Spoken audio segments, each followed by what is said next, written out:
Good morning. Ngā mihi o te hata. Welcome. Quite a crowd. Welcome to the New Zealand Agricultural Climate Change Conference for 2021. On behalf of two bodies, the New Zealand Agricultural Gas Research Centre, based in Palmerston North, and the Ministry for Primary Industries, I'm delighted that you're able to join us here in Wellington. My name's Steve Thompson. I'm the chair of the board of the centre. First of all, as is usual in this place, a little housekeeping for those of you who don't know it. Fire alarm. Leave promptly and in orderly fashion and led by the staff out that door. And there are two assembly areas, one in the front of the car park and the other towards the museum hotel. Earthquakes. I hear this place is base isolated. And in the event, we get to see how that works. The usual thing, drop, cover, hold, stay in place until the shaking finishes, until you finish shaking as well, and then take an orderly procession out, led again, guided out by the staff. Tsunami alert, they won't guide you out and down, they'll guide you up to the 4th floor and above if there's a tsunami. Smoking or vaping, no, you can't, so don't. I'm now very pleased to welcome on the screen, because we have a TV camera here, our participants on the live stream from around the world. We've got people coming in from Australia, South America, and Asia and Africa. So ngā mihi o te ata, welcome to you. I'm now going to ask Holden Hohaia, who is a representative of the mana whenua for this area, Te Atiawa and Te Atiawa Taranaki whānui, to say a few words to open our conference this morning. Kia ora, Holden. Kia ora, Steve. O tira kia ora koutou katoa, ka nui te mihi atu kia koutou I tēnei ata. E te minita, hara mai, e rarau. Hara mai rā koe hei kanohi ora mō ngā rārangi minita I te pō me ki, tēnei te mihi atu kia koe I roto I ēnei āhuatanga whakahira me ki. Te kaupapa huringa āhuarangi, tēnei te mihi kia koe. Hoi no koe riro mā tēnei uri no te atiawa no te haukainga hei taki karakia kia pai ai te haere o te kaupapa, o te hui nei. Nā reira, e tau nei ki runga I a tātou katoa, te wairua o ngā mātua tūpuna. Nā rātou te ara I wakatakoto hei hi koinga mō tātou ngā uri wakaheke. I wakatōkia o tātou ngā kau ki ngā tikanga no tua wakarere, hei arataki I a tātou ki roto I tēnei ao. Ke ngā kau nui ki te hāpai wā tātou mahi katoa I roto I te tika, I te pono, I te māramatanga. Me te aroha anō o tēte hiki tētahi. E rongo e waka irihi ake ana ki runga hei. Turuturu o whiti whakamaua kia tīna. Haumie hui e tā iki e. Kia ora tātou. Kia ora, Holden. Thank you. May I also give a special welcome to the Honourable Laura Clark, who is British High Commissioner to New Zealand. Laura is sitting down in the front row here, and she'll be watching the UK Minister with interest, I'm sure. Now, my first duty is to introduce the first speaker. We have the Honourable James Shaw. Now, I'm sure all of you know James, but James didn't have to do this at all, you know. 25 years ago, he was busy making a living as an upwardly mobile consultant with PwC in the UK, but he took himself off to Bath University to do a master's degree in sustainable development. And it was there, I think, that he made the decision that his future would not be so much making a living, but serving the living. And that's what he's been doing. He returned to New Zealand and first stood for Parliament in 2010. By 2014, he was a Green MP, green in both senses, I suppose, and a year later, he was co-leader of that party. 2 years after that, 2017, he was the Minister for Climate Change. Now, that's fast by any standard, but James is a man in a hurry and a man with a purpose. James, it's a pleasure to welcome you here today. We're looking forward to hearing what the government is doing for climate change and what remains to do if New Zealand is to play its full part in this global effort. Over to you.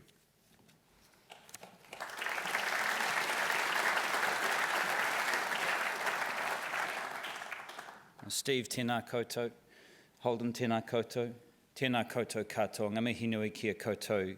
Good morning. And thank you for that introduction.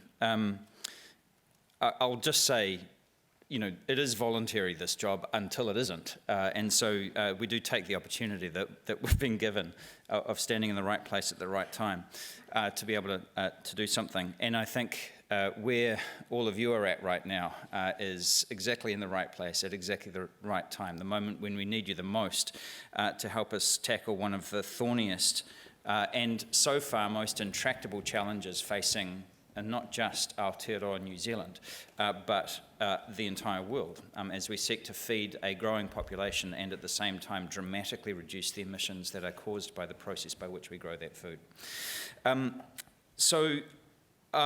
We, I think, in this country do have an opportunity to lead the world in this domain. That's not saying that we will, it's an opportunity. We actually have to consciously move into it and seek to take that opportunity up. There is also some risk associated with this because as we continue to compete overseas and as the markets that we like to sell our high-value product to start to shift their requirements, we obviously will need to continue to improve how we grow our food and our fibre. So the opportunity in front of us is enormous, and so is the risk. And I think that sense of that bifurcated choice is one that's starting to cause some anxiety, but also some real excitement as people are stepping into that future. Obviously, over the course of the last few years, we've put in place a high-level framework to reduce emissions in line with the Paris Agreement goal of limiting the average global temperature increase to 1.5 degrees above pre-industrial levels. That is, I was going to say baked in, but that's probably the wrong metaphor. That is in our legislation now, that the purpose of that legislative framework that we have is for New Zealand to operate within that threshold of 1.5 degrees of global warming, and you can forgive a lot of the other imperfections in the framework as long as we stick to that cardinal rule. Again,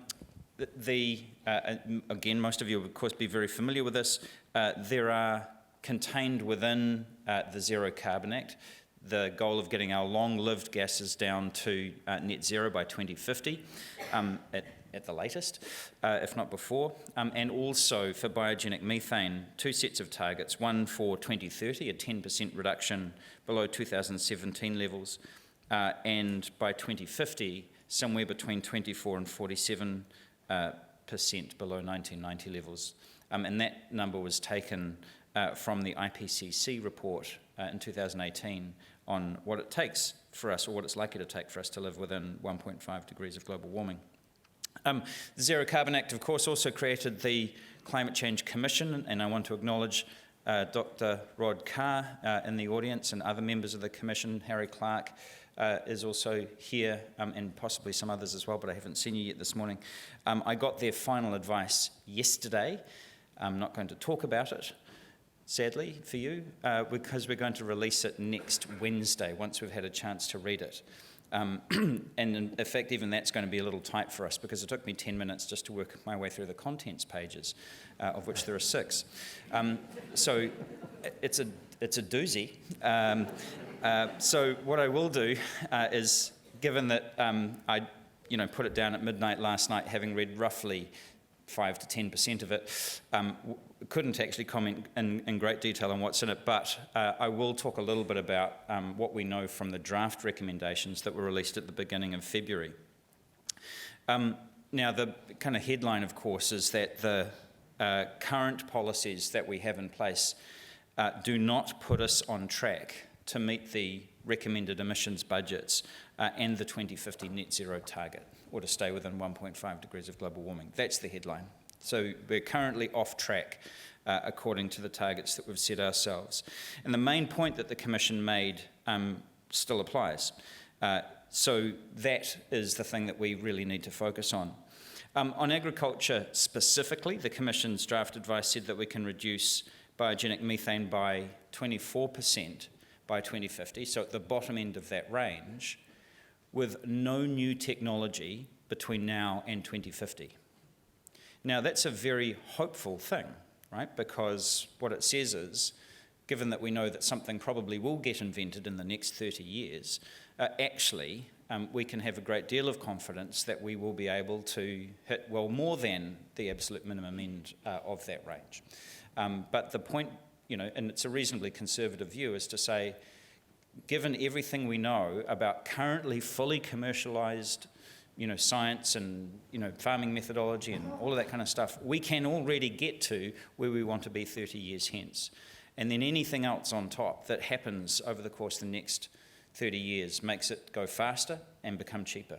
And that's a very, very good piece of news, because we are, and this sector in particular, is incredibly productive and creative and innovative. And therefore, we can have a great deal of confidence that we will do absolutely better than the bare minimum required. Of course, that's not to say that we will, right? So the challenge in front of us is to do that, to take what we already have at our disposal and to get it rolled out across the farms and into our industry and our export businesses around the country. One thing that I did want to point to is that the Commission pointed over 100 years to significantly greater reductions as well. So the challenge, there's kind of no, like even when we think we're there, there's no there. It's a bit like the search for the Holy Grail. Once you arrive at the destination, turns out it's moved somewhere else. And so this is going to be a challenge, like I say, of continuous improvement and continuous innovation over the course of many decades. To continue to, as I say, increase the output of food that we produce, because the world is growing, the population is growing, but to do so in a way that ever decreases the emissions from that food production. We know that there are already loads of amazing things that are happening in our agricultural businesses and on our farms right up and down the country, and there are significant productivity improvements that have led to a decline in the emissions per unit produced over the course of the last several decades. Of course, that's been balanced out by the increase in the output, so those, the productivity gains have been offset by the actual output increase. But what that tells us is that we actually have is that we do have it within our grasp to continue to do what we've been doing for some time, which is to increase productivity and efficiency. And then now to convert that into an absolute reduction in our emissions from the sector. I guess part of my frustration is that a lot of those things that we know work already haven't yet been commercialised and rolled out. And so I sometimes feel that we're continuously searching for the silver bullet that will solve this thing all in one go, when we know actually it's a collection of many, many things, including scientific breakthroughs, but also including good farm practice, just business model innovation, a whole series of things that are going to make a difference. And that there are sort of test cases on different farming types up and down the country, and they won't work everywhere on every farm type, but on many, many farm types. We know that just changes in farming practice can, thank you very much, Holden, can improve the profitability of a farm as well as to reduce its emissions at the same time. So even just by focusing on profitability, you actually get a reduction in emissions. And in fact, in many cases, that reduction in emissions is greater than the 10% that we're looking for in the next 10 years. So we could hit the target, kind of the 10-year target, pretty much immediately, just by doing what we already know works.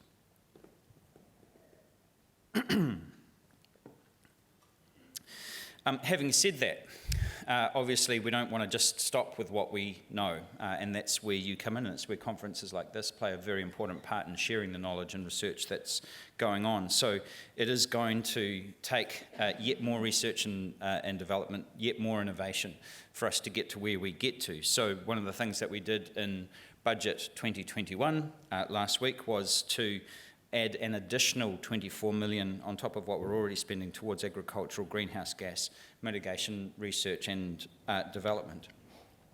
and also funded the integrated farm planning, which is a key tool to make sure that farmers have actually got at their disposal in one place all of the information that they need to be able to work out, what are the sources of emissions on their farm, what are the sinks on their farm, and how those things balance out. So to give farmers the control that they say that they want to be able to make those changes in their farming systems, recognising that every farm has its own unique characteristics.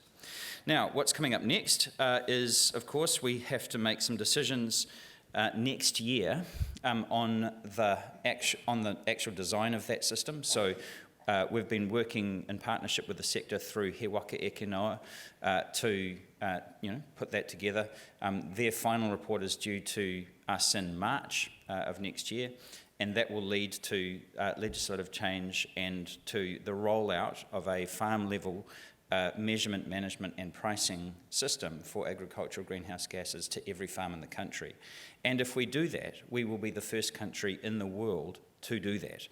And that in itself, I think, is a huge breakthrough that then makes that available to every other country in the world that produces food, which is many, but not all, countries around the world. And so that, therefore, can be, I think, one of the most significant contributions that we can make as a country to the overall global effort to reduce greenhouse gas emissions and to, as I say, stick within 1.5 degrees of global warming.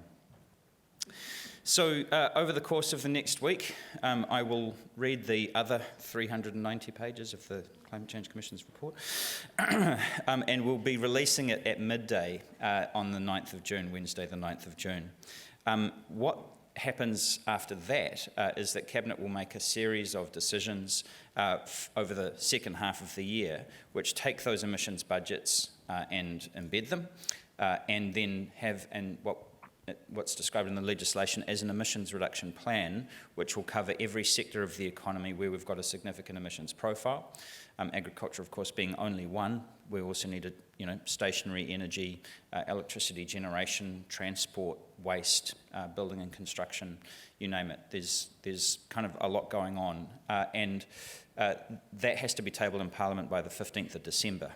And so there is a significant amount of work. For those of you who know government will know that 6 months is not a long time for a group of about 20 ministers and over 30 agencies to have to coordinate to develop what will be a comprehensive all-of-government plan for the next 15 years for how we get started finally on this task of reducing our overall greenhouse gas emissions and living up to the commitment that we made in Paris to be one of the countries leading the world in the fight against catastrophic climate change. So it's going to be a very exciting year for us because in many ways this is the moment where we, to coin a phrase, finally bend the curve and do something that we have not yet done in this country, which is to start the inexorable path down towards net zero. So I want to thank Rod and the Commission for all the work that they have done. I'm pleased to see you here this morning. You deserved not to be after the effort, but in many ways their work is also only just beginning, as it is for many of the rest of us, including, I hope, myself. Nō reira, tēnā koutou, tēnā tātou katoa.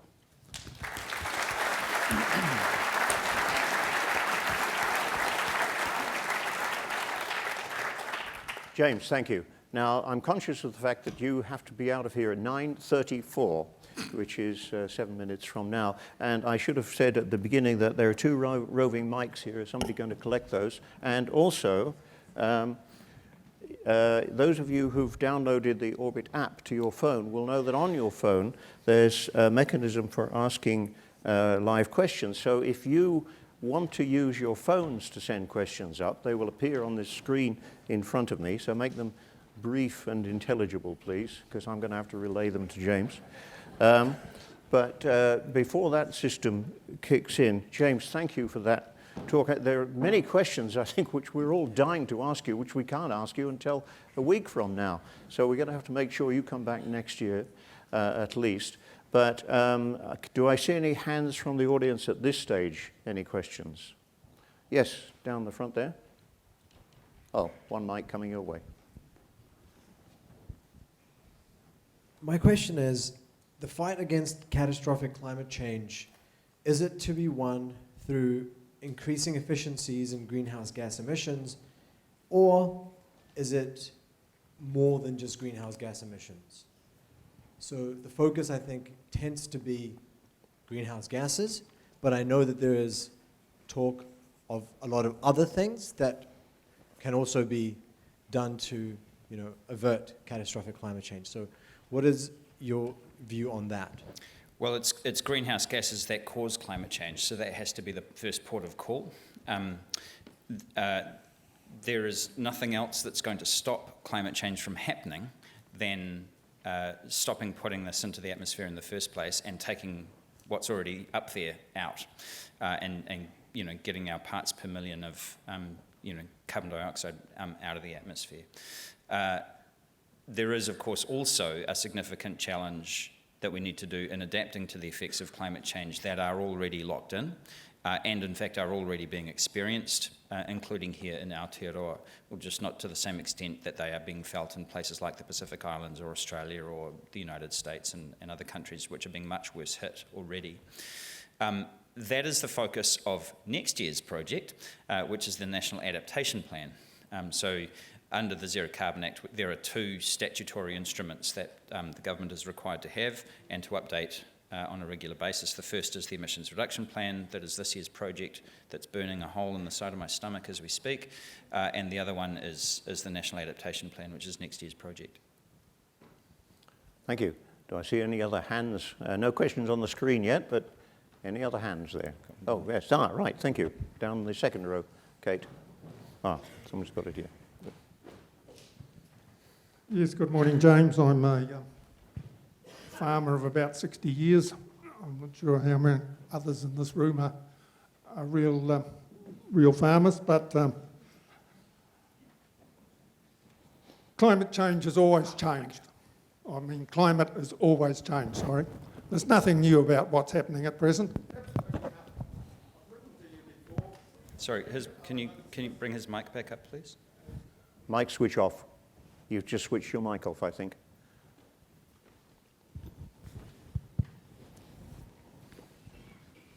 Or dead battery.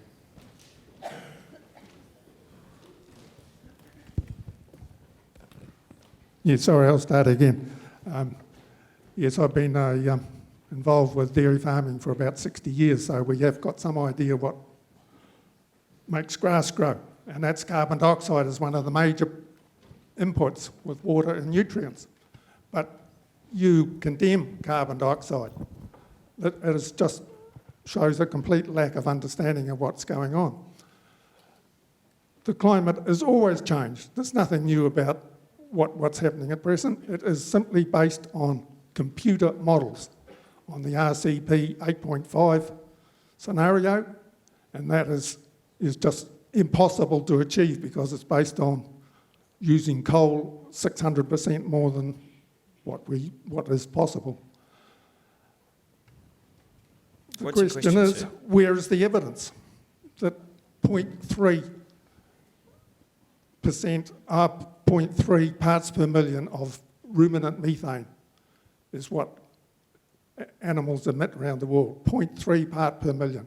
Water vapour is 10,000 parts per million. That is the main greenhouse gas, not carbon dioxide or methane. Thank you. Well, I'll let the scientists argue with you on that one. But just very briefly, the last time there was this much carbon dioxide in the atmosphere, there were palm trees in Antarctica and this room was underwater.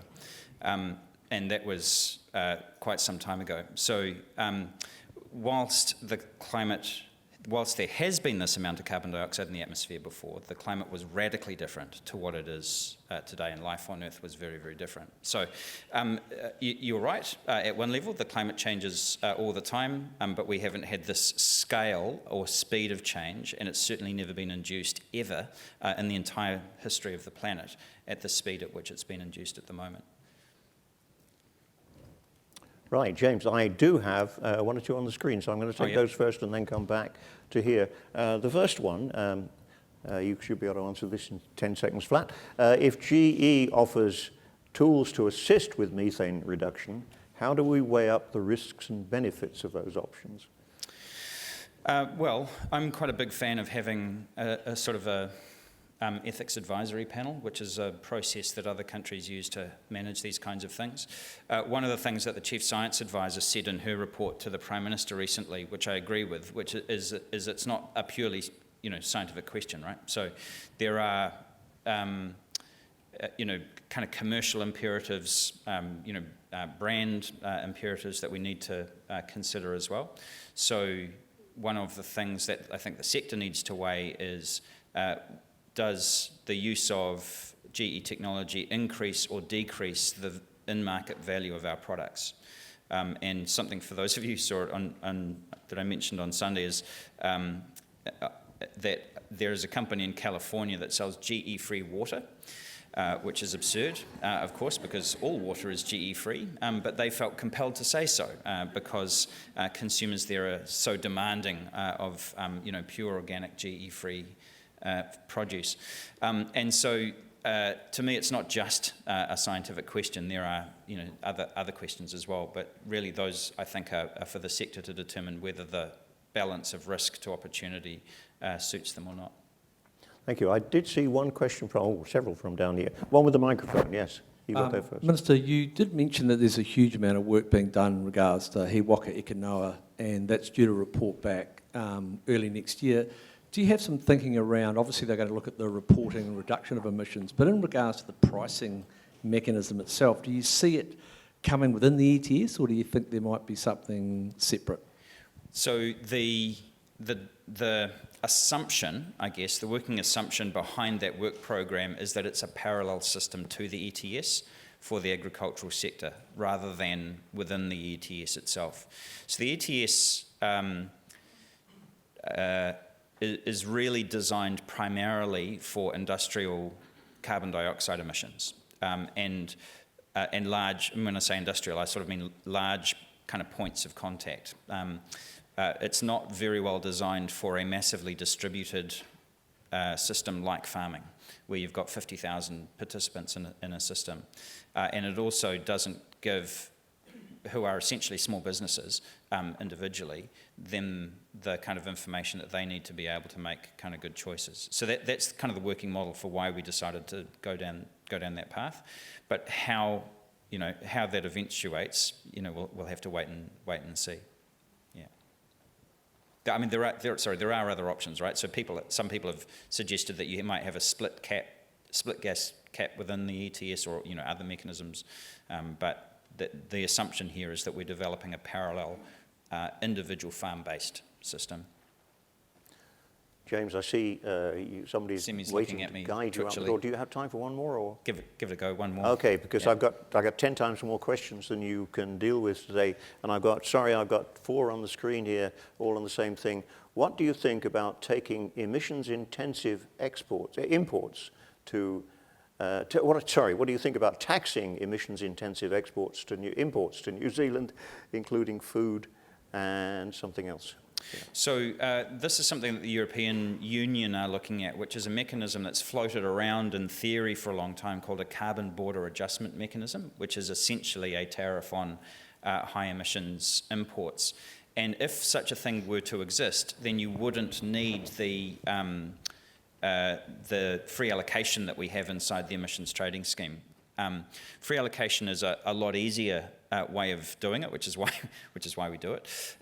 But it's, of course, produces its own inefficiencies and ineffectiveness in that you're essentially subsidising pollution at source rather than trying to equalise it between kind of goods that are produced in New Zealand or goods that are imported from elsewhere.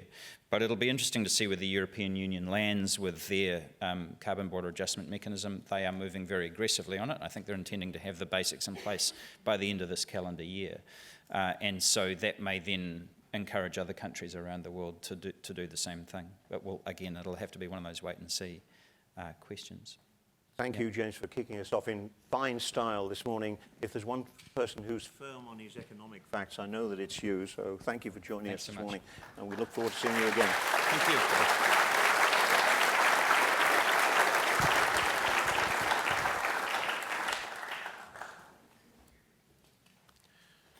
One other piece of housekeeping, for those of you who had coffee before we started this morning, the bathrooms are out the back and round to the left here. Now, we are going to move on, I hope. Let me just check. Are we on? Good, I think we're on. We're going to move on to our second speaker of the morning, and my apologies, by the way, to those who asked questions. We have many questions on the screen. I know there were many hands up, and it's impossible for James to answer all of them in one go. We're going to move on now to our next speaker, who is the Right Honourable George Eustice. Now, once again, questions will be running on the conference app, and they'll be coming in that way. And if he has time, I hope we'll be able to put some questions to him. And also the mics will be going around the floor. The Right Honourable George Eustice. George is currently Secretary of State for DEFRA, the Department of Environment, Food and Rural Affairs in the UK. George was born and bred on a farm in Cornwall. His family have been there for over 400 years, and George spent several years working in the family fruit farming business. George, I don't know if you can see me. I can't see you at the moment, but I hope you're there. Minister, that looks like quite an operation you've got there in Cornwall, but you wanted more. And I guess you moved on into political campaigning for about 10 years or more before taking the plunge and becoming an MP for your area in Cornwall in 2010. Since that time, you've maintained a particular interest in environment and rural affairs, and you became minister in 2015. You come with a solid farming background, and this year, when the UK is hosting COP26, we look forward to hearing your point of view on climate change in agriculture and the steps that the UK is taking. Over to you, Minister. Well, thank you very much, Steve, and I hope you can hear me okay. But it's a real pleasure to be here. And as you say, I worked in the farming industry myself for about 10 years, and my family have farmed for generations here in Cornwall, where I'm addressing you tonight. I have to say, at this time of year, it's that sort of farming feeling where we're in sort of late spring, early summer. There's so much hope in all of the crops. It's a wonderful time farming, but those farmers in the audience know that as the summer wears on and things go wrong, it doesn't always look so good later on in the year. But I'm very pleased to be here at this very timely agricultural climate change conference that you've organised, albeit virtually. Although, of course, I think over this last year, we've all learned to do meetings in this kind of way, and it probably means it's less unusual for a speaker like me to attend in this way. And I think the pandemic over the last year has done a number of things. It's highlighted the critical importance of food production and domestic food production to contribute to our resilience and to contribute to our food security.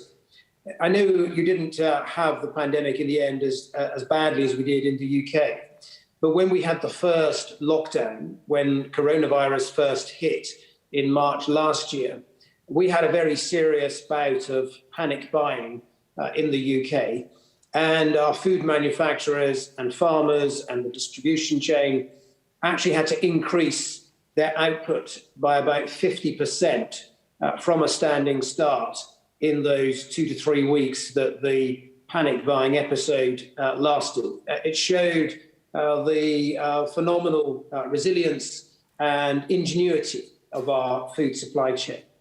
But I also think that the lockdowns that we've had, particularly here in the UK, but I think around the world as well, have given the public a new appreciation for nature and for the natural world. During some of those lockdowns when people really couldn't go out for anything other than a walk in the park, I think people discovered a new connection with nature and perhaps a rebalancing of their life in a way that they might want to retain as we emerge from this terrible pandemic. And so this is going to be a really important year for the environment internationally. Next week, here in Cornwall, as I say, where I'm speaking to you now, we will be hosting G7 at Carbis Bay near St Ives, and the environment is going to be a really important part of the agenda there. We see it as an important staging post leading up to COP26 later this year. We also, of course, this year have the COP15 on the Convention for Biodiversity, and that's another really important year since the HE targets that were set around a decade ago in Japan for biodiversity targets are about to be replaced. A really important year so that we can get more ambition in those biodiversity targets when COP15 takes place in Kunming later this year. And then, of course, at the end of the year, here in Glasgow in the UK, we're going to be hosting COP26. And we're going to be aiming to secure some new commitments and to get greater ambition from countries around the world, both on carbon emissions, but also on nature and biodiversity. Because at the moment, we are headed for 3 degrees of warming this century. And for low-lying states, many of them neighbours of New Zealand, that is an existential threat. And we also know that farmers around the world are already having to contend with more extreme weather. Here in the UK, every winter now we suffer severe floods on a level that's never been experienced, or frequency that's never been experienced before. Other parts of the world are suffering from drought. And actually, if you look at the modelling of the impacts of climate change, water scarcity starts to become one of the biggest challenges that emerges first, rendering some agricultural lands now perhaps less fit for production in future. So that is why one of the things we want to achieve through COP26 is a real agenda to keep 1.5 degrees within reach. We know that's a huge challenge, but we have to keep that on our radar. And that requires stretching targets. It requires us, as James pointed out, to hit net zero by the middle of this century.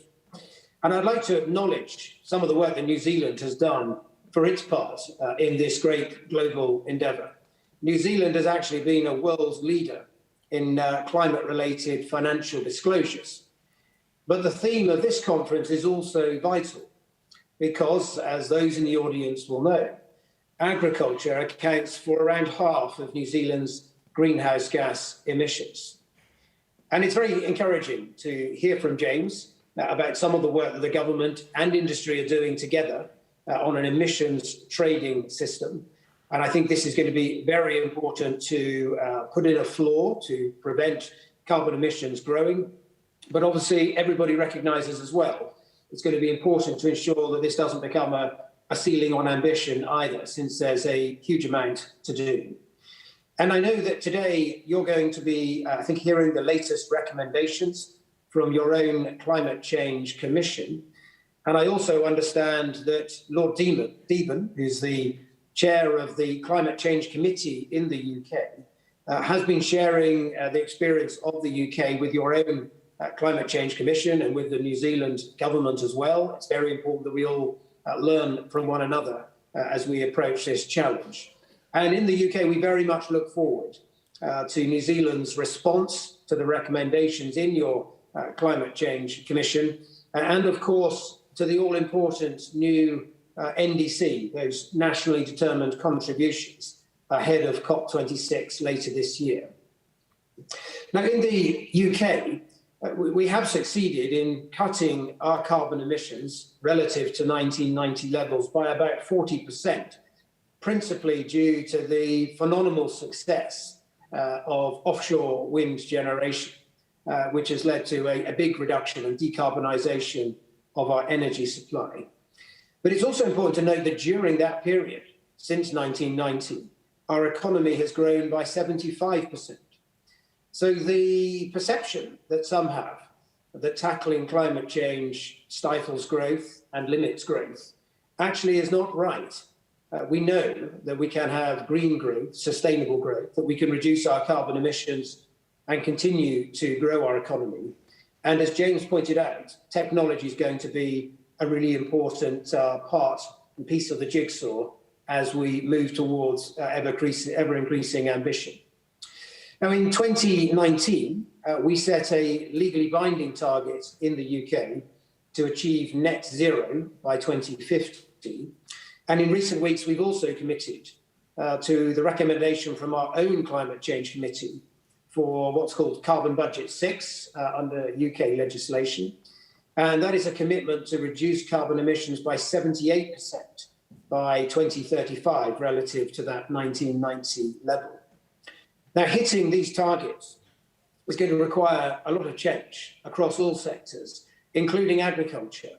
But in agriculture in the UK, we have now obviously just left the European Union. And that means that we are free for the first time in almost 50 years to be able to do genuine policy innovation, to think through from first principles what a coherent agriculture policy looks like for the 21st century, and to be able to do so on our own without, as we always had to in the past, agree it with 27 other countries, often meaning that we ended up with a policy that wasn't right for anyone. And this new agriculture policy that we set out in an Agriculture Act, a new Agriculture Act that was completed its passage through Parliament last year, is going to be a really important tool as we seek to reduce our greenhouse gas emissions, but also make space for nature within the farmed landscape as well. And we've set out a very clear 7-year transition during which we will gradually phase out the old area-based subsidies that we inherited from the European Union. And instead, we will replace them with new payments for environmental assets on people's farms and for the good stewardship of those environmental assets so that it delivers both for nature and for climate change. And looking at your programme earlier this evening, I noticed that tomorrow you've got quite a number of sessions looking at the role of science and technology in helping us to reduce our carbon emissions. And there are a lot of similarities with some of the policy interventions that we are now considering here in the UK. First of all, we will be putting a lot of emphasis on soil health. I think the potential of well-managed soils to store carbon has been often underestimated. The science is still sometimes disputed, but we know that a well-managed soil, particularly if you use nitrogen-fixing flowering plants, for instance, in grassland, can reduce your reliance on artificial fertilizers. And we want to actually pay farmers and reward them for embracing those lower input systems that are better for the health of the soil. In the UK, we also have a significant amount of peatland habitats, deep blanket bogs, agricultural soils that during the Victorian era were often drained to make them easier to farm. But in the consequence of draining those, they have become a source of carbon emissions. So we have huge ambitions to restore the natural hydrology of some of our upland peat habitats, particularly those blanket bog habitats, trebling the area of land that we want to restore annually to around 35,000 hectares by the end of this year. We're also looking at the role for lowland peats. Our best horticultural soils are in places like the Cambridgeshire Fens, where the salads industry predominates. But it's also the case that these horticultural soils and the lowland peats are actually responsible for around 87% of carbon emissions coming from peat soils. So we're doing an extensive piece of work to look at how those could be managed differently, not to take them out of production, far from it. These are our most important horticultural soils, but to manage the drainage differently so that we can actually reduce the carbon emissions. And some of the estimates suggest that we might be able to reduce emissions from those soils by around 30%. Another item that's on your agenda that we're also looking at relates to animal feeds. We often have a debate about veganism, whether we need the world to eat less meat in order to meet these carbon objectives that we all have. But actually, I think there could be huge potential using innovative new technologies as feed additives to reduce methane emissions. And again, some of the products that are being explored at the moment boast that they could reduce methane emissions by up to 30%. And we are assessing a number of those different technologies. Land use change is also going to be an important part of our approach in the UK. We aim to be planting 30,000 hectares of new woodland by 2025. And we're also particularly interested in the potential for agroforestry, where we get more trees back into the farmed landscape, particularly in some of the low input pasture systems, where we can get some of the carbon reduction benefits whilst keeping the land in production. Now, it's important to note that when you are seeking to encourage landowners to either go for significant land use change through things like woodland creation, or indeed to embrace sustainable practices that might indeed have lower margins, it's crucially important that you set your rewards and incentives at the right level. And that is why when designing these new schemes, we will go beyond the income foregone principles that were in the old EU schemes. We won't begrudge farmers a margin for doing the right things. We will pay farmers at a rate that will encourage widespread, almost universal take-up of these approaches to get the outcomes that we need to hit the targets that we have set ourselves. My final point relates to nature and biodiversity. We actually think that nature-based solutions could contribute up to 30% of the solution. And we want to build this as a major theme at COP26. We've already set the Leaders Pledge for Nature that I know New Zealand has committed to. 2 weeks ago in the UK, we set ourselves a new biodiversity target for 2030, which is to halt the decline in biodiversity, that is in species abundance, by 2030. And at the G7 last week, we also got other world leaders to commit to say that as a world, we should be trying to halt the decline of species by 2030. And we'll be pressing at COP26 for further action, for instance, on things like due diligence in supply chains, so that greater care is taken when sourcing forest risk products like palm oil. So in conclusion, I think the UK and New Zealand have a huge amount in common. The farming industry right around the world is grappling with this huge challenge that we all face. We should learn from one another, and I'm keen that we in the UK and New Zealand continue to share our experiences and share technological breakthroughs that we achieve. And I very much look forward to welcoming New Zealand to COP26 later this year in Glasgow, hopefully armed with a new, more demanding NDC. But thank you very much.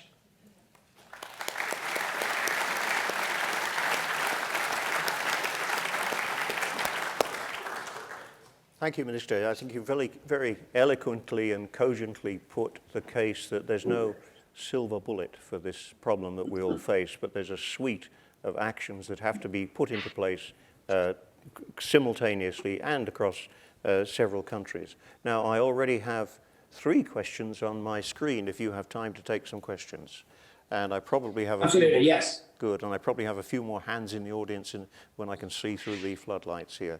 The first question is, what is the view of the UK ag sector on the opportunities behind regenerative agriculture, not just for carbon or other environmental benefits, but also brand and product premiums? Yes, we're very keen on this idea. In fact, I wanted to call our whole approach to agriculture policy regenerative agriculture, because it really is at the heart of what we're doing. What happened, though, is I think in the United States, regenerative agriculture, I'm told, has a slightly different connotation.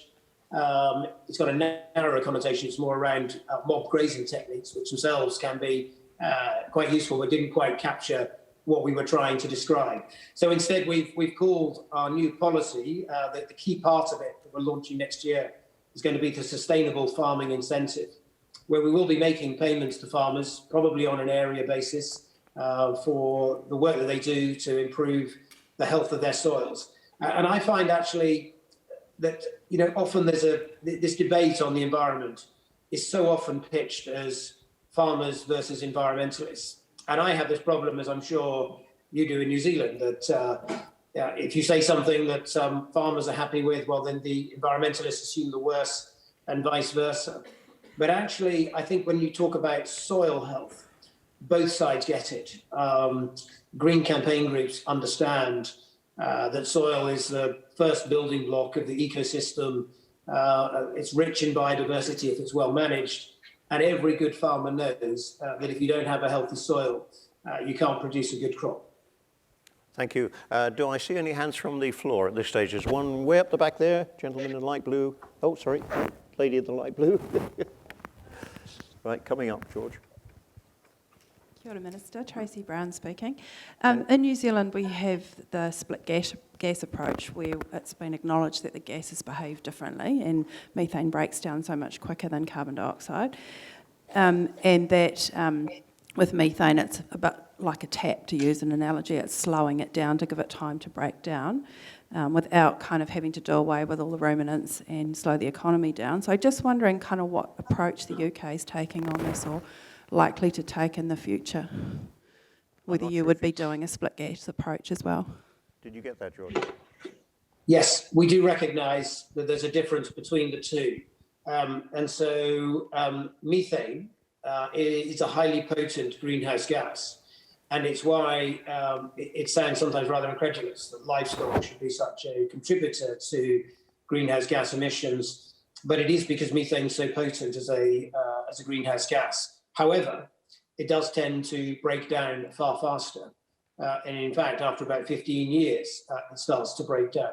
So we very much see reducing that methane as being an important contributor to some of our near-term targets that we have.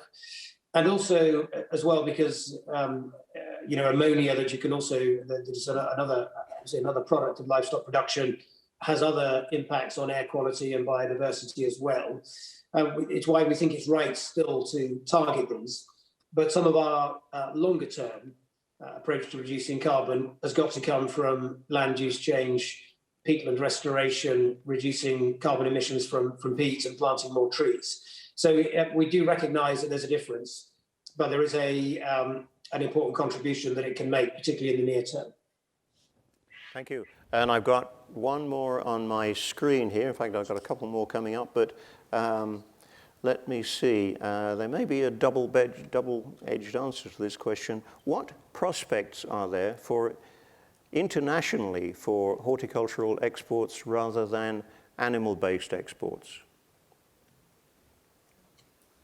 Well, we get a lot of New Zealand apples. I know that much, and I say that as somebody who came from the fruit industry. So I think there is an important role, obviously, for horticulture. It's a really important sector, both in New Zealand, but also here in the UK as well. And they tend, I mean, particularly here in the UK, both the top fruit sector and soft fruit sector, they're two of our most vibrant, successful sectors in many ways. They both made huge strides in the last 20 years or so. And of course, they've never really been a subsidised sector in the way that some others have under various EU schemes. And so there's a lot of innovation in those sectors. Thank you. And you yourself run a very successful fruit operation. I know I must get down and see your operation when I'm next in the country, which could be another 5 years from now. We never know. Well, we do our best here in Cornwall, but it is, if I can say, it's a little bit like you know, Wellington. We get a lot of wind down here in the far southwest. We have plenty of that in Wellington this morning. I've got, let me see, I've got some more on the screen. Are there any more in the audience? Yes, one in the third row there.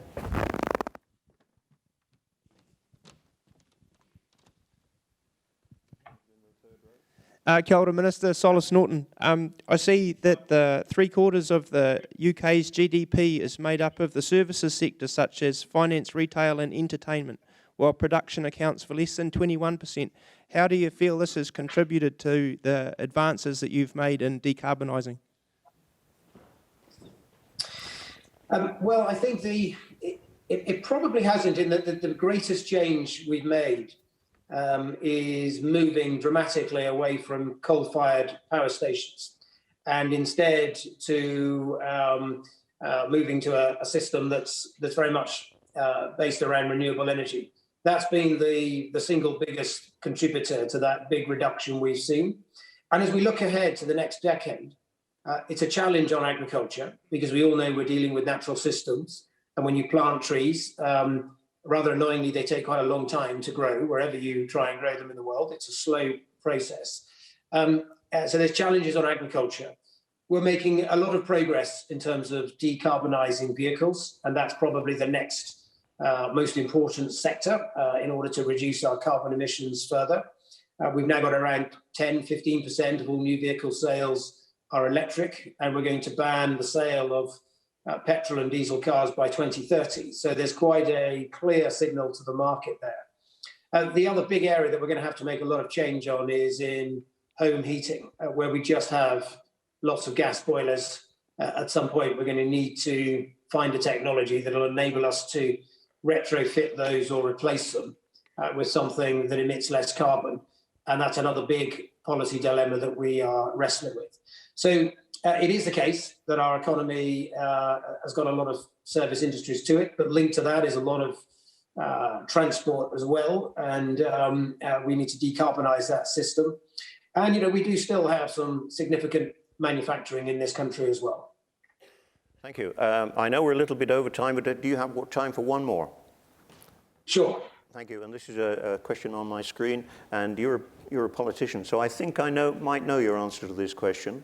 Does the UK agriculture sector see NZ New Zealand as a threat or an opportunity for collaboration on climate change issues and trade? Well, we very much see you as a friend that we want to cooperate with and work with, both on climate change, but also on trade. I think the trade talks are due to resume next week or in the next couple of weeks. And so we are keen to put together a trade agreement with New Zealand. We obviously already import significant volumes of New Zealand lamb. There's a big market here for New Zealand wine. And I know those two sectors are probably high up your list for further liberalisation if we could get an agreement in place.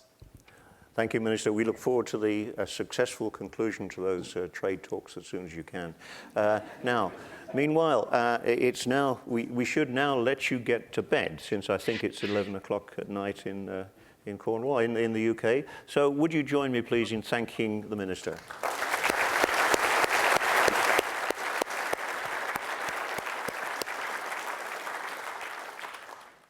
Once again, I'm sorry there are questions that we just didn't have time for the Minister. We are running a little bit late, because just 3 minutes, because we have to move on to our next speaker, Professor Mark Howden.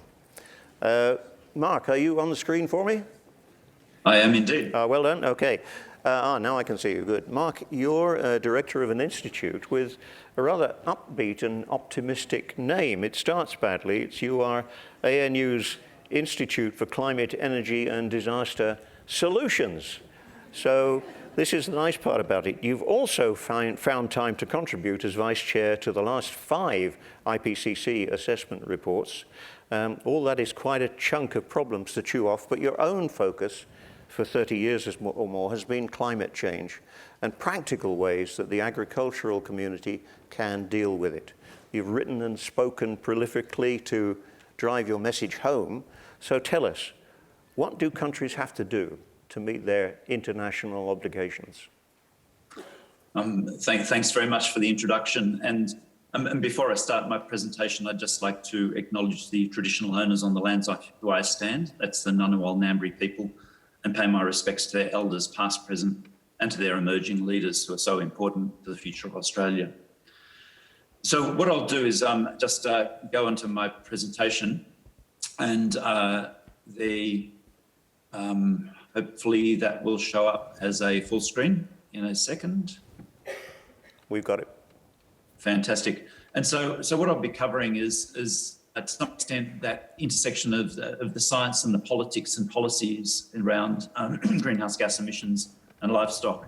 And the little picture indicates perhaps we need to think about how we're travelling on this one. Are we going forward or travelling in circles?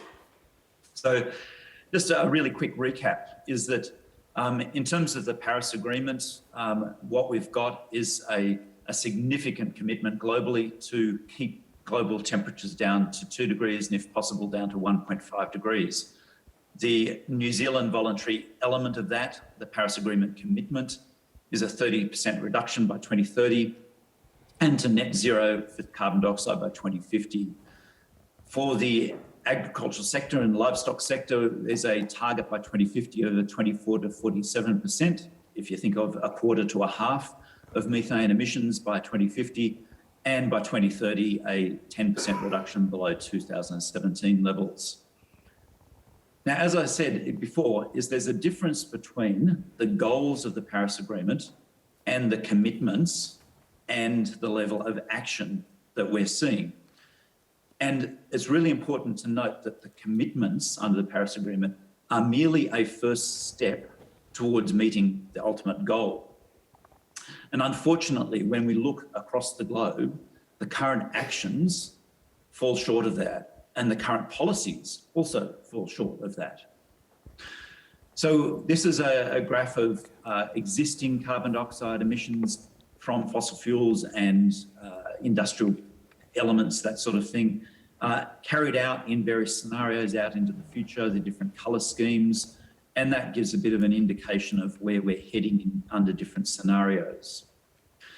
So at the moment, our current trajectory, so that's what we're actually doing to the atmosphere, actually leads us somewhere in the region of around about 3 degrees. So that's 3 degrees warmer than pre-industrial temperatures.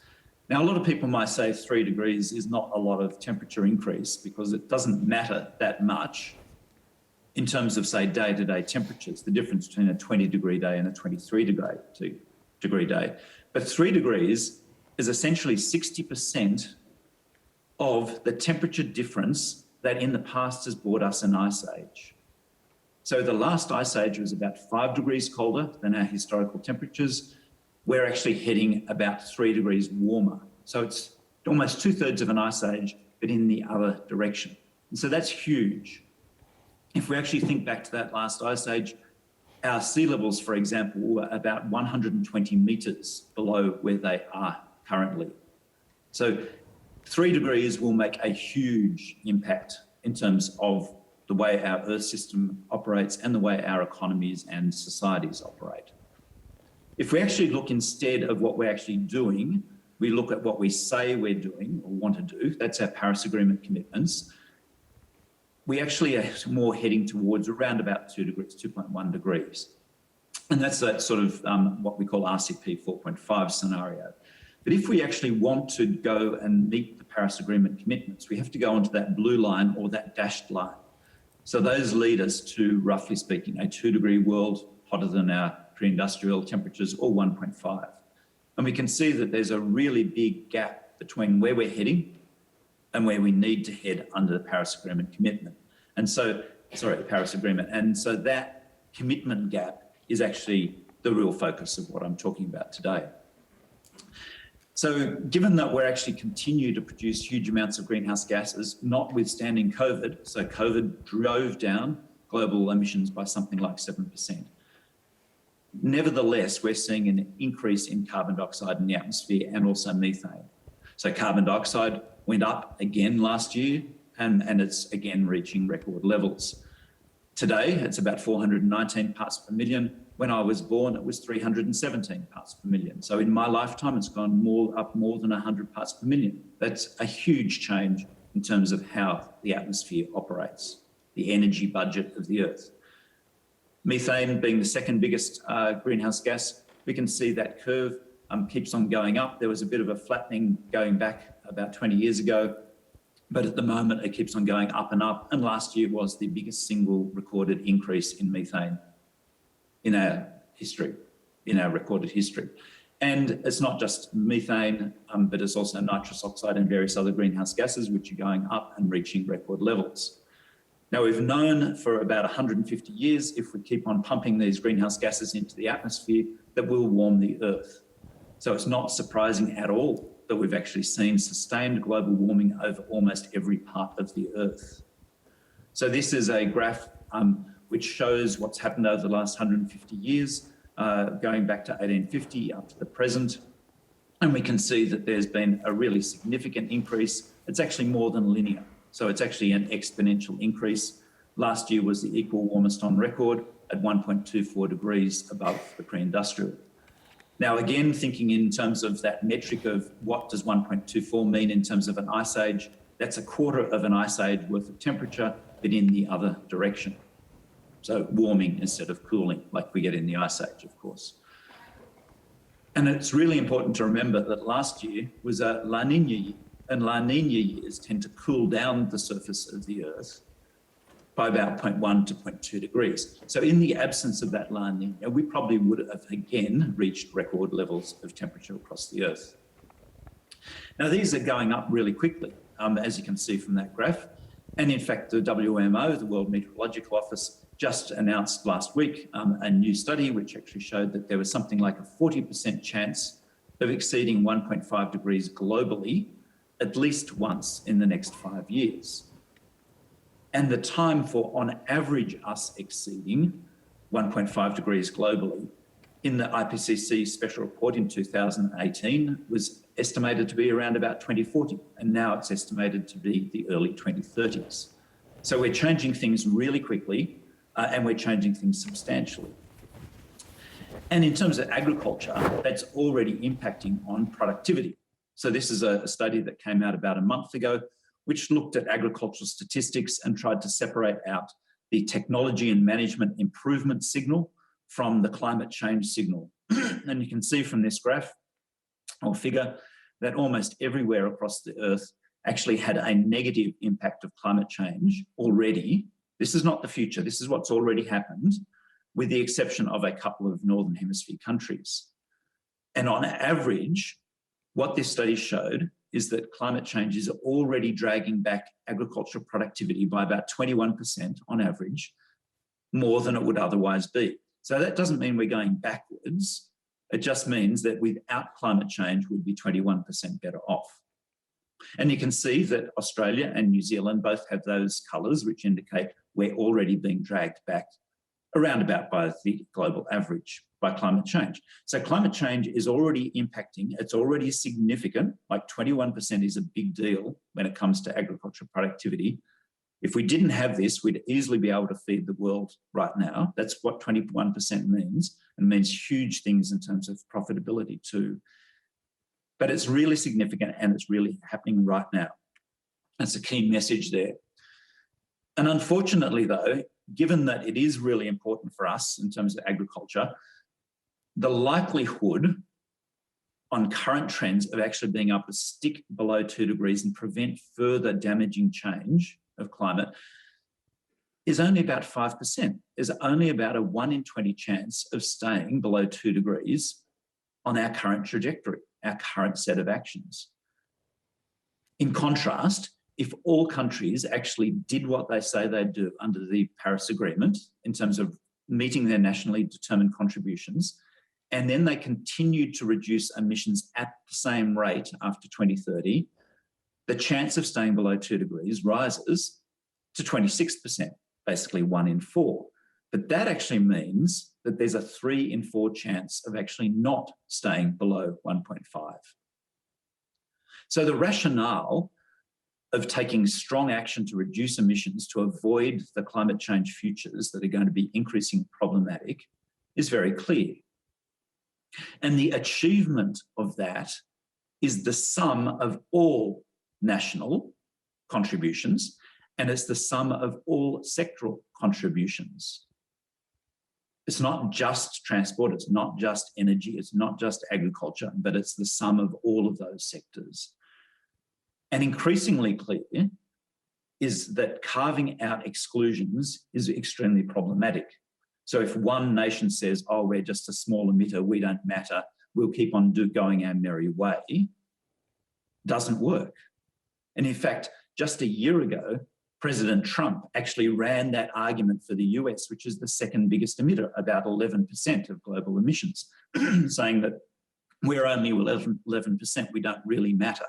And so we'll keep on emitting at a high rate. So that gives you an idea of the sort of politics behind those sort of exclusionary arguments. And it's the same for any sector. No single sector can actually say, oh, we're too small, we don't matter.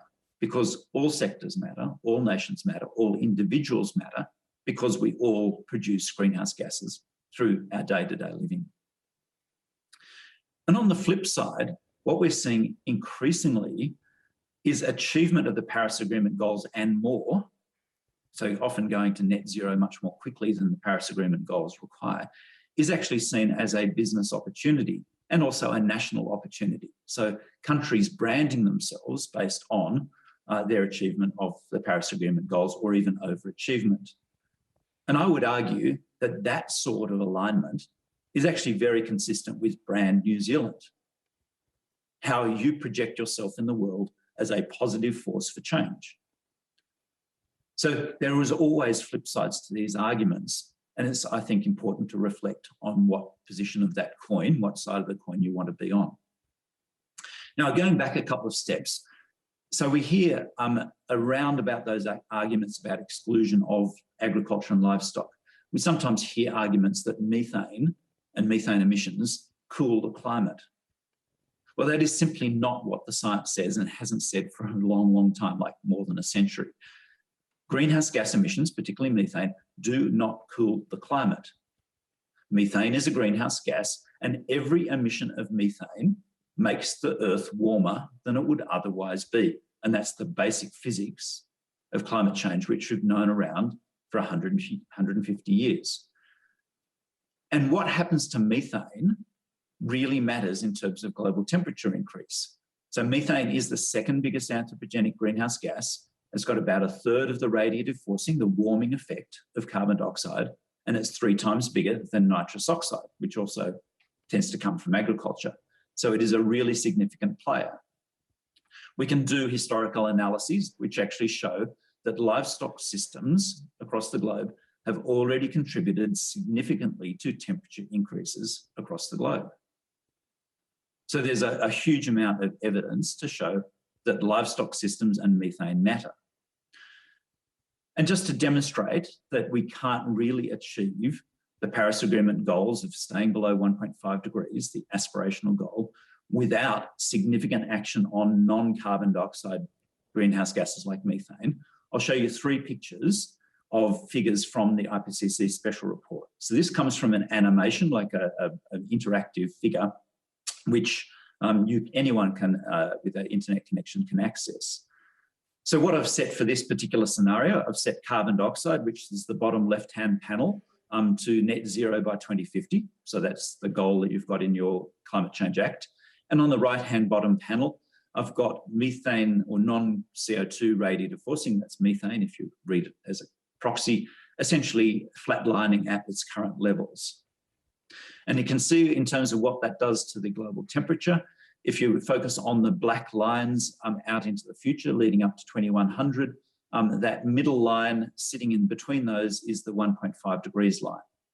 So what this says, if we head to net zero by 2050 and cap greenhouse methane emissions at current levels, we've roughly got about an even chance of either exceeding 1.5 or staying below 1.5 degrees. If, on the other hand, we increase those methane emissions, what we can see is the likelihood of exceeding 1.5 degrees increases. So it's now 2 in 3 or 3 in 4 chance of exceeding 1.5 and only about a 1 in 4 chance of staying below 1.5 degrees. And the contrasting scenario is where we reduce our methane emissions by about 45%, similar to what you've got within your targets. And you can see that significantly changes the probability of keeping to 1.5. So now you've got about maybe a 1 in 5 chance of exceeding 1.5 degrees and a 4 in 5 chance of staying below that. So the message here is that what happens to methane really matters in terms of the Paris Agreement goals. You can't sort of play the game that methane doesn't matter. It's very clear from the science that it does. So what's the alignment with these goals?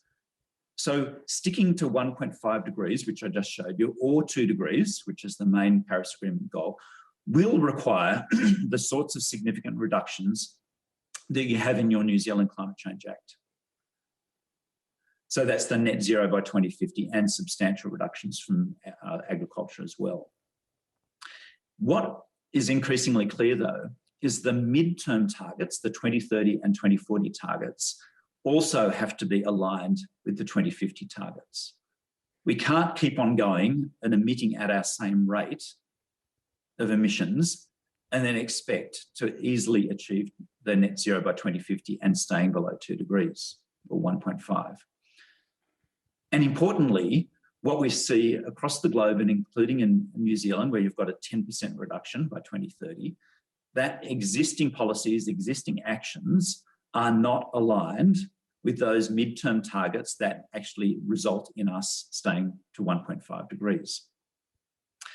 And importantly, if we don't have ambitious and strong midterm targets, to stay below any given temperature level actually means we have to bring forward the time to net zero. So instead of saying net zero by 2050, it has to be net zero by 2045 or net zero by 2040.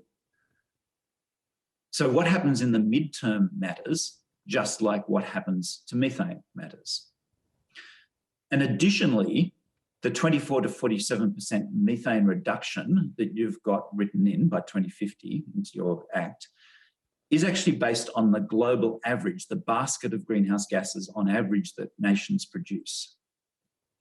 But New Zealand actually has, as you very well know, a much higher proportion of greenhouse gas emissions from livestock than most other countries. In fact, I think all other countries. And this actually, in a sense, changes the equation and brings into play a couple of value judgments. Because if you've got a higher proportion of methane from livestock than the global average, arguably, it actually means you have to have more than the global average in terms of emission reductions to counteract those countries which actually have much less. The alternative way of looking at this is by saying, okay, well, New Zealand's got very well-developed livestock systems, but there's other countries which have very undeveloped livestock systems. And are we going to impose the same sort of reductions in greenhouse gas emissions on those countries which may want to increase their productivity and increase their livestock system profitability, in spite of the fact that they want to, are we going to impose those reductions? So those are particular value judgments about how New Zealand wants to position yourself. So there are value judgments and there are alternatives. And we need to think increasingly so about those alternatives. So just in the last week with the results from Shell, Exxon, Chevron and others, we've actually started to see the playing field change and change really significantly. And importantly, I think the picture that I see emerging is that it's really important for the changes that are ahead of us to ensure that any transitions that we do are done by us rather than done to us. So for example, if we have carbon border adjustment mechanisms, that will be a change which is done to us in terms of trade. We will have conditions imposed on us by other countries based on their particular interests and their particular views. So really important to think about how to be on the front foot and to start thinking strategically about that combination of incremental change and transformational change that allows you to plot your own future. And that brings me to my last slide, which is increasingly, I think, the focus will be on how do we build up our portfolio of emission reduction options in agriculture, just like we are in other sectors, like bringing in electric vehicles into the transport sector. And there's a series of really quite well-known options here. And New Zealand's played a really big part in establishing these. One of the first cabs off the rank is actually to increase livestock system efficiencies. So if you have more efficient animals that waste less of their energy that they consume, they convert more of that into saleable product, and methane efficiency improves. So efficiencies in husbandry are the first port of call. Unfortunately, in a sense, New Zealand is already really good at that, so you haven't got that much room to move. Whereas if you're in a country which had relatively poor practices, there's a lot more room to improve on that front. You can also reduce methane emissions through feed composition changes, including through pasture legumes, addition of dietary oils in terms of the feed ration of intensively kept livestock, and additives such as 3-NOP, 3-NOP, which can significantly reduce methane emissions in various trials that have had. If we're going to go down the pathway of really ramping up emission reduction activities, it's really crucial to have co-design. So it's about farm managers, farm businesses, policymakers, researchers working together along with people like First Nations people to ensure that we get good results. So for example, your Waka Ekanoa program over in New Zealand, I think constitutes pretty much best practice from that large-scale co-design approach. So I think you should feel positively about that. And I think this co-design approach is really critically important when it comes to land allocation issues. So that's balancing out things like agricultural production, carbon, water, energy, forestry production, biodiversity values, cultural and other values. Sometimes these are aligned with each other and sometimes these aren't. They're opposed with each other. And we need to have a really sensible way of systematically assessing these in a co-design approach so we get answers which are acceptable to everyone. And as I mentioned before, I think there's increasing evidence that if we don't do this in countries like New Zealand and Australia, there are implications for trade through things like carbon border adjustment mechanisms, and there are implications for global food security. As huge agriculture food exporters, we do feed a huge number of people around the world. We do contribute to effective nutrition for many people across the globe.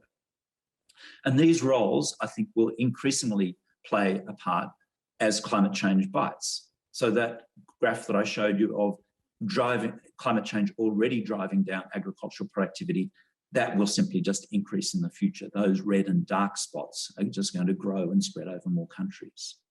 So we need to be part of that solution as well. And I would argue, my last point, is that New Zealand in the past has played a leading role to date, particularly in research and development through the Global Alliance and also through policy experimentation, which in a sense this meeting today is about. And I would argue that rather than change course, and particularly change course backwards, you need to build on this and actually become a global leader that leads to a good outcome for us all in terms of climate change. Thank you very much. Thank you, Mark.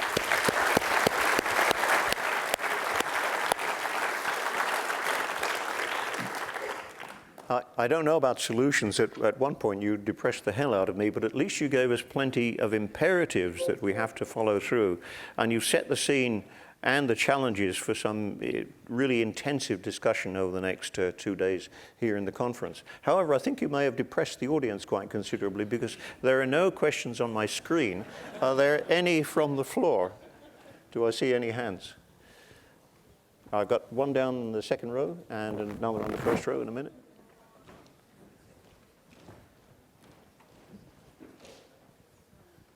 Yes, Mark, I'm not sure where to start, to be honest. I've been in the farming business for 60 years. We've got 1 degree of warming and you claim there's 21% reduction in farm output. That is garbage. I get emails from all around the world every day, and there was one a week or so ago, I haven't got it with me, but there's record grain production of all the main grains. The same with coffee. We were told 5 years ago that coffee was going to be 50% down because of climate change. Actually, coffee is up and most farmers are going broke because of overproduction. We've had 3 speakers so far talking about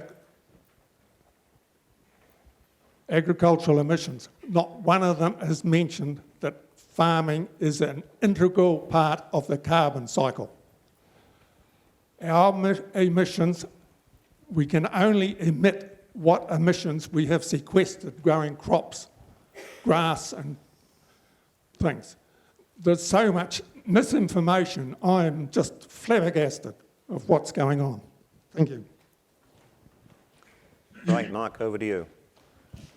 Look, thanks for that comment. And I guess that there is the possibility that we may have to beg to disagree. So the results which came from that global study are exactly the same as the results which came from a precursor Australian study. They're not based on computer modelling, they're actually based on agricultural statistics, and they've actually been through thorough peer review, and they're very clear that climate change is already impacting negatively on agricultural productivity across the globe. As I've said in my presentation, that does not mean that we're going backwards in terms of yields. It just means that those yields would have been a lot higher in the absence of climate change than what we've actually observed. So that's a very different thing. And I would suggest that you read those papers to actually understand how those studies were actually undertaken and the implications. If you actually start to say things like, okay, well, there's been record grain production and record coffee production, there's one component of that is yield. So that's how much you produce per hectare. The other one, the big one, is actually what area is being planted. And for example, in coffee, the reason why we've got a glut is because there's been large scale plantations. That is a very different thing from the climate change impacts on coffee and the potential future climate impacts on coffee. And in terms of the carbon cycle, is that's extremely well known. For example, I published on exactly that point that you were asking about, how does a farming system contribute to net greenhouse gas emissions? I published on that back in the 1990s, the early 1990s. It is extremely well known, it's extremely well understood. One example of why our farming systems, which are part of the global carbon cycle, are a contributor is through methane, is that the carbon, which is absorbed by those systems through plant growth, then can be converted through animal production into methane, which has a much stronger impact in terms of temperature increase than the carbon dioxide that's absorbed by the atmosphere. So you have a net effect, which is positive and it's warming. And again, that's extremely well known.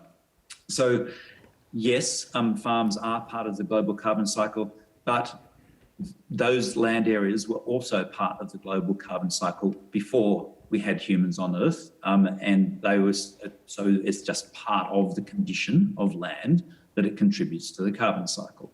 Is that what we have to deal here with is how human activity is actually changing the net budget of greenhouse gases from each hectare of land.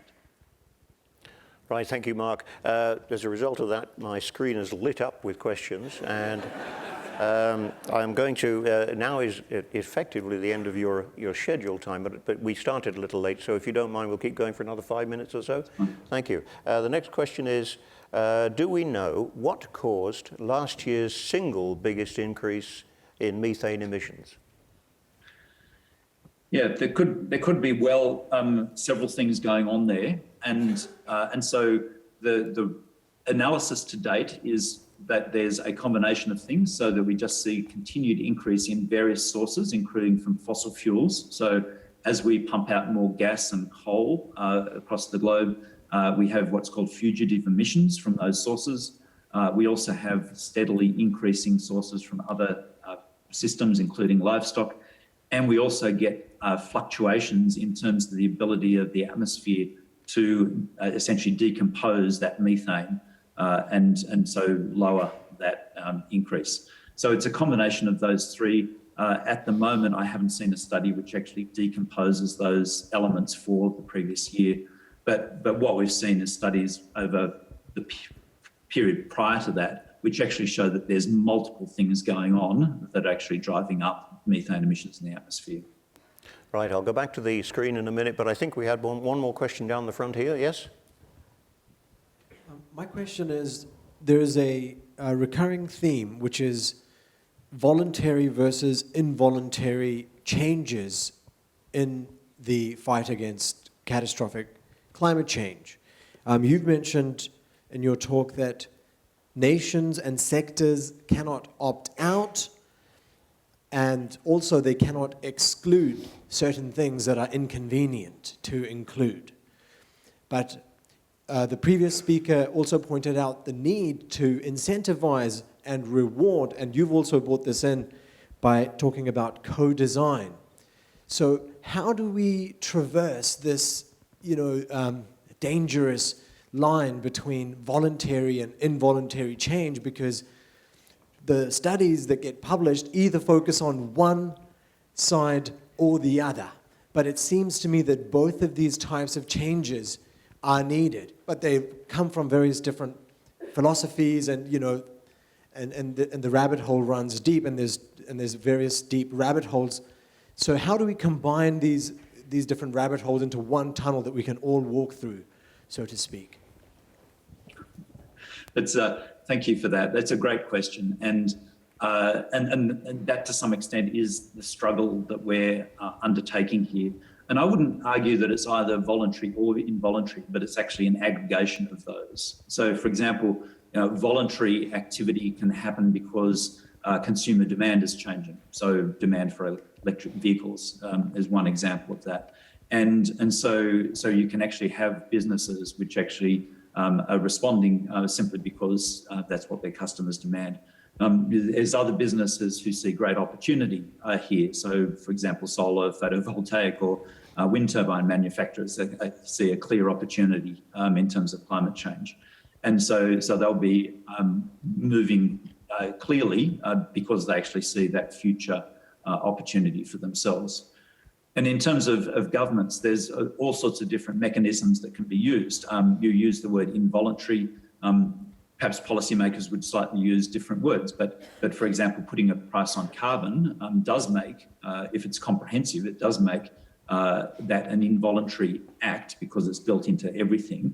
But there's other things which governments can do, which along the lines of incentives can actually generate voluntary activity by consumers and businesses.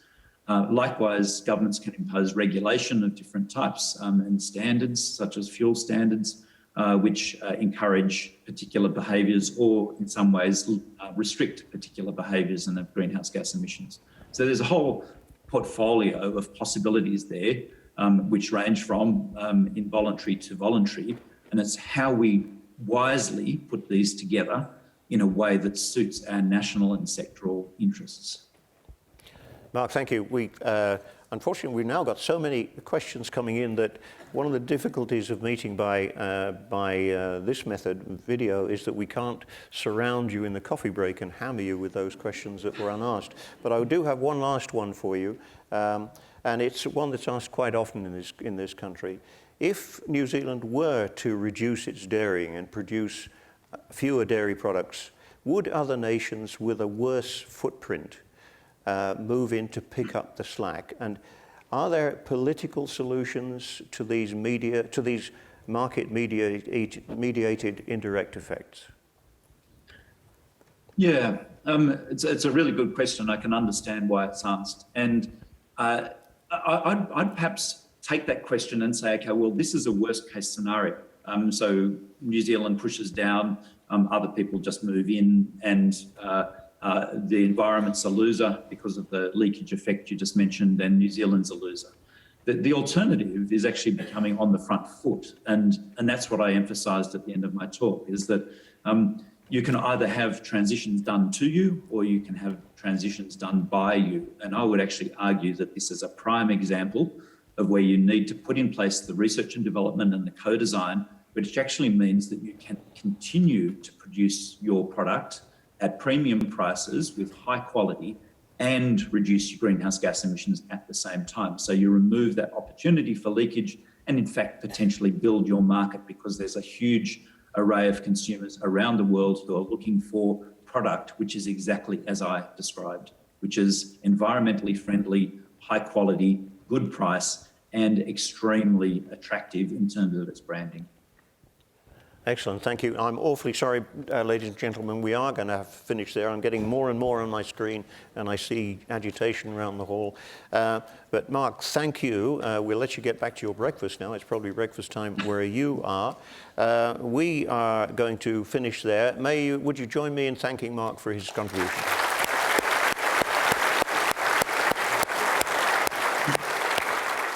Thank you. Good morning to you all. Have a great day.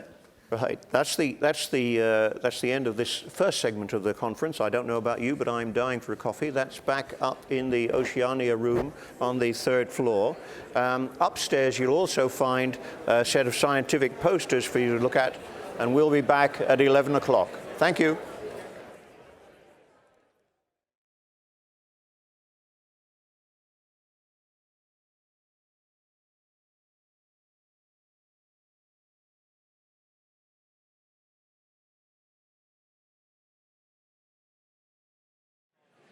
Welcome back, everybody. Welcome back, everybody.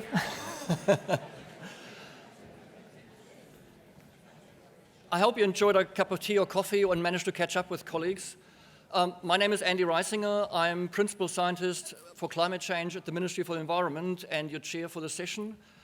It's also really nice for me to be back here, given that I previously spent 10 years as Deputy Director for the NZAGRC. The previous segment this morning set the scene from a political and global scientific context. This section now will look more specifically at what New Zealand is and will need to be doing to respond to the challenge of climate change. We will also hear from a similar agricultural-based country and how this country is approaching its own challenges. First off, I'm delighted to introduce our first speaker for the session, Dr. Rod Carr, Chair of the New Zealand Climate Change Commission. Rod completed his previous position as Vice-Chancellor at the University of Canterbury in 2019. He's also been Chair of the Board of the Reserve Bank of New Zealand and the Director of the Littleton Port Company, Taranaki Investment Management and Canterbury Employers Chamber of Commerce. Rod was appointed as Chair of the Climate Change Commission in 2019 following the passing of the Climate Change Response Zero Carbon Amendment Act. As we've heard, the Commission delivered yesterday to Minister James Shaw its first formal advice on what pathway New Zealand should take to reduce its emissions consistent with our domestic targets and international obligations. Rod can't tell us what is in that advice until it has been tabled in Parliament, but I'm sure he's got plenty of helpful and insightful observations to make for this conference. Rod, the floor is yours. Thank you.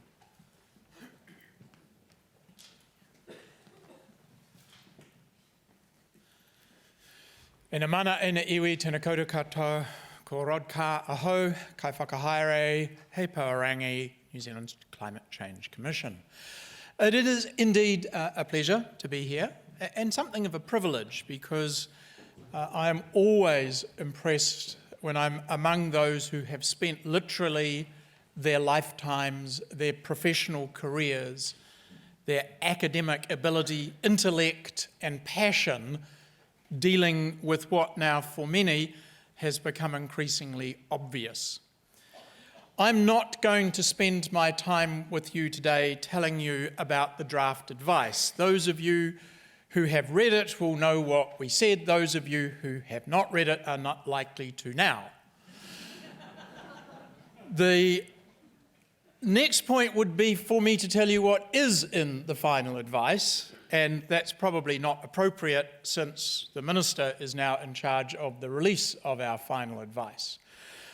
But it's probably helpful for me to say a little about what the role of the Commission is and what it is not, and our work plan ahead.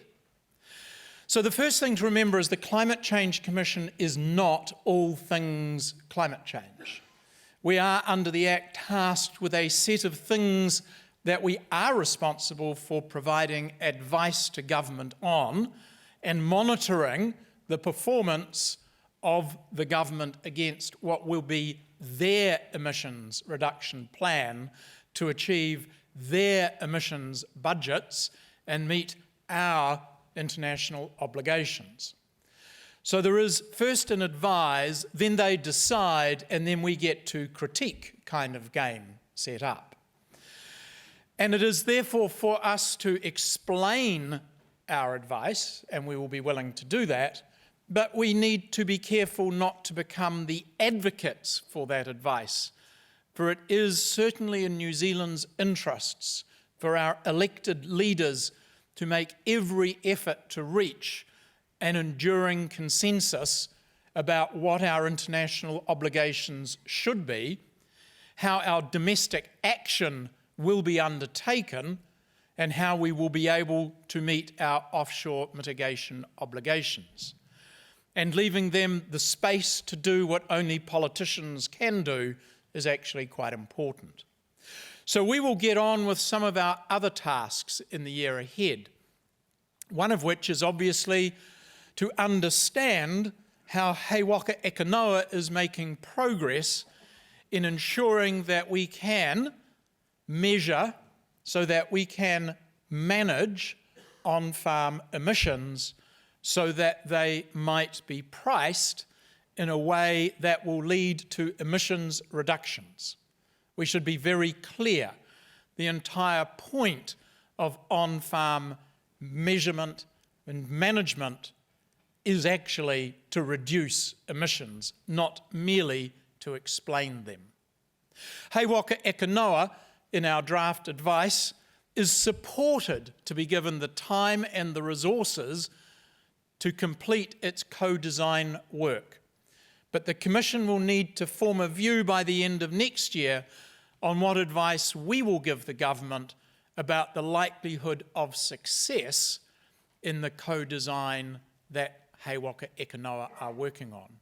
That co-design needs to be informed by the science and evidence, but it also needs to take account of the behaviour change and technologies which will be available for farmers to take up. And of course, we've already seen and heard that the Commission's draft advice is that known practices and technologies, if widely applied, together with land use change, is likely to see biogenic methane emissions from agriculture play their part in achieving the 2030 target of a 10% reduction in all biogenic methane from their 2017 levels. And I make that distinction because, of course, about 85% of our biogenic methane emissions come from agriculture, but about 15% come from our waste streams. Turns out, while New Zealand is top of a few lists in the world that we like to be top of, like trust and ease of doing business, we also have one of the highest per capita waste streams in the OECD. Maybe that's because we thought ourselves to be clean, green, but really we were just empty, so we didn't notice. So, biogenic methane matters, and there are people in this room who know more about that science than I will ever know or might ever choose to know. But for New Zealand, dealing with this problem is real. There is no way that New Zealand can meet its domestic targets and meet its international obligations out in the middle of the century unless we find a way to reduce biogenic methane from agriculture. There's a few little ways of thinking about what I'm going to say next. It's kind of like the engagement team at the Commission didn't write this bit. The reason is that I would like you for a moment to not think about all of this from the perspective of New Zealand and a New Zealand taxpayer, ratepayer, farmer or regulator, but rather think about what comes next from the perspective of people who live overseas, people who look at New Zealand and ask us to explain ourselves. Because the reality is that per capita, New Zealand's emissions are about 16 tonnes for each one of the 5 million of us each year. 16 tonnes. About half of that is agriculture, so we're left with 8 tonnes for everything else we do. On average, per capita emissions in India and China are 4 tonnes, and China manufactures for the world. So living overseas, you'd look at New Zealand and say, you're pretty profligate today. And then you'd look at history and realise that according to the Parliamentary Commissioner for the Environment, we chucked about 3 billion tonnes of carbon dioxide into the air as we created our grazing lands.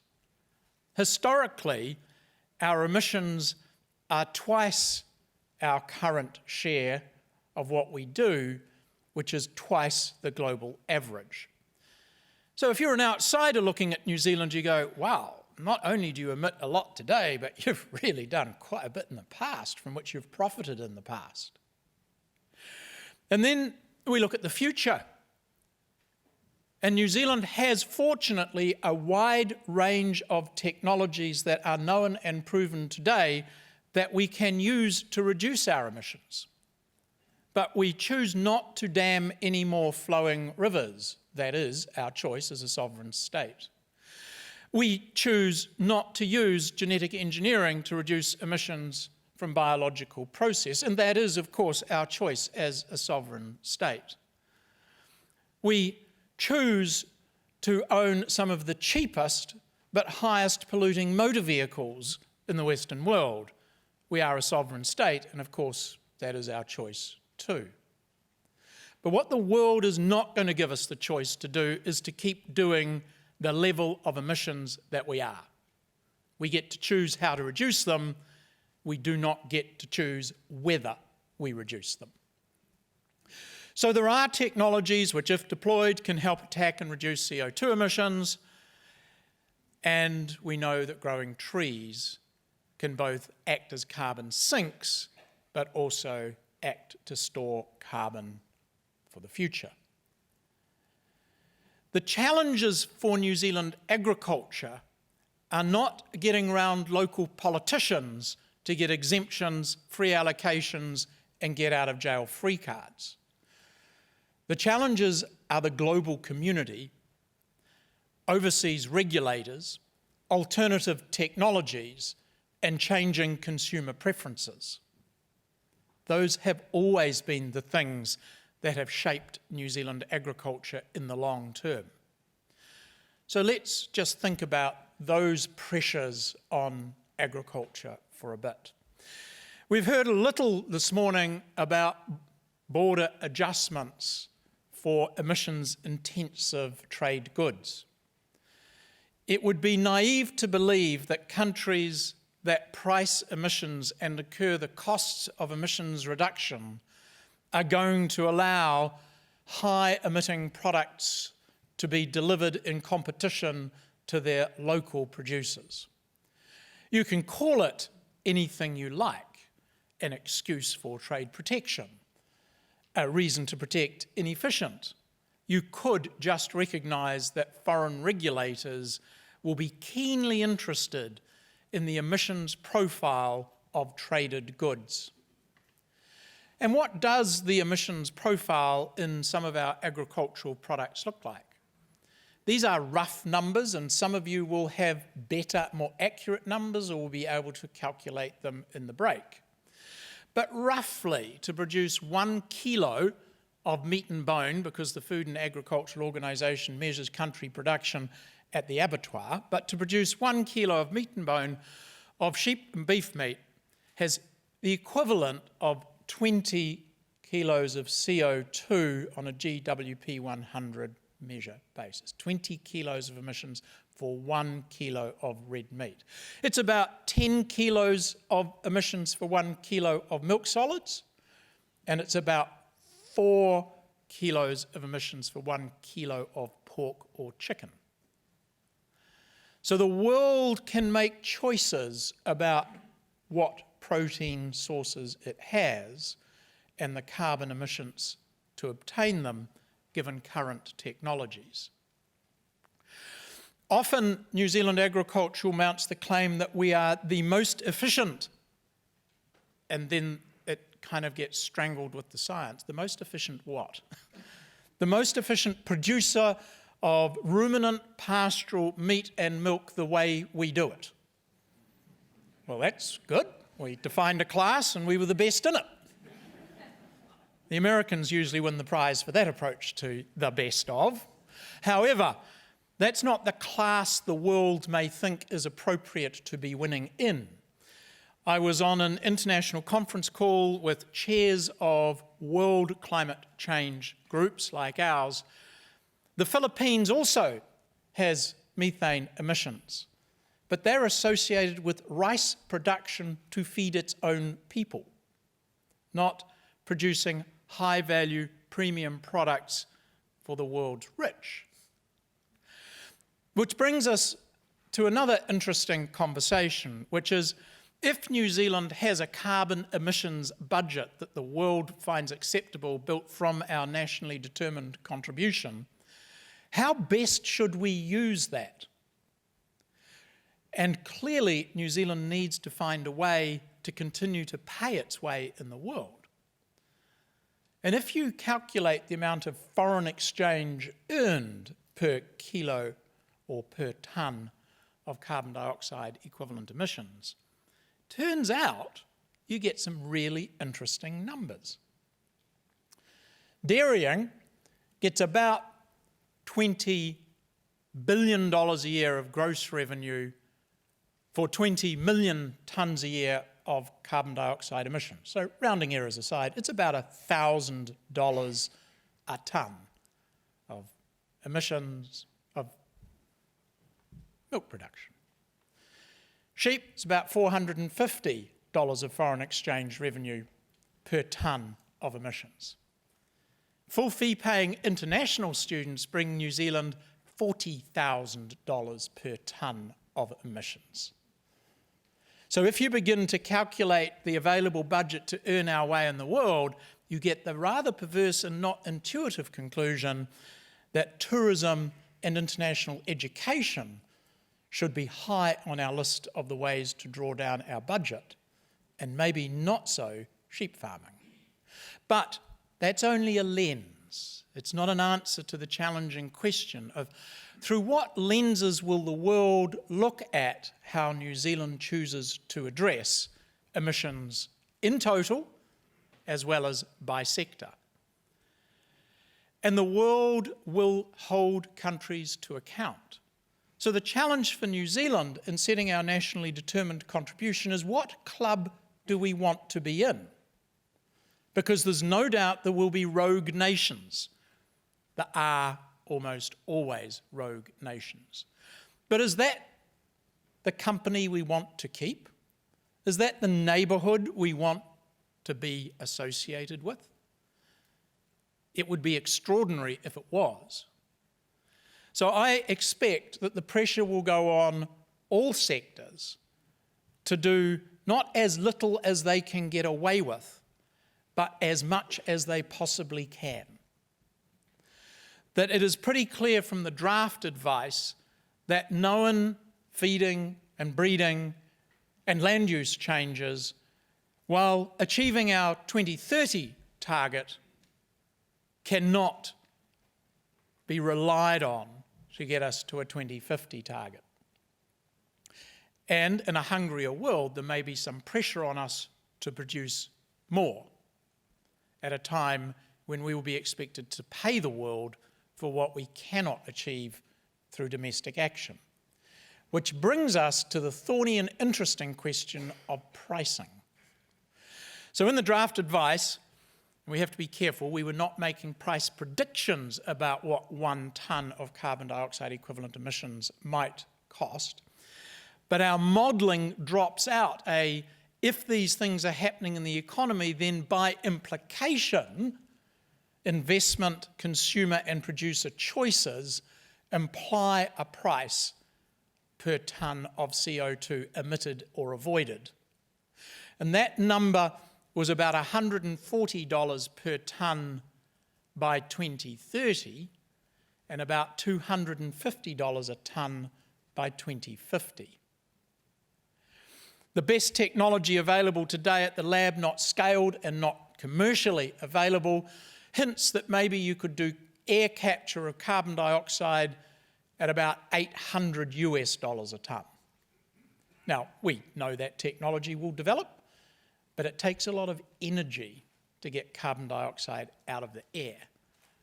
And so finding a technology that is able to capture carbon dioxide from renewable energy will be the challenge.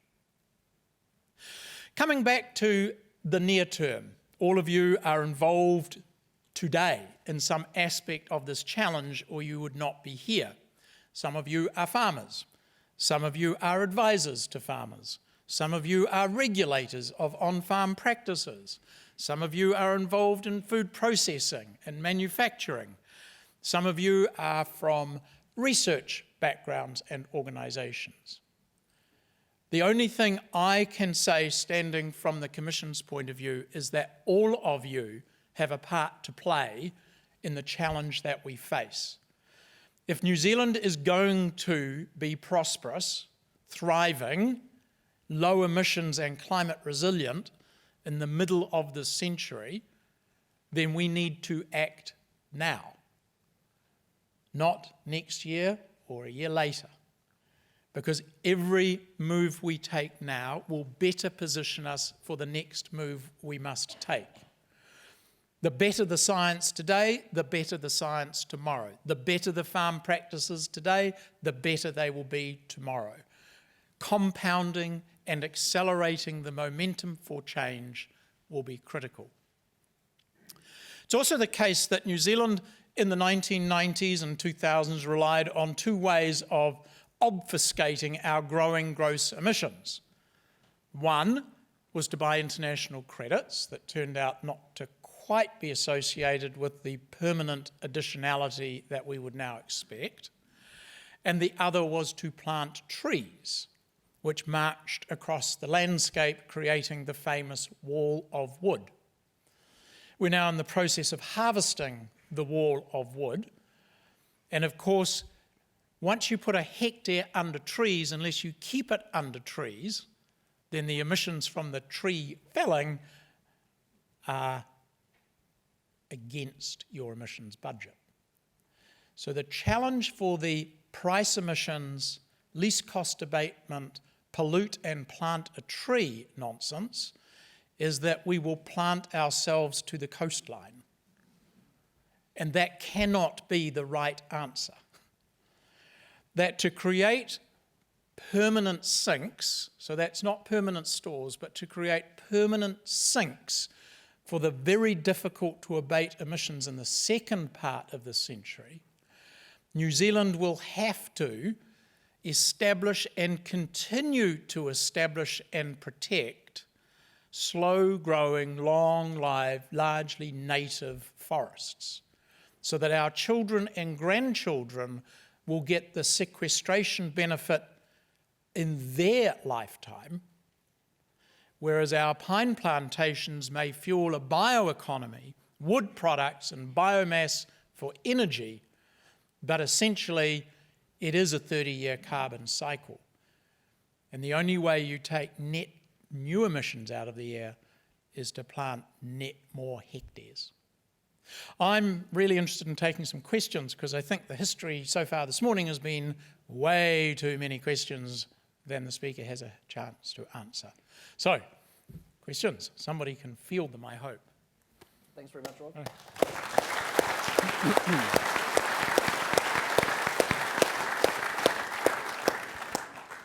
So in good advisory fashion, I think you left us with lots of very challenging, thought-provoking questions, which I'm sure, as you said, will trigger more questions. Let me just get started with one on the chat, and we'll take a few questions from the floor as well. And we're running about 10 minutes behind because we've run into morning tea time, so we'll shift everything by about 10 minutes, which unfortunately means our colleague from Ireland will have to get to bed only after 1 o'clock in the morning. And apologies in advance for that. We can blame the English for that.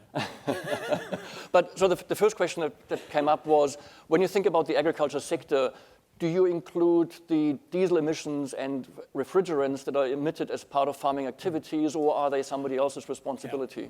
So about 20% of our other long-life gas emissions are associated with agricultural production. So it's both on-farm food processing and all the rest of it. And largely they are captured by the ETS. So that proportion is accounted for in New Zealand and already is priced in the ETS. Thank you. Are there any questions from the floor? Any hands up? There's one over there, right in front row, please.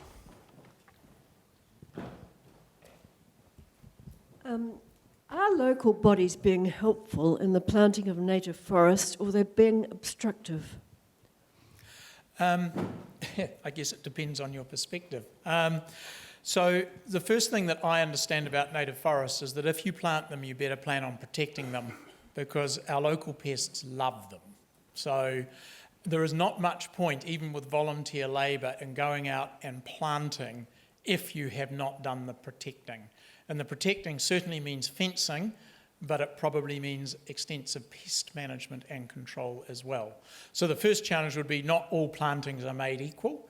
The second is, turns out that probably the lowest cost, most effective additional native forests are ones that are on the borders of existing native forests, because then the birds can do some of the propagation and infill for you. So that's another reason why not just protect what you plant, but think carefully about where you put it. So before I could answer the general question, is a local authority being helpful, it would depend on where they are planning on planting. And it is pretty clear that there are substantial parts of New Zealand, publicly owned and privately owned and collectively owned lands, probably in the order of 700,000 or 800,000 hectares, which have relatively no commercial productivity. Not fair to call them unproductive. If you're the bird life that lives there, it's pretty productive. But relatively low commercial productivity today that would be sensibly assessed for the establishment of permanent native forests.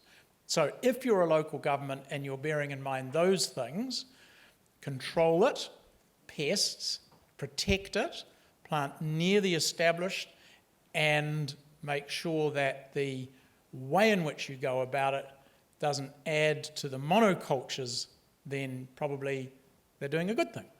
But it all depends. Thank you. Let's just go to Jeremy there. Soil carbon, New Zealand, the opportunity, risks. So part of the challenge is that the science isn't quite where it would need to be with soil carbon to know, A, what our baseline or base year would be. Secondly, to be able to evidentially measure the change. And thirdly, if it is permanent and additional to the baseline, you've got to be very careful in New Zealand about the difference between gross and net, because we lose quite a lot of soil into the ocean every time it rains. So if you're going to count what you sequestered, you're going to get pinged for what you lost.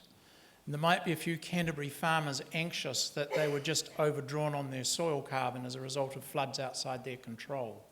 So I think there's a lot of work to do both in the science and then in the public policy if we are going to begin to measure, manage, and hold accountable for soil carbon.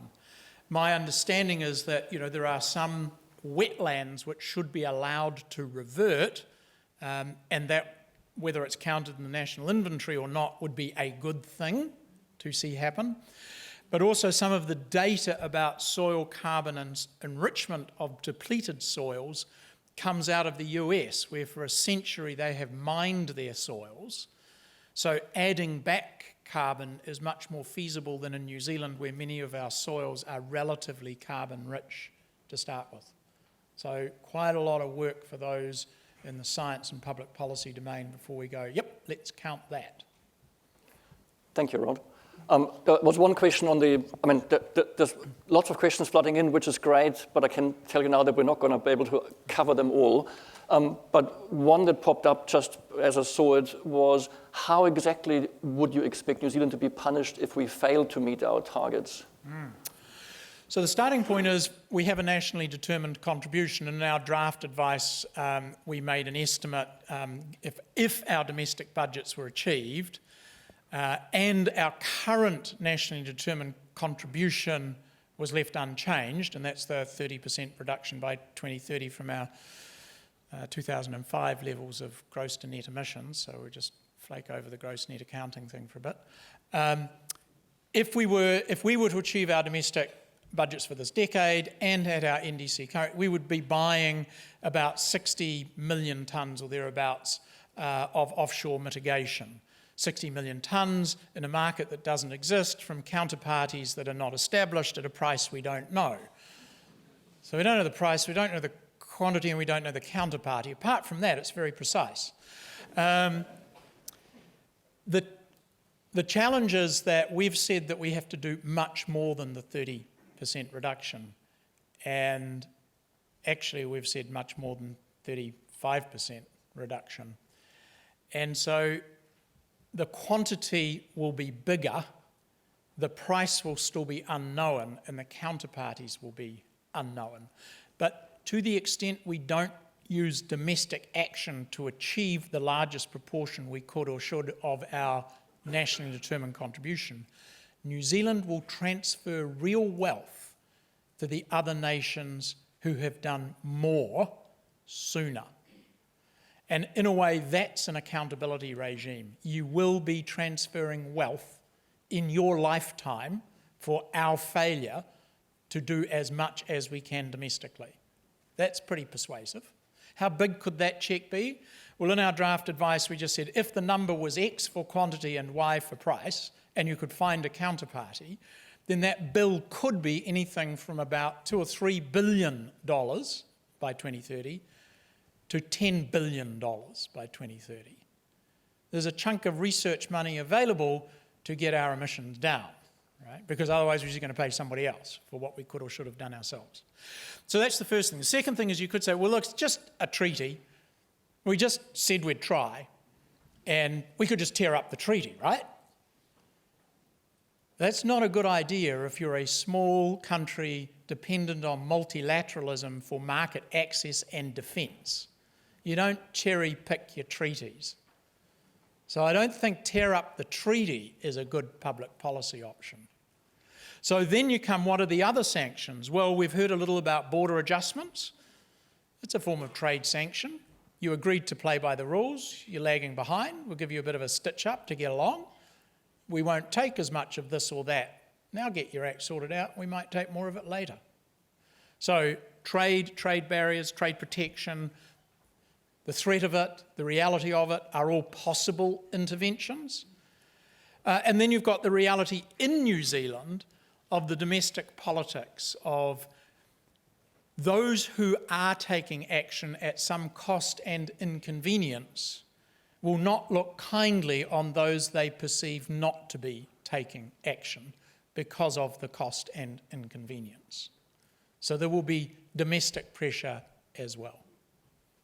We'll have time for probably two more questions. There was one in the right front, third row, please. Lindsay Wood from Resilience Limited. Thank you, Rod, for some very thought-provoking items. I'm interested in the role of harvested wood products as against us exporting logs. Mm-hmm. You've referred to the wall of wood, mm-hmm. and I'm no expert on the boundary conditions on our export tariffs and what motivates people to send unprocessed timber overseas and so on. But I am interested in trying to maximise the use of timber in New Zealand, such as with heavy timber structures and so on. Right. I'd love to hear your view on what it is that promotes us to send so much in the way of unprocessed logs, not only offshore, but often for a very short life before they revert to carbon in the atmosphere. Thank you. So part of it is the nature of our logs. Turns out we deliberately planted fast-growing crappy wood called Pinus radiata because we wanted to turn it into pulp for pulp and paper. It was always intended basically to largely be feedstock for pulp and paper sector. We then got the clever idea that if we poisoned the hell out of the wood and nothing could grow in it, you could use it as a structural building timber. That's slightly challenging because apparently you can land European hardwoods in New Zealand at 30% less than you can buy tannalised pine. And one of the responses I've heard being promoted by the local timber industry is we should ban the import of untreated wood. Let's think about that for a moment, right?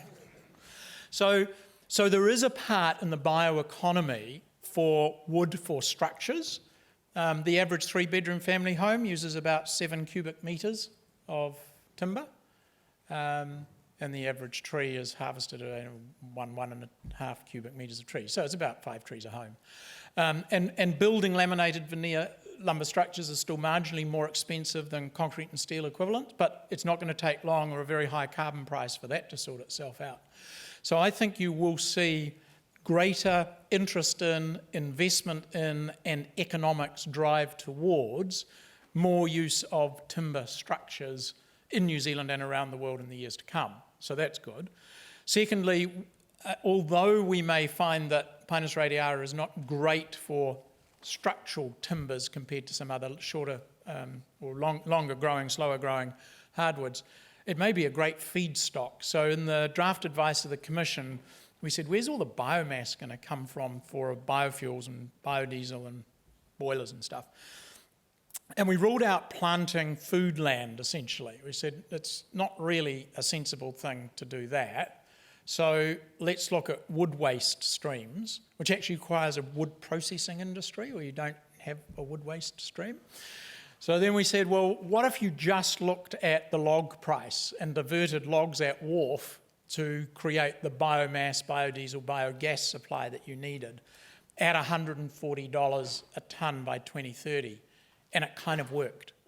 So I think there will be more competition for the use of biomass, and it will in part come from built structures, it will in part come from biomass, biogas and biodiesel as the carbon price of fossil fuels rises. Thanks, Rod. I'm afraid time is moving on, and not least out of respect for our Irish colleague, I have to close the questions now. Rod will be with us for the rest of the day, I presume, so you can buttonhole him extensively over the next few breaks. But just please join me in thanking Rod again for his presentation.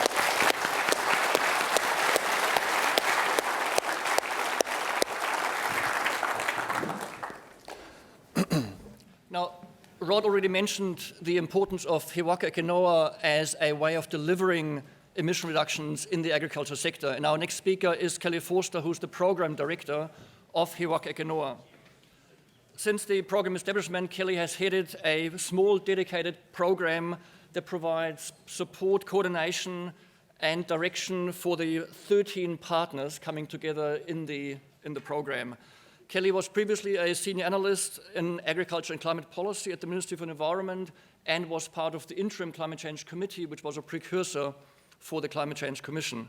She completed a postgraduate degree with a focus on climate science and policy at Victoria University in 2016, and prior to that worked as an environmental planner for Waikato Regional Council and other local authorities.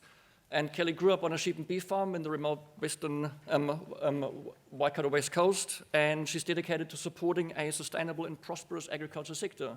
And we look forward to hearing from you, Kelly. Thank you. Thanks, Andy. Tēnā koutou katoa. I am going to step you through using my clicker, the missions and goals of He Waka Eke Noa, the Primary Sector Climate Action Partnership, the milestones for the program that make up that mission and goals, a bit about the program structure before I drill into more detail around the emissions reporting, farm planning and emissions pricing aspects of our program. But firstly, by way of introduction, He Waka Eke Noa, Primary Sector Climate Action Partnership, as Andy has said, is made up of 13 partners. I'm actually going to list them out, not just to run down the clock on this presentation, but because I think it demonstrates the breadth of this program. So the 13 partners are Beef and Lamb New Zealand, Dairy NZ, the Dairy Companies Association, the Dairy Industry New Zealand, Foundation for Arable Research, Horticulture New Zealand, Federated Farmers, the Meat Industry Association, Irrigation New Zealand, and Apiculture New Zealand, Me Uru Ki Kahikatia, the Federation of Māori Authorities, and the Ministry for Primary Industries and the Ministry for the Environment. The program is also supported by critical expertise in kind from Ag Research, Scion, Manaaki Whenua, the Food Association of New Zealand, the PGGRC, and the NZAGRC. All the partners of this program acknowledge that the agriculture sector does have a role to play in New Zealand's response to climate change and global efforts to keep warming within that 1.5 degree goal. And many of you will be familiar with that, the whakatauki He Waka Eke Noa. We are all in this canoe together without exception. And while it's a widely used whakatauki, it is very appropriate for this partnership because it brings together the groups and the people who have a part to play in the agriculture sector's response to climate change, and to all pull in the same direction, knowing that that is what it's going to take. The concept of the partnership was originally an alternative pitched by industry to an interim step of pricing greenhouse gas emissions at the processor level through the emissions trading scheme. The only other thing I want to say kind of in these introductory comments is that this program, I'm cognizant that this program is about greenhouse gas emissions, but it is one of the many factors and many things that are driving farmer decision making at the moment. You think about fresh water, biodiversity, even the weather, and our thoughts are with our Canterbury colleagues at the moment. And so while this program is focused on climate change, it is very much nested in this broader context of the wider things that drive farmer decision making. And integration is a very important part of this program. So the mission for He Waka I Noa is that the partnership will implement a framework by 2025 to reduce agricultural greenhouse gas emissions and build the sector's resilience to climate change. There are three core parts to this: empowering farmers and growers to measure, manage and reduce on-farm emissions, recognise, maintain and increase integrated sequestration on farms, and adapt to a changing climate. And this is all in the context of a sustainable and competitive food and fibre sector, not at the expense of it. Achieving this mission requires a change from where we are now to where we need to be. And the He Waka I Noa work program has drawn on expertise around what is an effective change program in this context. So core to this is supporting farmers to know their greenhouse gas emissions and their sources of emissions, to understand the mitigations, the levers that they can pull to reduce those emissions, and to have an incentive to do so. So wrapping that together means the goal for this program is that by 2025, all farmers and growers have included climate change in their farm plans and are annually calculating their greenhouse gas emissions and their sinks and taking action to reduce or offset their emissions. It does include an emissions price that recognises sinks and sources, and that is part of the package to drive change. So in order to reach that goal, we have several milestones that have been included in the Climate Change Response Act. So on farm planning, our first milestone was to develop greenhouse gas guidance for farm plans by the end of last year. By the end of this year, start of next year, we need to have 25% of farms with greenhouse gases included in their farm plans, and getting to 100% by 2025. On emissions reporting, we're working towards 25% of farmers knowing their greenhouse gas emissions number by the end of this year, and all farmers, 100% of farmers, knowing their greenhouse gas emissions number by the end of 2022, by the end of next year. There is also a milestone in terms of farm-level accounting, emissions and reporting system in place by 2025, so an emissions pricing system. And there is an important waypoint on the way to that milestone, which is that the He Waka I Noa partnership will be making recommendations on an alternative pricing mechanism to the emissions trading scheme to ministers in March next year. As Rod has said, the Climate Change Commission will be assessing progress on this program towards these milestones. And if progress is deemed insufficient, there is an alternative interim step of processor level pricing that can be switched on. So I'm now going to step you through a bit about how we are structured to deliver on these milestones in our mission, as well as some of the broader activities that are included in the program that aren't directly included in these milestones, but still very important to achieving that mission. So the ultimate leadership for the program sits with the Food and Fibre Leader Forum and the Ministers for Agriculture and Climate Change. A steering group has been appointed, made up of representatives from across the partners, and they oversee the delivery of the program. There's then a small program office, which is where I sit, that is both supporting the steering group and the leaders of the program, and where the mahi gets done in the work streams. So the work itself is delivered through three core work streams, and in these work streams you have people sitting, working on them from across all the partner and supporting organisations. So a very broad set of expertise and in-kind contributions to the program through those people. On the policy group, their core deliverable is to support the development of those recommendations to ministers in March next year. And there are some focus areas for working groups around emissions reporting, how emissions will be reported in a pricing instrument, Sequestration, how you'll count sequestration in the pricing instrument, what can be offset, and then technical pricing elements such as price settings. And I will go into more detail on that shortly. We also have a delivery work stream. So this is where the more farmer-facing activities sit. The role of He Waka Kanoa is not to replicate existing programs, but our core objective, I guess where we've got added value as a partnership, is to bring together the pipeline of activities and provide alignment, coordination and connection across that extension, innovation and farm planning activities that are being undertaken throughout industry and government. The only other thing I'd add there is the program is also looking at the capability and capacity of the rural professional sector and what is needed to ensure that that sector is able to support farmers and growers effectively. The program is underpinned by a Māori agribusiness workstream. This is called Te Aukaha, which refers to the bindings that hold together the waka.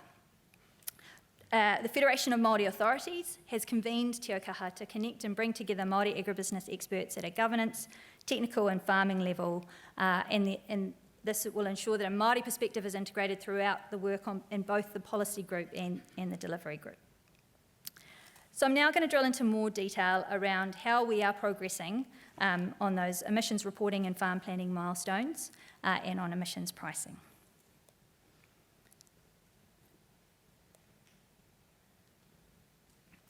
So for the purposes of those 2021 and 2022 milestones, the definition of a farm, or the farms that must know their number, we're looking at farms over 80 hectares. That includes pastoral, horticultural and arable farms, and dairy herds with a dairy supply number and feedlots as defined in the freshwater regulations. That's roughly 25,000 farms and captures 97.3% of emissions from livestock and nitrogen fertiliser use in the ag sector. The focus of those 2021 and 2022 milestones for emissions reporting is about building awareness for farmers and growers about what their emissions are, what the sources of their emissions are. And as a program, we are doing that through the tools and models that farmers are already using or that are in the pipeline by farmers' trusted sources, trusted advisors. But it is important that there is some measure of credibility applied to all those tools. So He Waka Kanoa has developed an agreed set of methodologies that will support farmers being confident in using the tools to determine their emissions number. That minimum set of methodologies is that the emissions factor used in those tools must be valid, i.e. based on the national inventory or an international default, that there are some minimum inputs, at least livestock numbers and tonnage of synthetic fertiliser, that the model and equations are logical, and that any mitigation and sequestration opportunities are based on peer-reviewed research. That we also made some recommendations around the presentation of that information because recognising our split gas targets, it's important for farmers to be able to understand where their emissions coming from in terms of their methane emissions and their nitrous oxide emissions. So we're recommending that those gases are reported separately as weight of gas and totalled using GWP 100. The existing tools that are on the market or publicly available have been assessed against those minimum methodologies, and you'll see the ones listed up there that have been assessed so far, and more tools will be assessed or have just been assessed and will be released shortly. So that includes the Beef and Lamb New Zealand's greenhouse gas calculator and others. I thought I'd front foot the question that yes, there is variation in the output of each of these tools. And differences between these models, these calculators, these tools can occur because some are more complex and have detailed approaches that capture a lot of farm scale information, where others are simple, relatively quick to complete, and rely on international or national defaults. Differences also occur due to different interpretations by users using the input data, and in some cases the variability is driven by the quality of the data inputted. As a program, because again, if we come back to the purpose of those 2021, 2022 milestones is to build awareness. So our priority is for farmers to know their greenhouse gas numbers and understand where their emissions are coming from, using what's already available to them, and potentially what they're already using. And so, a decision's been made that at this stage, that variability in greenhouse gas results is acceptable. But of course, as you move into pricing greenhouse gas emissions, we need to relook at that. So how are we doing? Currently, about 10,000 of 20,000 farmers know their numbers.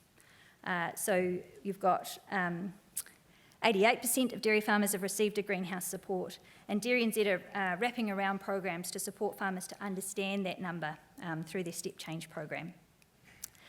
Beef and lamb will be rolling out their greenhouse gas calculator in June, and this will ultimately be linked to Yardstick, their existing performance tool. It's designed to be a simple tool for sheep and beef farmers to use, using their existing data that they've got available already. You've got tools also being developed for use by Hort NZ and the Foundation for Arable Research. And in the case of FAR, that's integrated into their production-wise, their existing tool to support crop recording, measuring sustainability. So then on the farm planning side of the dial, in the first year of the program, we completed the greenhouse gas farm plan guidance. So this guidance is to help farmers, growers and advisors include managing their greenhouse gas emissions into farm planning by understanding their emissions profile and what contributes to it, so dovetailing with the emissions reporting, exploring opportunities to reduce emissions and increase sequestration, and supporting farmers to know what records they need to keep in order to support that understanding. Many farms already have a farm plan, often as part of their industry insurance program, and industry bodies are incorporating this guidance into those existing plans. To support confidence that the farm plans delivered will be effective, He Waka Kanoa has initiated a process via MPI's Integrated Farm Plan Project to assess those industry assurance programs and other farm plan programs against that they are going to be able to deliver the commitments under He Waka Kanoa. So we're in the process of developing some criteria that those programs will be assessed against, including the content and the process by which those are done. What we're turning our minds to now with that guidance is including adaptation in the farm plan guidance. So that includes supporting farmers to understand what a changing climate means for their business and how they can build resilience to that. So how are we going on this milestone? We currently have approximately 1,600 of our 25,000 farmers with greenhouse gas emissions included in their farm plans. In June, Beef and Lamb will roll out their farm planning system with a climate change module alongside their calculator. Approximately 25% of farmers, 14% of farmers have plans to manage their emissions through existing programs such as Fonterra's Te Aki. And you'll see that, that gap already includes, for growers, already includes an audited farm plan that requires them to record fertiliser use and implement good management practices for fertiliser use. Now I'm going to step into a little bit more detail around emissions pricing and the work that's underway in the program around this. The objective of that, the emissions pricing work stream or part of our program is to design a farm-level pricing system that forms part of a broader behaviour change framework within He Waka Kanoa.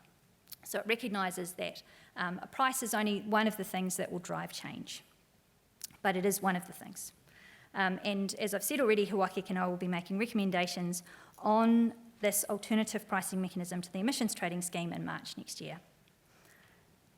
This pricing system should incentivise farmers and growers to reduce greenhouse gas emissions and increase integrated sequestration. It should contribute to reducing greenhouse gas emissions in line with our targets, or towards our targets, and support, as I've said already, a sustainable and competitive New Zealand agriculture sector. It also needs to be workable, implementable, practical, align with other government and industry objectives, and be consistent with our Treaty of Waitangi obligations. There are some key questions that we're looking at as we go through developing these recommendations. So how will the various agricultural greenhouse gases be treated? Obviously, they have different characteristics. I think everyone in this room will be very familiar with that.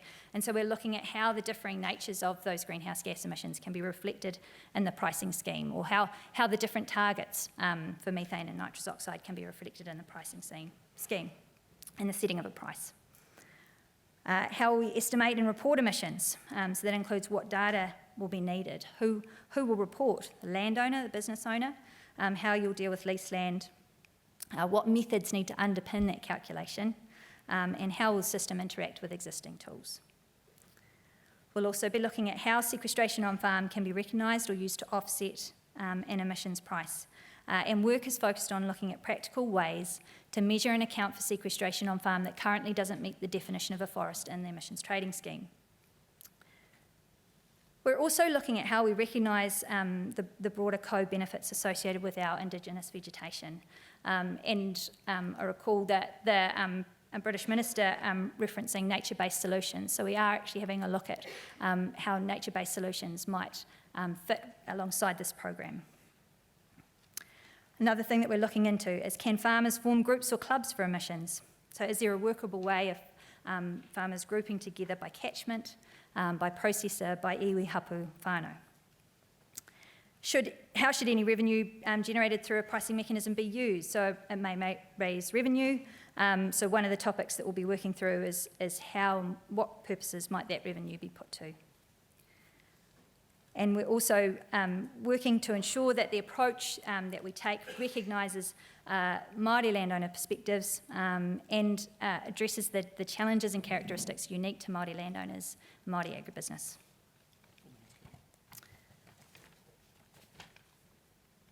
So where are we at with this? We've currently got a short list of policy options to price emissions and incentivise on carbon sequestration.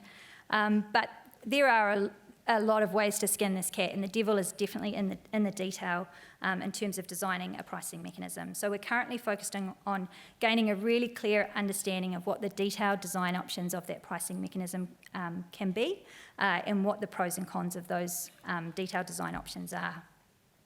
We regularly test options with a pan-sector farmer reference group, but we will be testing and refining our policy with farmers and wider stakeholders publicly late October and November this year. And so that will be a good opportunity for you to engage in more detail around the recommendations that we're working towards. So just in summary, this is a significant change program. And it's important for our farmers and growers and the sustainability and strength of our agriculture sector. It's important for New Zealand Inc., as we've heard from Rod, as we lead the world in designing an approach to reduce agricultural greenhouse gas emissions. One thing that strikes me about what's ambitious about this program is, when I was talking to a group of Waikato farmers a couple of years ago, one of the farmers said, "This is Star Trek stuff." And what this program will see is taking it from the Star Trek stuff to mainstreaming understanding of greenhouse gas emissions in farm business decision making. So to that end, our milestones are very ambitious, but our partners are very committed to the program and the milestones. And I hope you'll see, both through the detail presented here, but perhaps more importantly, through on-the-ground change and through the conversations that you're seeing happen on farm and in our communities, that there is a shift on the ground. That commitment is bearing fruit, and we are making progress. So now there'll be time for questions. Thank you, Kelly.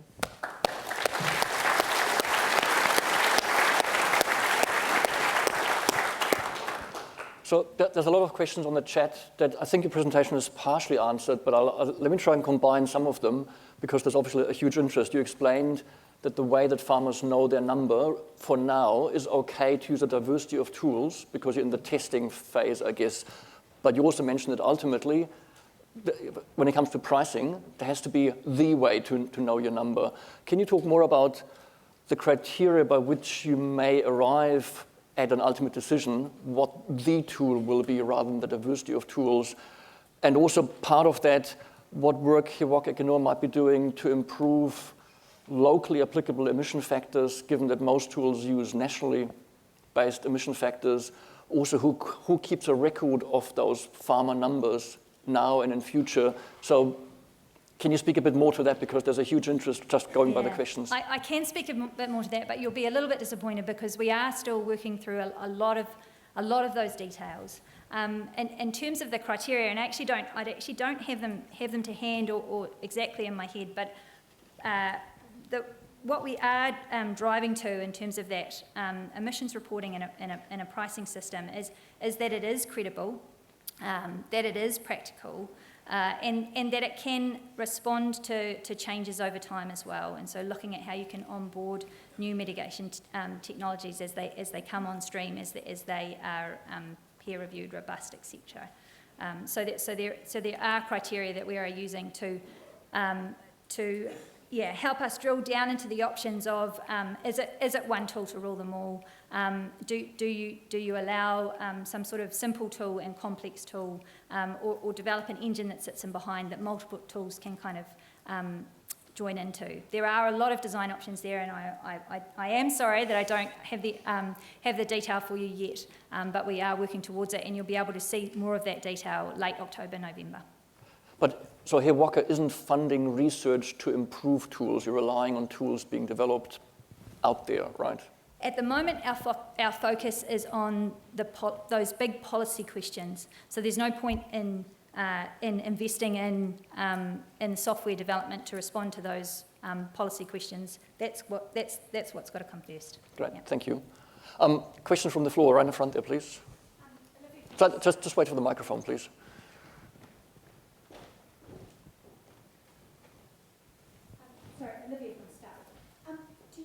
That your program is aligned with the Climate Change Commission's recommendations? Are you aiming for the same goal, or will you have to kind of realign now they've been released?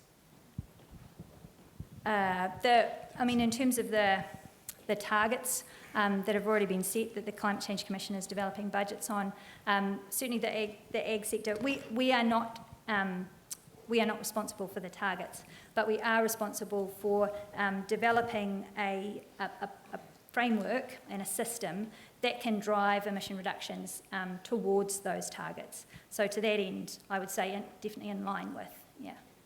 No, I ignored you before, Bruce, so next question over there, please. You talk about coming up with a scheme or a way of pricing emissions.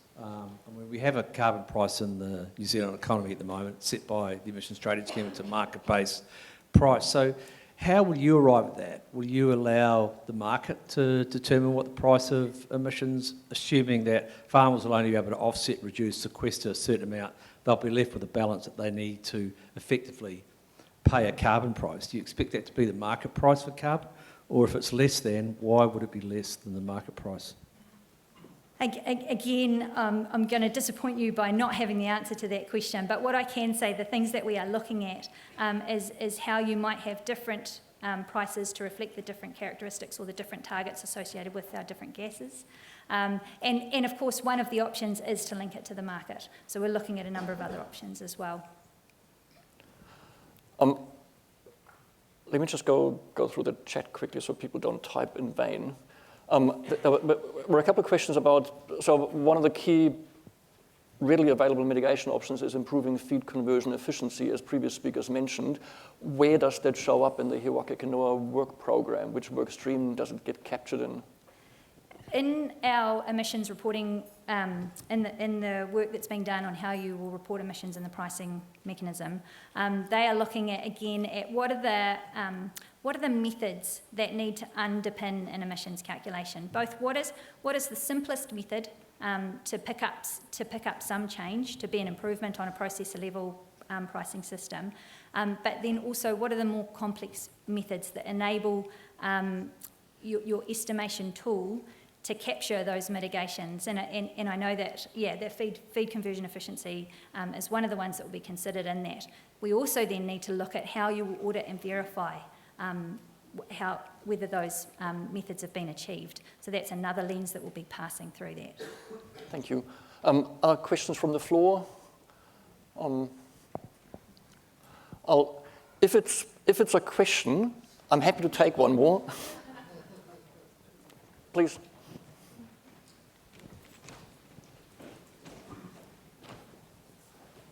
Yes, I know I've hammered this one before, but farmers are in the integral part of the carbon cycle.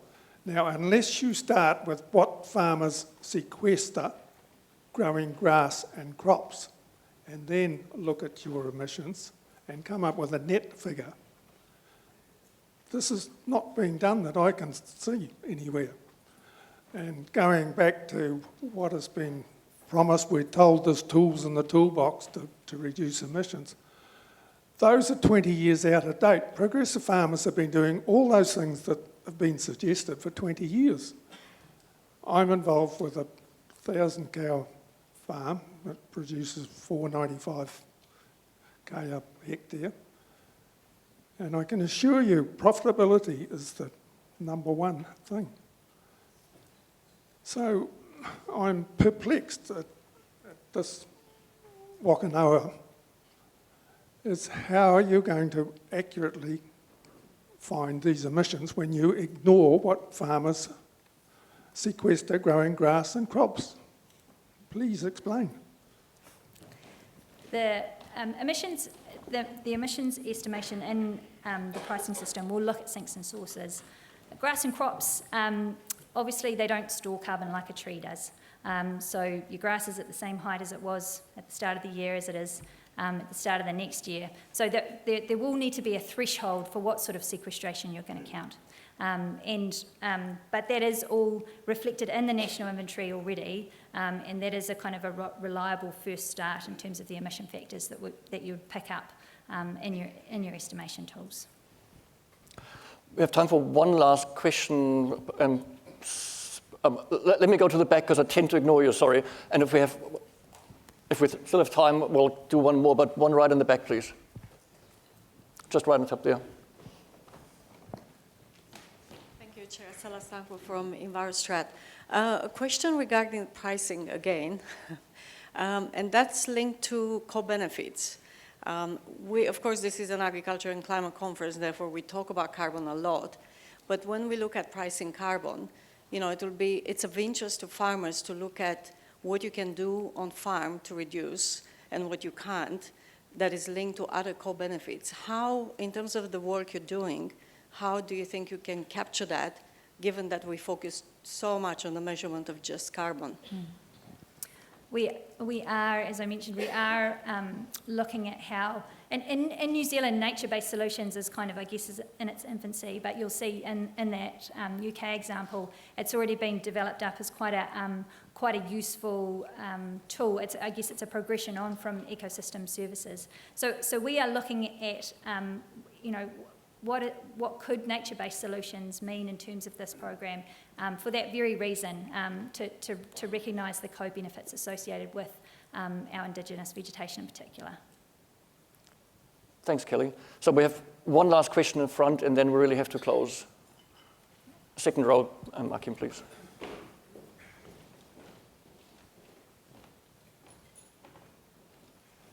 Rob Hickson, sheep and beef farmer, Castle Point Coast. About 30 years ago, a little bit over,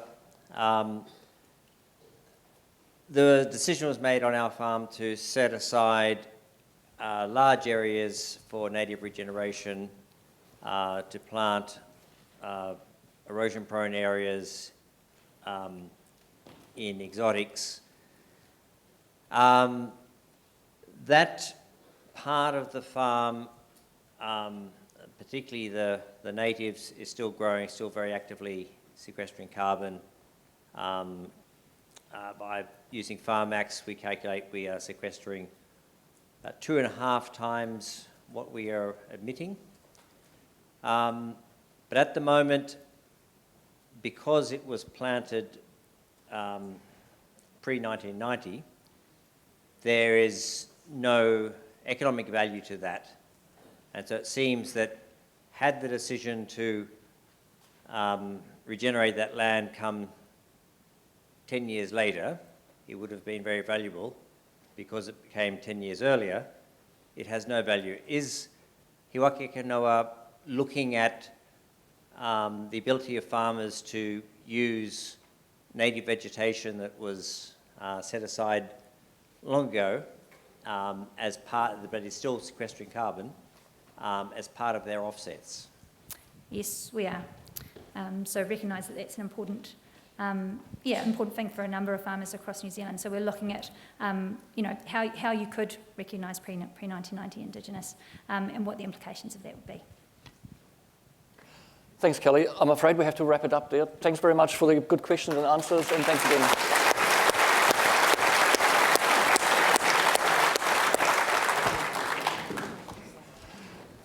So, our final speaker for the session is now on our caffeine infusion drip, I presume. He's waiting patiently in Ireland. His name is Dale Crammond, and I would like you to welcome Dale. I hope that he's on screen and can hear us. Dale is an agriculture inspector working in the Climate Change and Bioenergy Policy Division of the Department of Agriculture, Food and Marine in Ireland. He is currently focused on the issue of agricultural greenhouse gases, which in Ireland comprise about 34% of total emission, which makes Ireland the second highest fraction of all developed countries with a share of agricultural emissions, following New Zealand. Dale coordinated the development of the Ag Climatized Roadmap, which was published in 2020, which sets out greenhouse gas reduction targets to 2030 and proposes a long-term vision for Irish agriculture out to 2050. Immediately prior to his current role, Dale was on secondment to the Irish Department of Foreign Affairs from 2015 to 2019 in Washington, D.C. as Agriculture and Food Councillor, where he worked very closely with New Zealand counterparts in areas of common interest. And during his time in D.C., exports of Irish agri-food and beverage products to the US nearly doubled to just over €1 billion. So Dale is a man well worth listening to. He comes from an arable farming background and currently lives with his wife and 3 children in Dublin. Thanks, Dale. Thanks very much for your patience in waiting for the proceedings to get to you, and we very much look forward to your contribution. Thank you very much, Andy. I will share my screen now.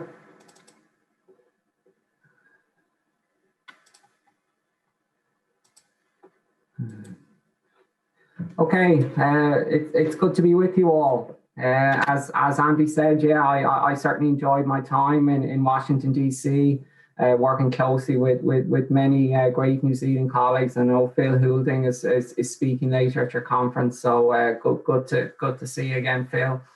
As Andy said, I'm just going to give you a run through of where Ireland's at in terms of its climate journey in agriculture. And just listening back over the last hour, it's certainly amazing to see, the commonality of challenge, between agriculture in both our countries. You've heard some about the global challenges this morning. Last year we got a new government in Ireland. A new climate bill is going through our parliament at the moment, and it has an objective to achieve a climate neutral economy by 2050. And within that, there's a target to reduce agricultural greenhouse gas emissions by 51% by 2030, and I'll touch on that later. We're all familiar with the Paris Agreement, what we have to do. I won't go into that. Maybe from a European point of view, the European Green Deal was published last year. And within that, there are 2 key spokes, a farm to fork strategy and a biodiversity strategy. So the farm to fork strategy is going to set a direction of travel for the agriculture sector over the years ahead. There's some very challenging kind of environmental targets in there in terms of reducing pesticide use, reducing fertilizer use, all with the benefit of trying to kind of improve biodiversity and the environmental footprint of European agriculture. The EU have just recently approved an increase in their own greenhouse gas emissions reduction target to at least 55% by 2030. So look, it's clear, where this is going, and it's also very clear that agriculture will have to play its part. So as Andy said, agriculture is a big, part of the Irish greenhouse gas inventory. 34% of emissions, arise in the sector. Our main greenhouse gases are methane, clearly, and nitrous oxide. No different to yourselves, I guess. We have about 65%, methane in our inventory and about 30% N2O. Emissions have been increasing in Ireland over the last 5 years, in particular with the removal of milk quotas. This was obviously a very substantial, issue that was holding back, dairy, expansion in Europe. And with quota removal, Irish dairy cow numbers have increased, and in production has increased from about 5 billion litres up to about 8 billion litres today. So greater than a 50% increase over the last 5-6 years. Where do agricultural greenhouse gas emissions come from? In Ireland, and as I say, it's probably very similar with yourselves, like 80% of emissions come from the livestock themselves and the manure they produce. We have about 10% of emissions from chemical fertilizer, nitrogen use, and then 5% associated CO2 emissions from lime usage, and then 5% from fuel combustion. As I said, the long-term kind of trend that the herd has been relatively stable, over the last number of years. But the one, I suppose, difference has been, as I said, the dairy cow numbers have been on the increase from about 1.3 million dairy cows in 2015 up to about, just under 1.6 million dairy cows last year. Our suckler beef herd has started to decline, and it's started to show like a marginal decline, and we expect that to kind of continue. Profitability in the beef sector is certainly challenging. Dairy cows, the dairy industry are certainly the most profitable enterprise in Ireland. So our emissions projections. So basically at the moment, we're working off our 2019 Climate Action Plan. We have a new Climate Action Plan 2021 that's currently being negotiated, and I'll touch on that. But at the moment, we're working off our 2019 plan, which set a target for a 10 to 15% reduction in emissions between now and 2030. So that was to bring emissions back to about 17.5 to 19 megatons. Our inventory in 2018 was 22 megatons, and there was a steep decline into 2019 where it fell to 21 megatons. But there's still a big challenge, to bring it back to the top of the range, and it's going to get even tougher. The bottom line shows methane emissions. It shows clearly, obviously, methane emissions over the last 30 years, where they were on a steady decline, maybe from a peak in 1998. But then with those rising kind of dairy cow numbers over recent years, they've started to increase again. So look, what we needed to do, we needed to publish a roadmap. I suppose that took the targets in the 2019 action plan and kind of laid them out in very clear terms, for farmers, what farmers needed to do on the ground today in order to improve the environmental performance of their farms. It was an ambitious vision, as 29 actions. We had a very extensive stakeholder, engagement before we developed the roadmap. We had about 500 consultation responses, 100 written submissions, and 400 survey responses. So it was the greatest response rate the Department of Agriculture has ever had to a public consultation, which shows the level of interest and the importance of this topic clearly. It's a living document. It's going to have to be updated on the back of revised targets. And it essentially, it mobilises Teagasc, who are our research and development authority. It mobilises both greenhouse gas and ammonia max. It also deals with air quality. Ammonia emissions are a big issue in Ireland, where 99% of all ammonia emissions come from agriculture. So look, what do we mean by a climate neutral food sector? Andy mentioned it in his introduction. We want to develop a climate neutral agri-food sector by 2050. So I suppose this comprises, 3 different elements. The first element is clearly we need to get, methane on a declining trend. We know the IPPC special report talks about this kind of global range of 24 to 47% out to 2050. We haven't put this in any kind of legal document, but our wider agri-food strategy does mention you know, this type of reduction range, you know, out to 2050. So we're looking at least 1% per year over the next 30 years.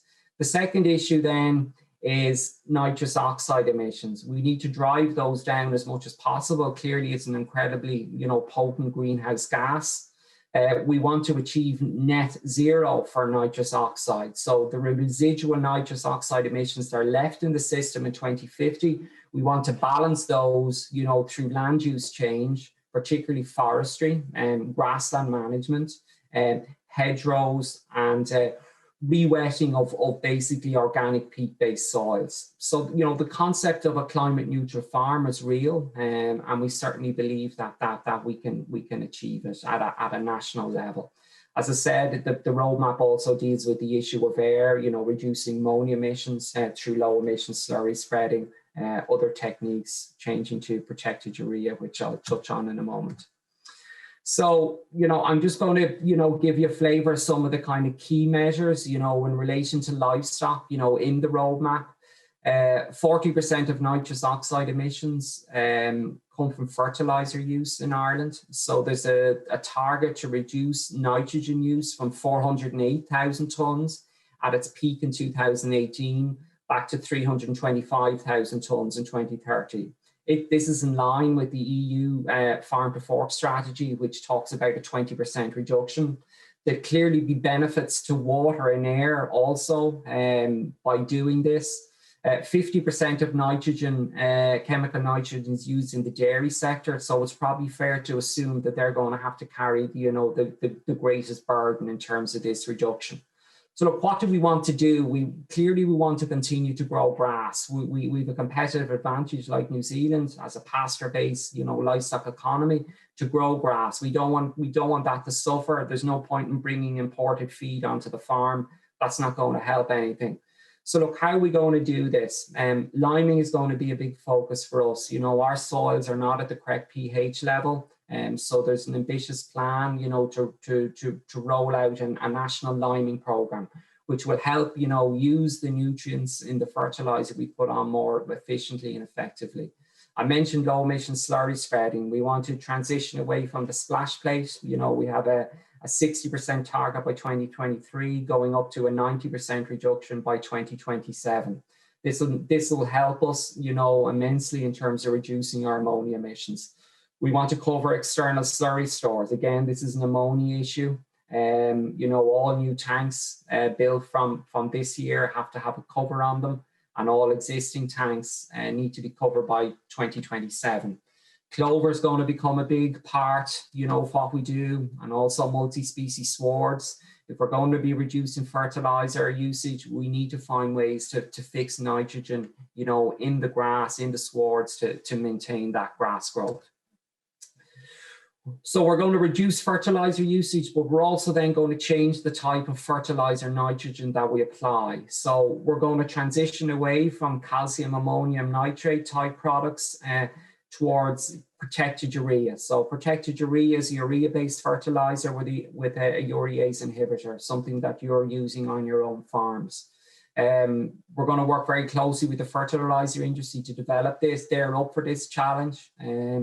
We spread about 30,000 tonnes, I think, last year, and clearly we need to kind of, you know, step that up over the years ahead because the emissions reductions are quite substantial. What else do we want to do? We want to genotype the national herd. We've started this road, and we were one of the first countries, you know, to introduce genomic selection, you know, in our herd.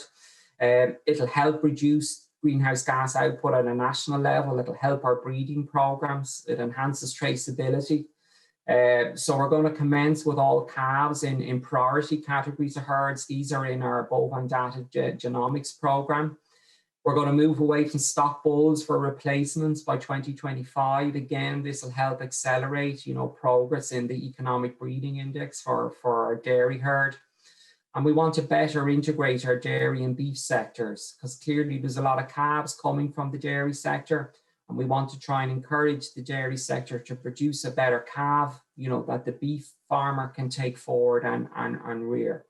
We want to increase milk recording from 50 to 90% over the next 10 years. So all these things are going to contribute, to reducing, our footprint on farm and ultimately drive down absolute emissions. I've mentioned about bringing, external sources onto the farm. We want to make sure that our crude protein and our livestock feeding stuff is at an appropriate level. So there's a target to reduce levels in feed to a limit of about 15% in grazing ruminants. We're probably at 16.5% at the moment, so there's not huge improvement to be made here, but it all adds up, at the end of the day in the national inventory. Clearly, we want to work very closely with New Zealand and in relation to, novel feed additives in terms of, reducing methane. I think this is clearly one of the most important things that we need to do. We need to find a solution, to this methane issue. And we also then want to increase proportions of homegrown proteins. Ireland imports some livestock feed from the Americas and other parts of the world. We want to increase those homegrown proteins. It's a better story, and we believe it'll help us, in the international marketplace also.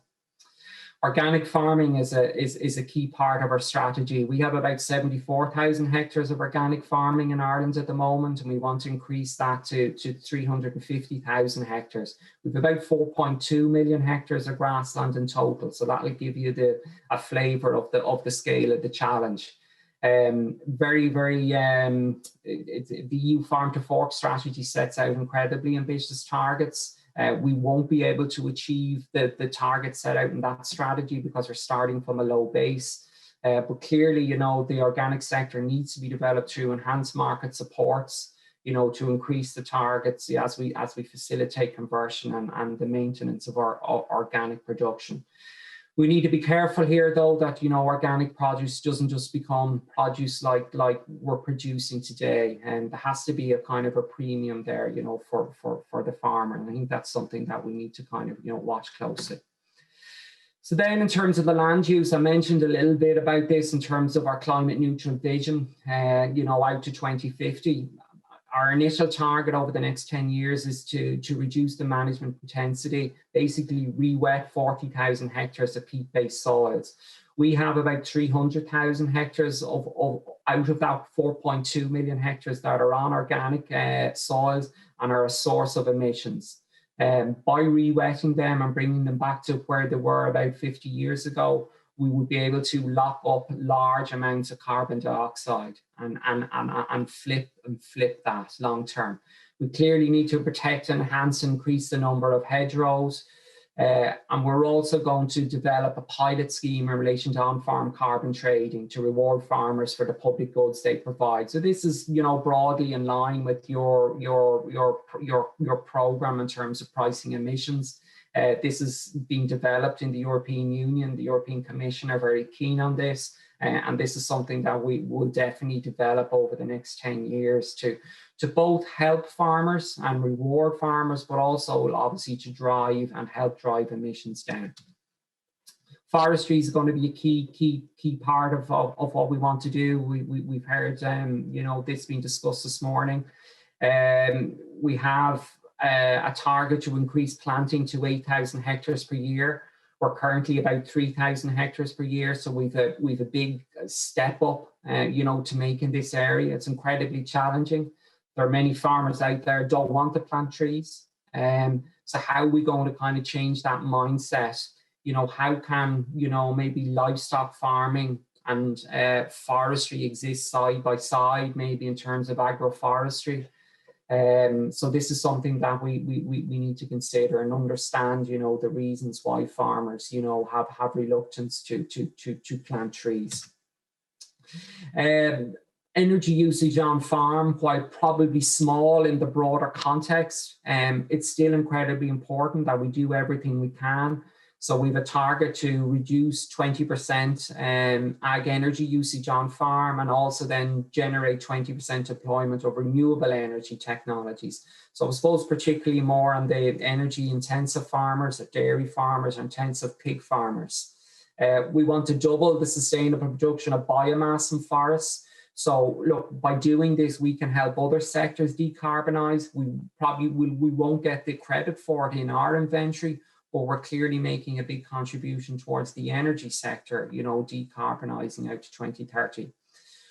We want to look at the whole area of anaerobic digestion. It's been quite well developed in Europe and Austria and Germany and other countries. We have a number of anaerobic digestion plants in Ireland, but clearly we see a role to increase, you know, adoption rates, you know, to process some of our manures, you know, through these plants and reduce methane that way, but also, you know, to provide an energy source as well in terms of the biomethane that comes out of it. The challenge is very obvious.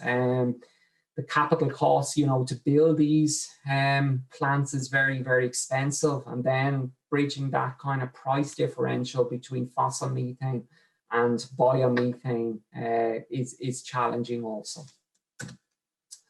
We also look at some cross-cutting issues at the end, I suppose, of the roadmap. Research and innovation is key. We've already talked about it in terms of, you know, that feed additive piece. A big part of what we want to do as well is driving behavioural change on farms. So there's a proposal for a signpost farm programme, agriculture knowledge and innovation systems, and it was literally just launched last week. So what our signpost farm programme is, it's about 100 model farms across the country, across all enterprises.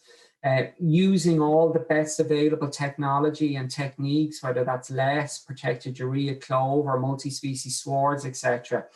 And the objective of these farms is to facilitate peer-to-peer learning, because we believe this is the best way, or one of the best ways, to drive behavioural change at farm level. The one-to-one, you know, relationship that an advisor had with his farmer, you know, we believe that's probably, you know, going to phase out a little bit.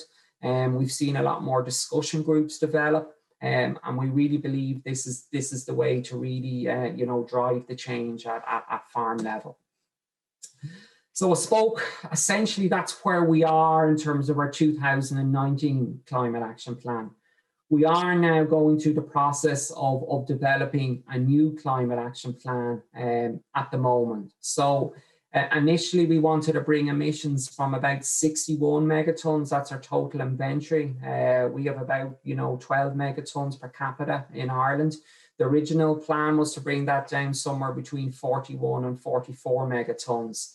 The new target now, as I said, is a 51% reduction, which will bring emissions back to 20 megatons. So we're currently waiting to see, you know, what sort of implication that will have for our agri-food sector.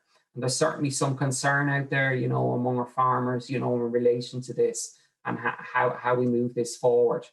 You know, there are the step up in agriculture, you know, there are some technologies there that are in development. We know about 3NOP.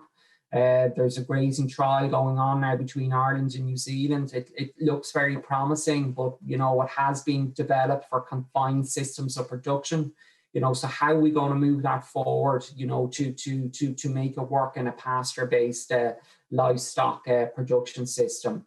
We believe it's very possible to make progress on that over the years ahead. I've mentioned anaerobic digestion, multi-species sward. Breeding over the long term can make a big difference, but it's changing our breeding programs to select for more methane traits. And that's something clearly that we're going to have to transition to. And start very soon if we're wanting to see this kind of, you know, methane, you know, decline over the years ahead.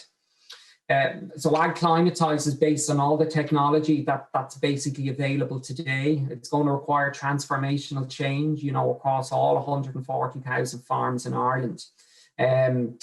As part of our agri-food strategy process, which is it's our wider agri-food you know, development document, we launched a new strategy, you know, every 5 years, setting out, you know, direction of travel for the next 10 years.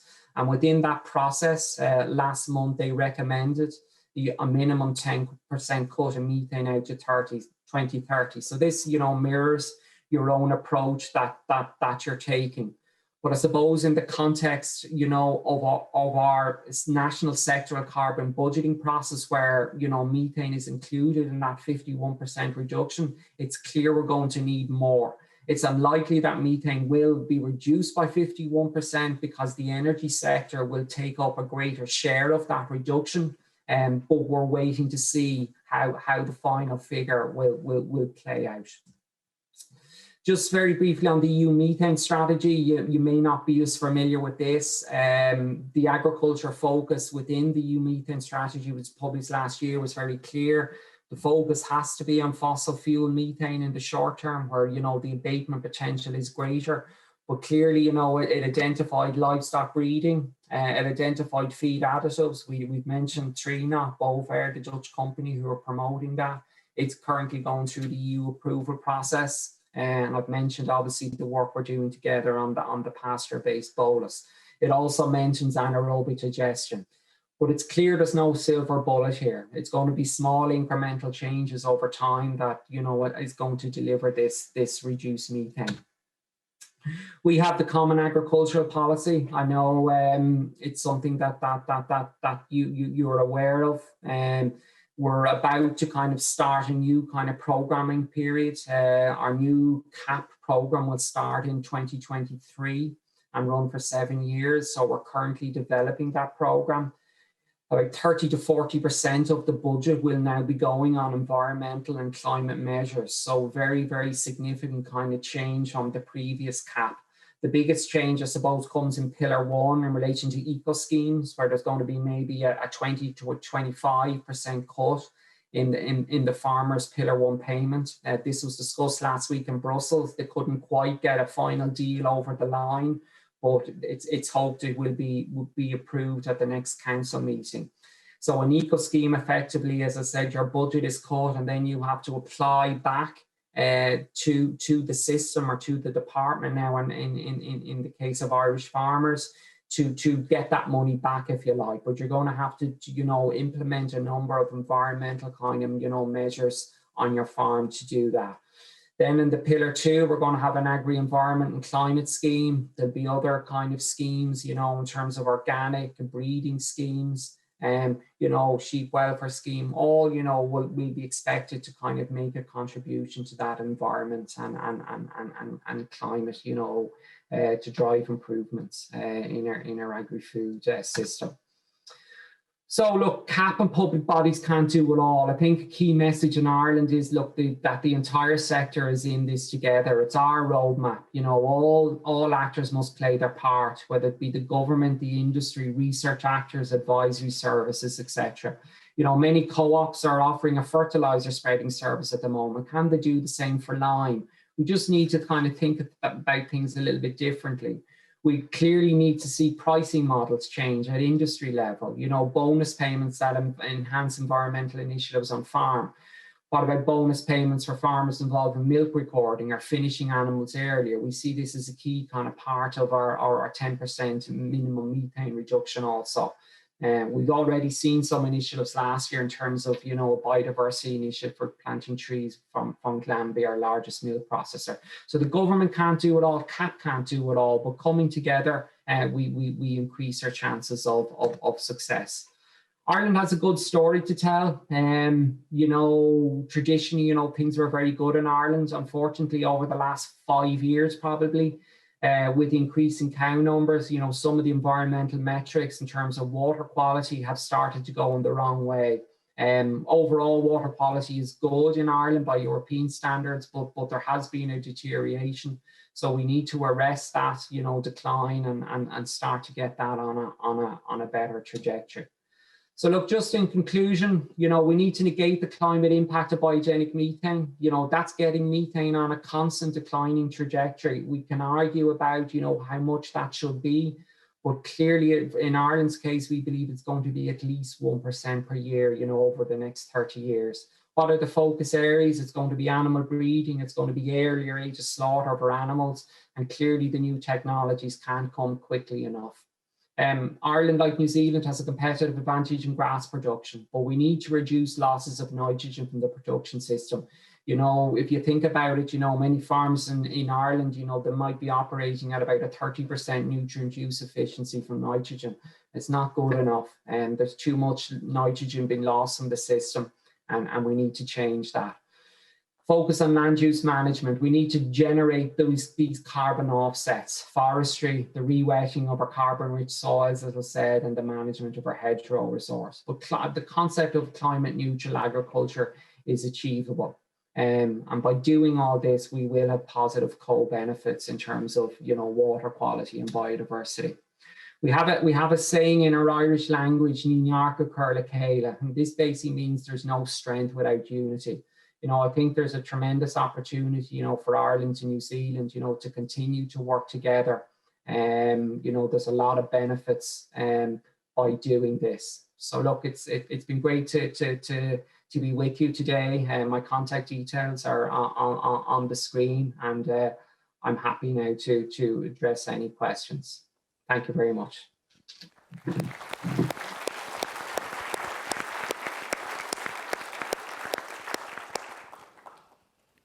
Thank you very much, Dale. And you seem amazingly awake, given that it's now almost 2 a.m. at your time, I think. Thank you very much. Yes, Andy. We're moving into our lunch break, but if it's okay with you, I think we should take at least 5 minutes to take some questions. I mean, the main sense that I have from listening to your presentation is sort of the relief of we are not alone in this universe, but clearly things look somewhat different when it comes to the policy implementation. There were a few questions about how CAP and agricultural subsidies change the way that you provide incentives to farmers for the behavior changes you're seeking, where I think the context in New Zealand is different. But I think your slides probably have addressed some of those questions that we had in the chat. But there's one question, whether you're explicitly framing what you're looking for in terms of emission reductions around regenerative agriculture. Is that an explicit theme in Ireland, or is it more an accidental outcome from the collective measures you're trying to pursue? I think it probably is the latter, Andy. As I said, you know, there's a big target there to increase organic production, but organic production is not going to be for everyone. It doesn't work in every circumstance. So I suppose ultimately for all our commercial farms, you know, we want to drive down that nitrogen usage, you know, as much as possible, you know, by introducing, you know, clover and multi-species swards, low emission slurry spreading, getting better in recovery, you know, from our manures. You know, regenerative agriculture certainly has a part to play.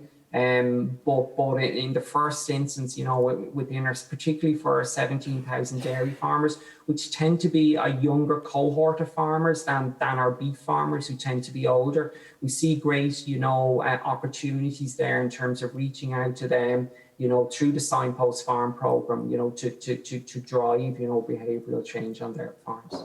Great, thank you. I'll take one more question from the chat, just because it's also a very popular one, which is just, can you give us more details about the strategies you're pursuing to better integrate dairy and beef production systems, and what's your measure of success? When do you know that you've made the progress that you're looking for? Sure, yeah, look, this has been, I suppose, an issue, you know, within Irish agriculture for the last couple of years, I suppose, as the dairy herd expanded and more calves were being produced. And I suppose there was a frustration there at times, you know, from the beef farmer that was taking these calves, that, you know, it was challenging for them to kind of, you know, rear them and kind of make a profit on them. So there's a number of initiatives, you know, at a processor and an industry level in particular, you know, where one of our major dairy processors, Glanbia, comes together with one of our major beef processors called the 20 Club. And within that, they're looking to kind of, you know, better integrate the system. I think, you know, we're potentially going to have to look at, you know, at a better, you know, bull that, you know, is more suitable, you know, for the beef industry. The dairyman, you know, clearly has to, you know, look at the overall kind of agri-food industry in its totality, and I think there's an obligation on them to do that. Thank you. We'll hear more about research collaboration in the afternoon, I think. So let me just check whether there's any other burning questions from the room. There's one in front there.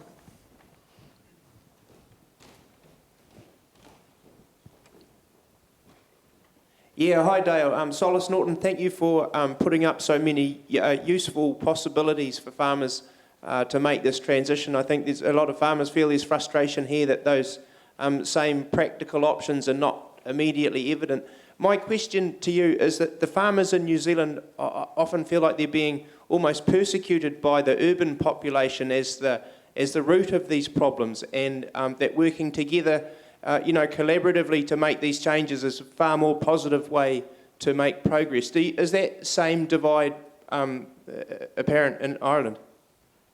Yeah, unfortunately it is. Like, I think, when as I said at the introduction, I was away for 4 years in Washington, D.C. between 2015 and 2019. And when I came home and came back into this role, I couldn't believe the change in Ireland in terms of, the division, I suppose, between the environmental lobby and some urban groups and agriculture. And really, it doesn't serve any purpose. It's not going to help us achieve our targets. So somehow we have to try and kind of, diffuse that tension. And I suppose educate, these people, what farmers are doing on the ground. Farmers are the custodians of their land. They want to hand the farm off on to the next generation. And with the right advice and with the right programs, I believe we can do that. Thank you. Let me take one last question from the chat, just so you can then have a whiskey and go to bed, which is whether Ireland is considering using other metrics to better represent the warming effect of methane, such as GBP star. What role does it play in the national debate? Sure. Look, this is a very important issue. I think particularly now as we go through this kind of climate action plan, 2021 process, in terms of determining, what's a fair contribution from methane towards our kind of, national determined contribution, if you like, under the Paris Agreement. So there's been a lot of talk about metrics. Unfortunately, we're part of an international process, and Ireland will certainly play its role in terms of advancing the science around the metrics issue. But it's clear the metrics aren't going to change, anytime soon at an international level.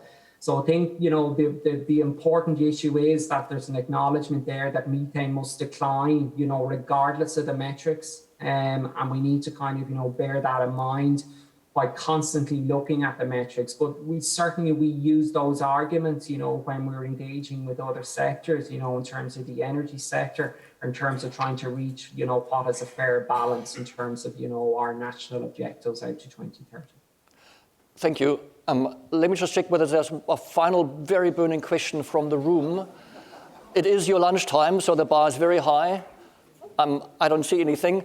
In that case, thank you very much, Dale, again, for staying up so late. It was really insightful to hear from Ireland. Thank you very much. Okay, ladies and gentlemen, we'll make a start.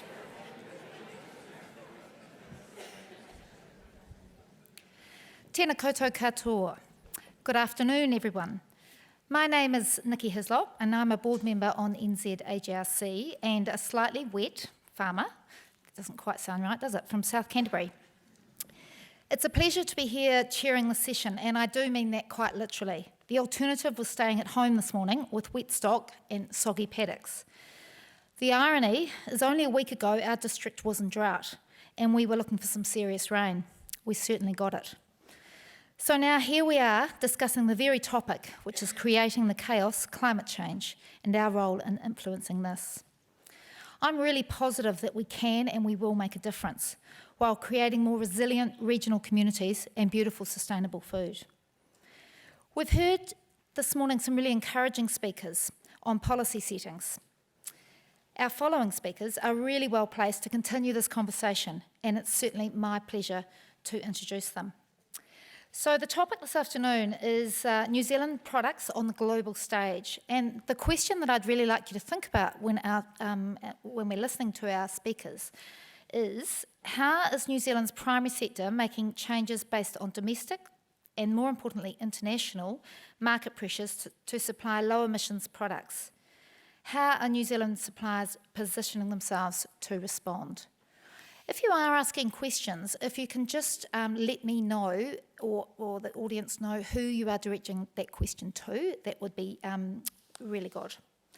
So this session will run slightly differently to the previous. We'll run through our 3 presentations and then sit down for a good discussion on what those presentations contain, prompted by your questions. So, making a start, I'm certainly delighted to introduce Lee Stewart from Fonterra. Lee, hand up, obviously. Lee leads the corporate sustainability team responsible for key projects, strategy and policy.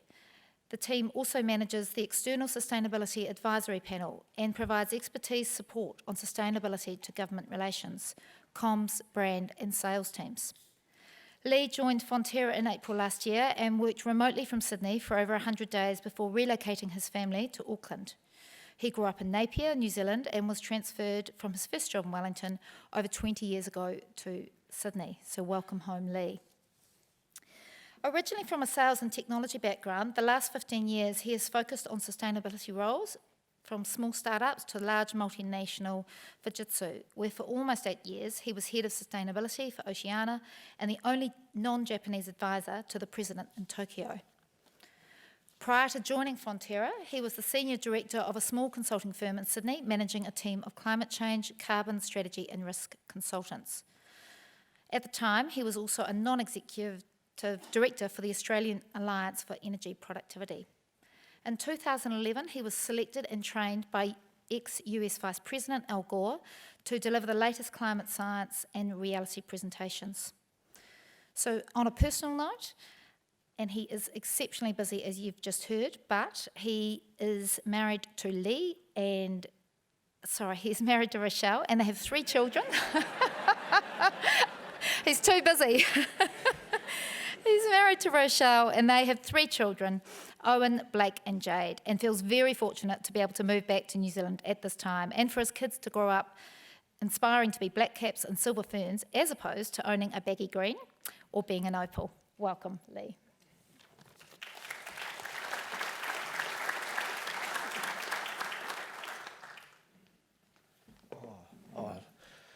Thank you so much, tēnā koutou ko liaho, and thank you, Nikki, for that wonderful introduction. It does feel a very, very great privilege to be here today in front of you. So, as we mentioned, I also want to mention one thing to you. Happy World Milk Day. Congratulations. So today is about recognising our dairy farmers around the world and recognising the nutritional goodness that we get in the glass of milk every day. It's enjoyed by millions around the world. So really significant day. So I just thought I'd celebrate with you. I've given up my free milk at the Fonterra offices around the world. We're doing a free morning tea and an afternoon tea. But I really want to recognise that. So everyone working on milk today, hope you have a great day.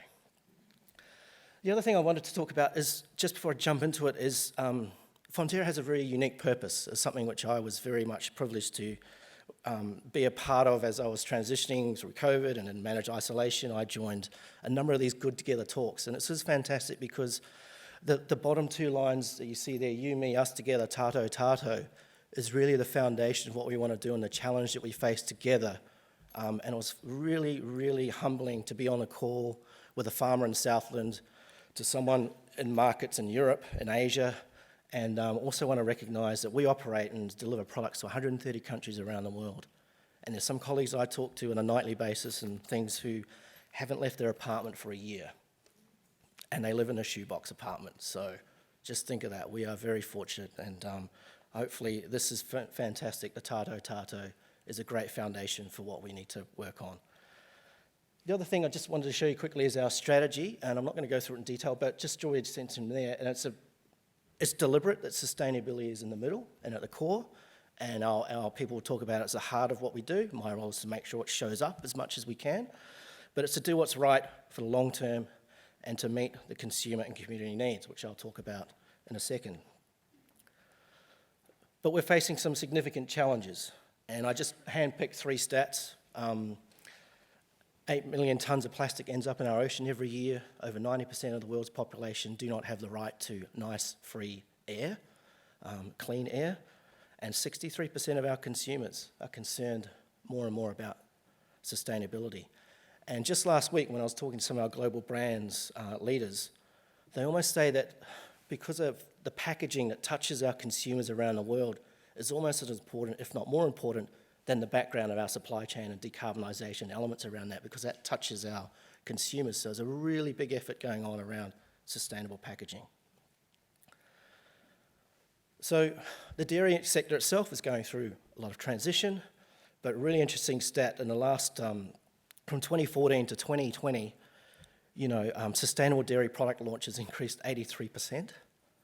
It's fantastic growth in that, and sustainability claims for dairy products globally are growing exponentially as well.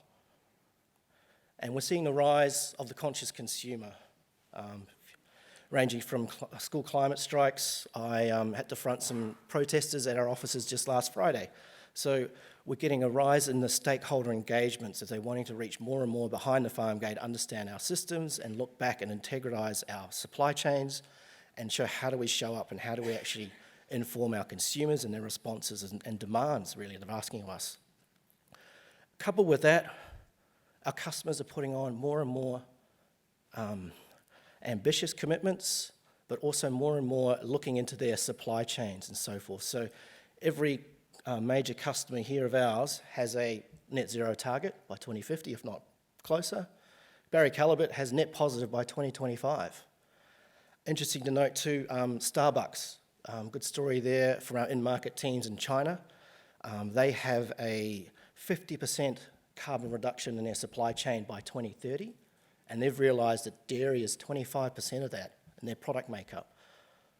So we're fortunate enough to present to Starbucks that Fonterra and New Zealand milk is a suitable option to help them hit that target, and we actually won that account. It was one of the attributes that helped win that account and that deal for supplying Starbucks in China. So we're already seeing this happening, and it's going to happen more and more as customers put pressure on their supply chains and are incentivised to reduce carbon throughout their supply chains. So how are we responding? First of all, very great to say New Zealand, as I said before, we are blessed with some really great goodness and a great advantage. The research done by obviously Ag Research shows that we have the lowest carbon footprint in the world already for dairy, mainly for these main attributes that makes up that low carbon options, the pasture-based systems, lots of renewable, long sunshine hours and so forth, and hard work from our farmers is really fundamental to that. So to wrap up in the next few minutes, I'm just going to talk through sort of our value chain and look at what's happening on farm through to our innovative solutions around methane, working towards net zero in the production and manufacturing sites, and then how we're actually we're testing the market by giving our consumers choice for low carbon and other options as well in the supply chain. But on farm, another great day today is actually we've launched our cooperative difference payments starting from today. So farmers that go above and beyond have an opportunity to access up to 10 cents more in kilograms per milk solids. And if they meet certain attributes based on the cooperative difference, ranging from environment, animal well-being, community and quality of milk, and so forth, they can actually access more money. And this is a great platform that will drive, hopefully, performance, taking it more meaningful and actually making the farmers realise that not all milk is actually the same. And it's a great platform for us to actually do more and more incentivising and supporting of our farmers. Coupled with that cooperative difference, and it's linked into the cooperative difference plan, is the farm environmental plans. I was fortunate enough to spend a day in the Waikato region with a sustainable dairy advisor. We now have 40 of them up and down the country. They have booked out months and months in advance, and it's a really, really detailed environment plan. They would spend 1 or 2 days on site with the farmer in a collaborative discussion, and the plans they get is very detailed about what they can do and an action plan of how they can improve on-farm environment. Moving on to innovative solutions, and really just handpick 3. We could talk for hours and weeks on this, and I'm definitely not the right scientist or not the scientific background to talk about this, but 3 really interesting things is that we look around what we can do around the methane. We're piloting seaweed feeds for cows in Tasmania that's showing some good sort of options of reducing methane. Our own research in Palmerston North, which has got about 80 to 90 years of research in fermentation, looking at how we can actually use that to feed cows to reduce methane. That's a lovely name called Cowbutcher.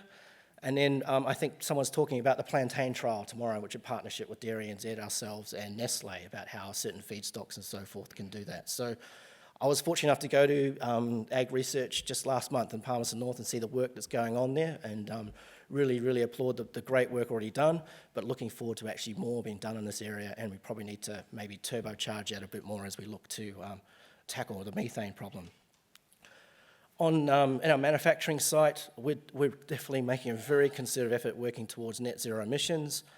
The key lighthouse headline project, well, it's just abbreviated there as TA.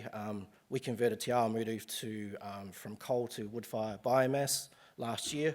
A really great project to do during COVID. They managed to still keep it on timelines, but that's reduced our coal by 10%, equivalent to 84,000 tonnes a year of carbon, but it's actually shown the way for our other sites. And we've got a lot of learnings, and for New Zealand, how we can do this coal conversion for process heat, which is a really, really difficult problem. We have down there shown this sort of energy trilemma we're going through of the economic, the secure supply, and sustainable supply. We're trying to get out of, we're doing it, we've made the stake in the ground to get out of coal by 2037 and net zero by 2050. There's a few conundrums at the same time. The country's getting out of gas and so forth, so there's a lot of work going on around how we can keep processing the milk and driving down the emissions profile. And then finally, to summarise this up, how does it show up for our consumer and the product solutions that we do? There's a number of options here, from Anchor Carbon Zero milk, organic butter that's been exported now with Carbon Zero certified, Simply Milk in partnership with Foodstuffs, and how do we actually support the consumer in their desire to know more about what's behind the brand and the transparency of that. So there's a few examples, and these are all certified Carbon Zero by Toitu, and you'll see these in the supermarket shelves, and the response so far has been very encouraging for our brands team. A lot of repeat customers and so forth. It's actually performing quite well. The Carbon Zero milk, which was the first Carbon Zero milk to be launched in the Southern Hemisphere, I believe, like last year. And also another option, we're just testing out how, where there's consumer demand for like a plant-based bottle instead of one made from fossil fuels. This is made from sugarcane, less carbon footprint, still recyclable, and so forth. And then finally, to sort of wrap this up, how does this look like for the consumer? So if you go to a supermarket shelf, grab one of these Anchor Blue bottles, you can scan the QWERTY code and have a plan to understand the story from behind the brand of how it goes from the farmer to our processing. So this is just us testing the market and see how that goes, but we see this as an evolution of giving more transparency to consumers and getting more interactive with the actual sustainability attributes behind the brands. So finally, to summarise and what we're focusing on, key is to work alongside our farmers. That cooperative difference program is the foundation for that. Collaborating with all the external bodies around the research and everything that's needed. Offering more choice and transparency to the consumers. And then really there's been a drive and a lot of effort to work in partnership and collaboration with our customers to solve this issue. So I'll leave it with that, but hopefully enjoy some of your questions coming up. But if I don't get to speak to you later, happy World Milk Day. Thank you.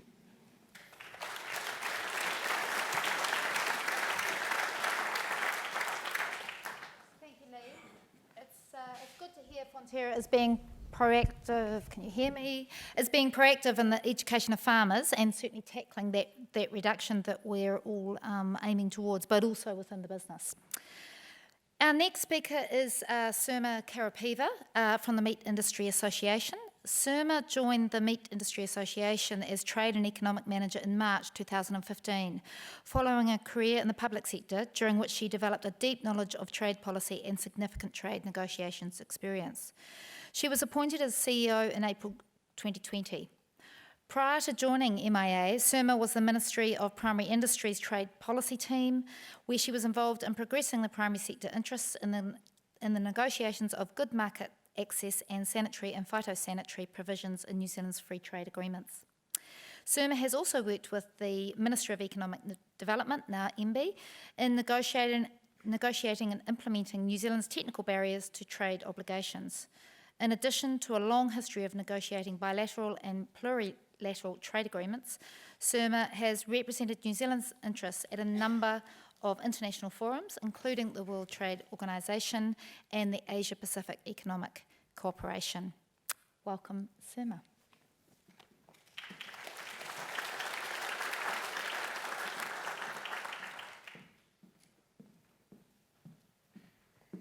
Oh, Thank you, Nikki, for that introduction, and thank you all for the opportunity to present to you a meat industry perspective on this very important topic. Now, I hope my technology works. I'm not particularly good at it, but just bear with me and we'll just move on along.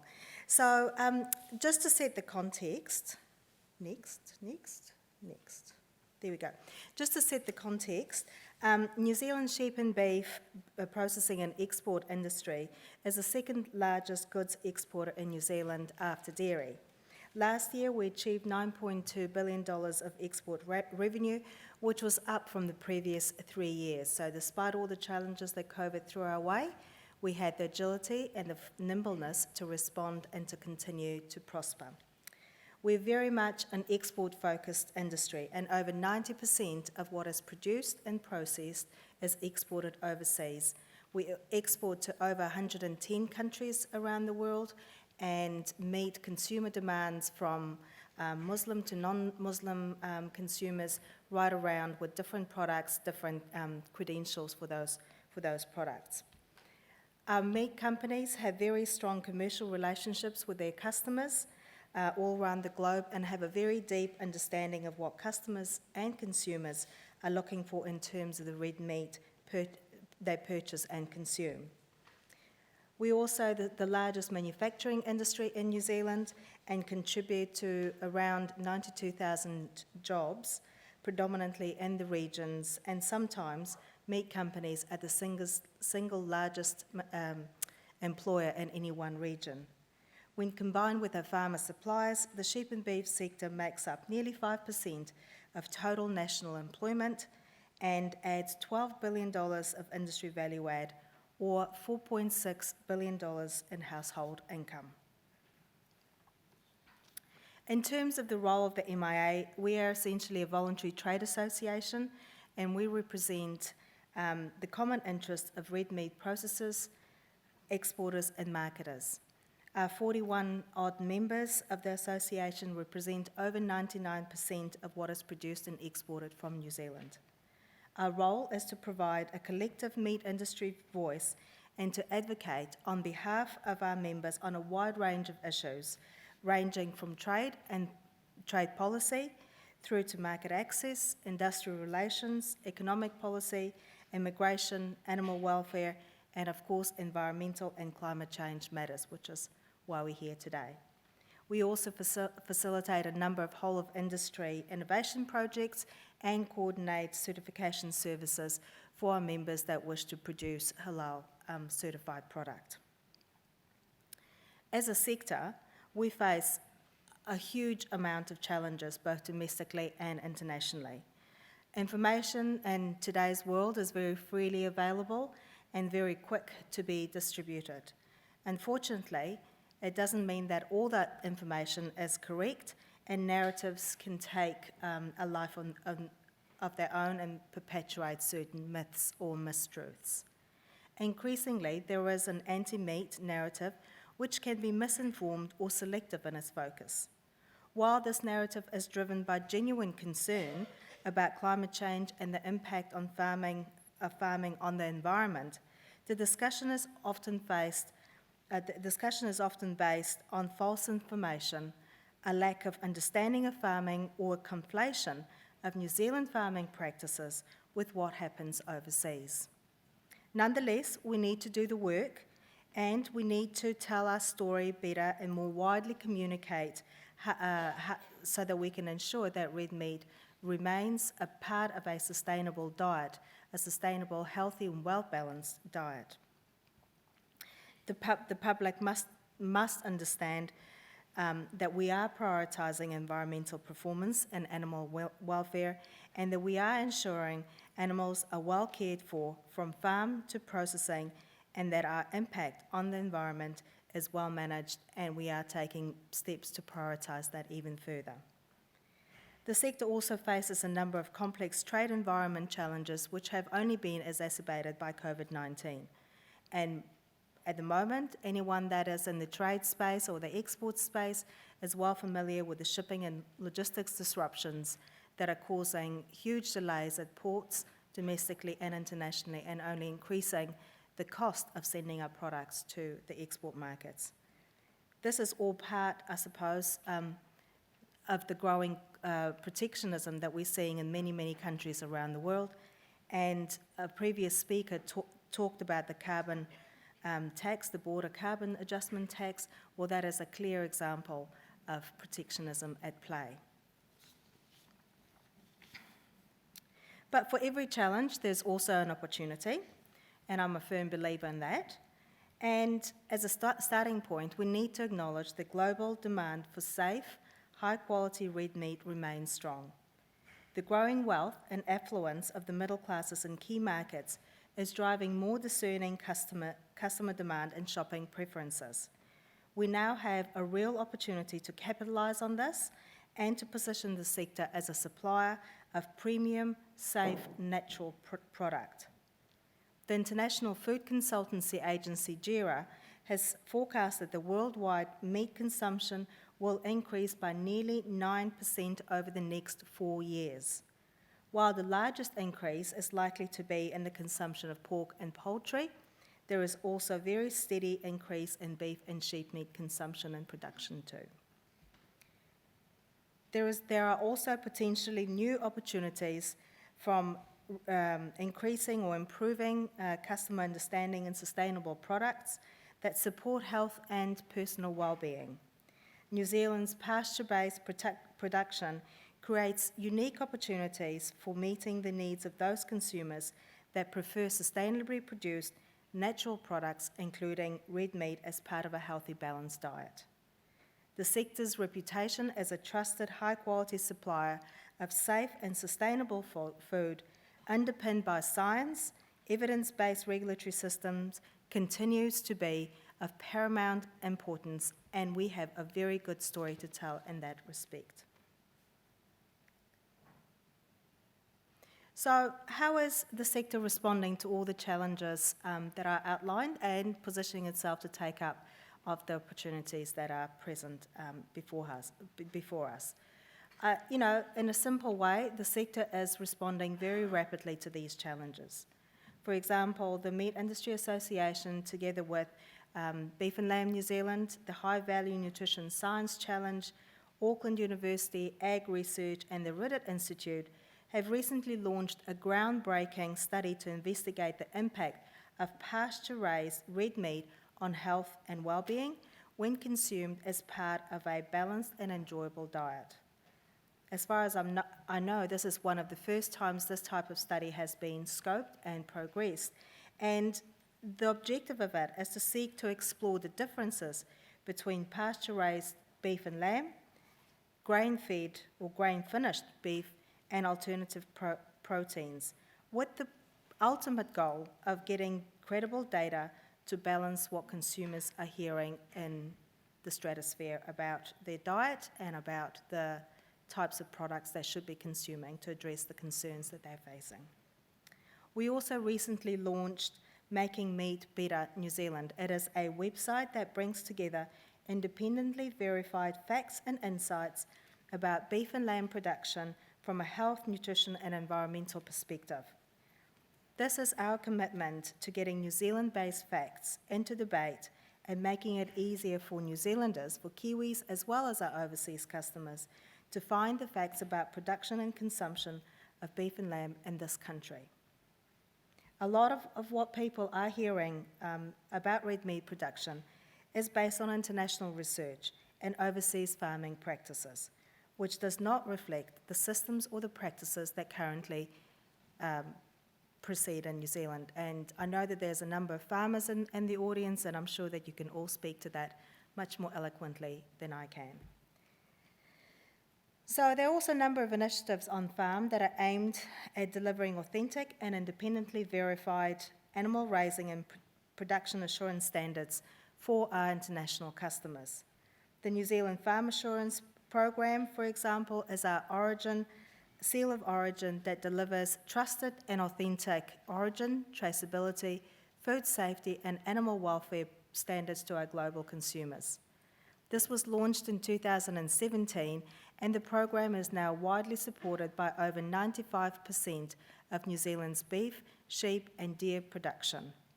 Each member company works with and rewards their farmer suppliers that supply to the NZFAP certified standard.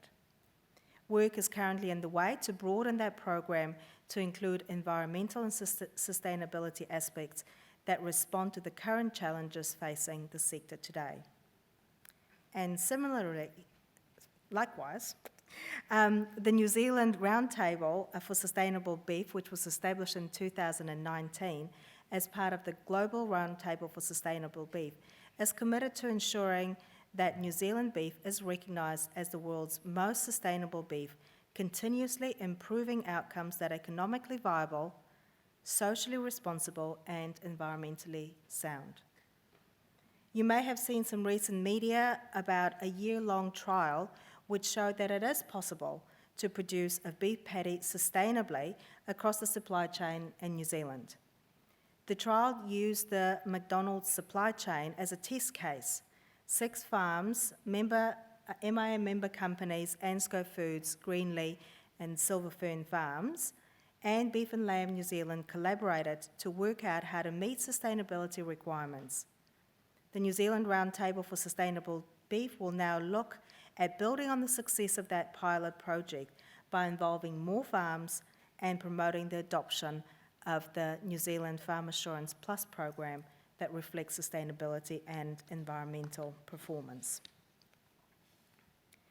And of course, the sector is very committed to achieving the climate change goal of being climate change neutral by 2050. A major part of this is through our work and commitment to He Waka e Kanoa, and Kelly Foster's talked very eloquently about the work of that program and where it's heading and what we're doing. The Meat Industry Association, as well as a number of those other organisations that were listed on Kelly's slides, was a founding member of this partnership commitment, and we're very committed to making sure that it delivers on its objectives. In addition, though, post-farm gate, processors are also making very big investments in managing their climate change performance. Many processors use coal to heat the hot water in their processing sites. And we know that coal is going to be phased out in a certain period of time. We know that we have to be looking for alternative fuel sources. So processors are actively working to change these coal-fired boilers over to electricity.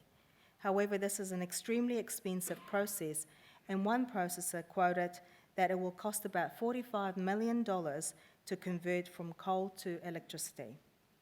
Big processing plants at Belfast and Finnegan, for example, are currently being converted over from coal to high-temperature heat pumps. But let's not be naive about the investment and the time it'll take to do this successfully.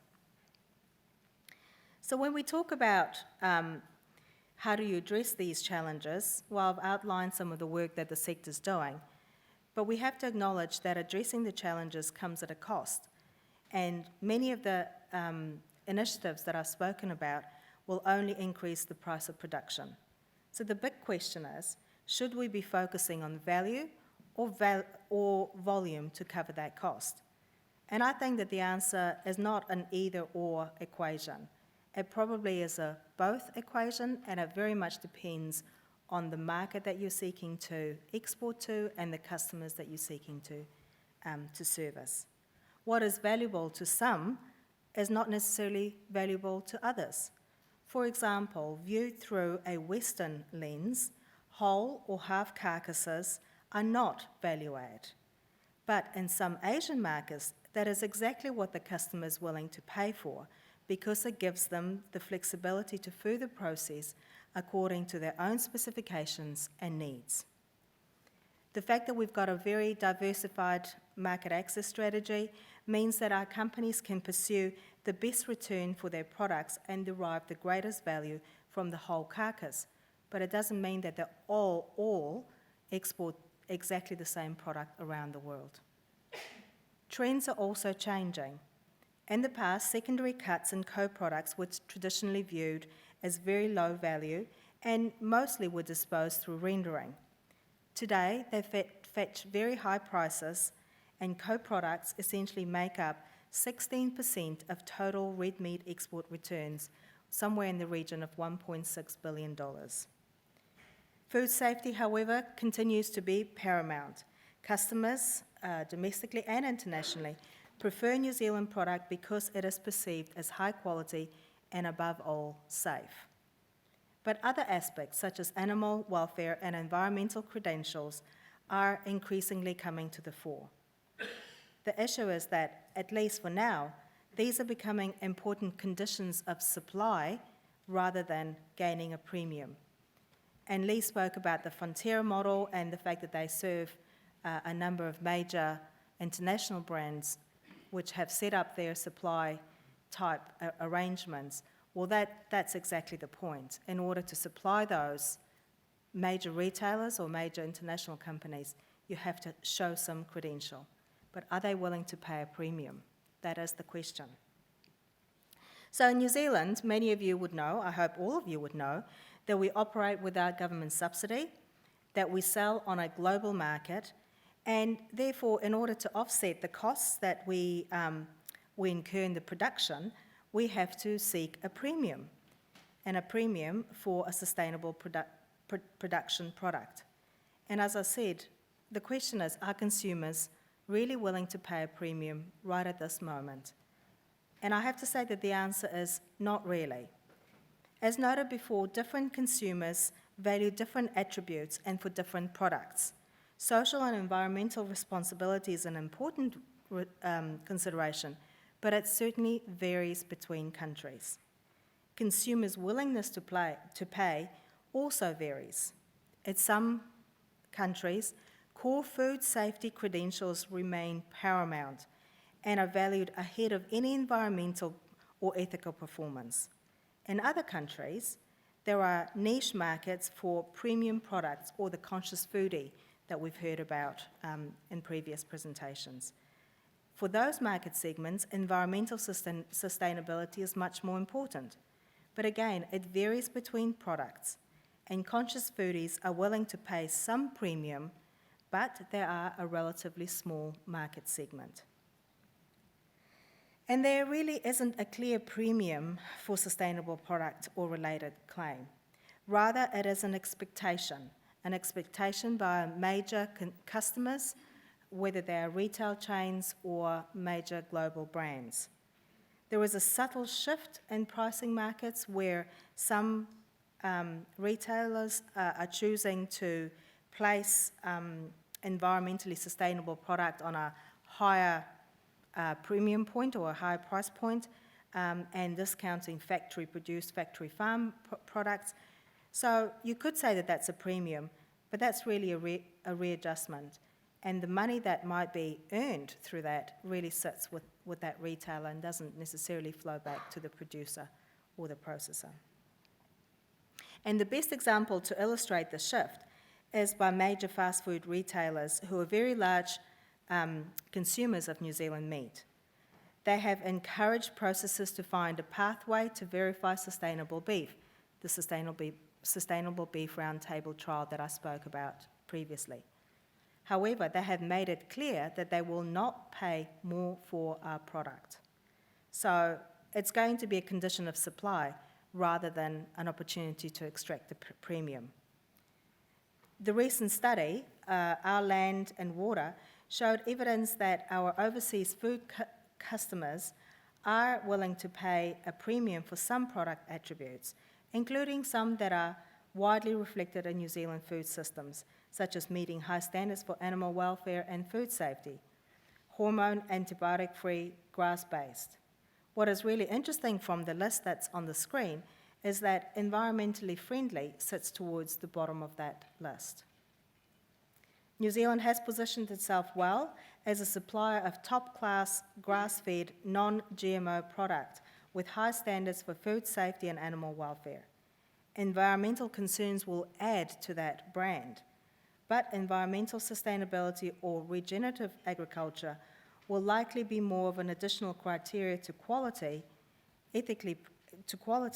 rather than a point of difference in and of itself.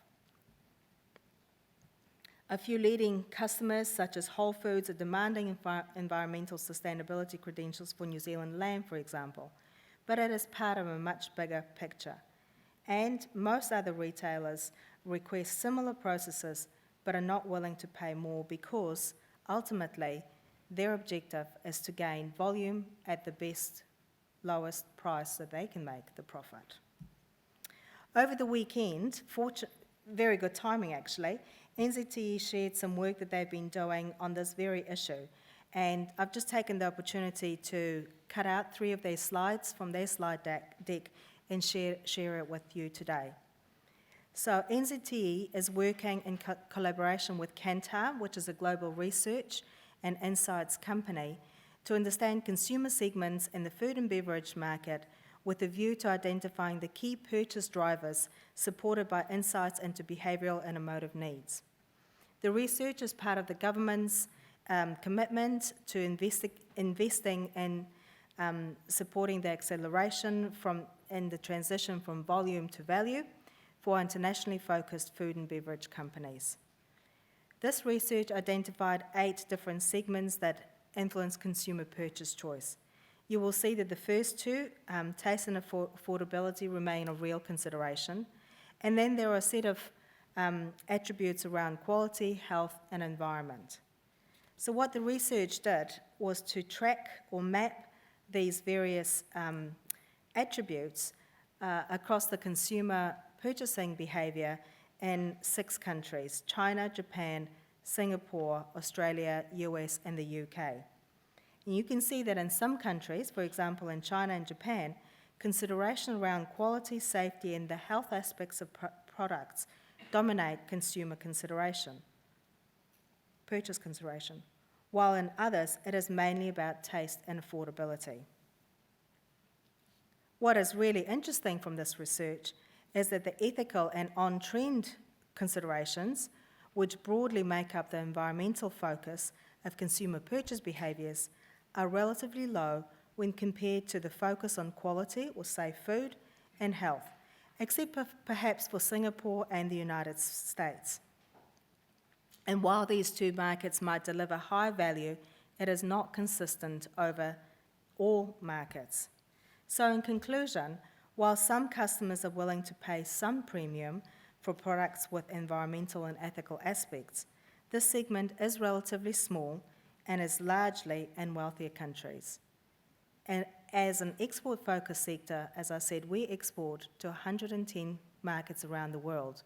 And our challenge really is to extract the maximum value from the raw product that we have to play with in New Zealand, and sometimes it does not all go to the highest premium end conscious foodie type market segment. So hopefully this gives some insights into the commercial reality and how difficult it is to extract a premium from the really important work that the sector in New Zealand is doing in terms of managing its own climate change commitments. Thank you very much. I look forward to the questions.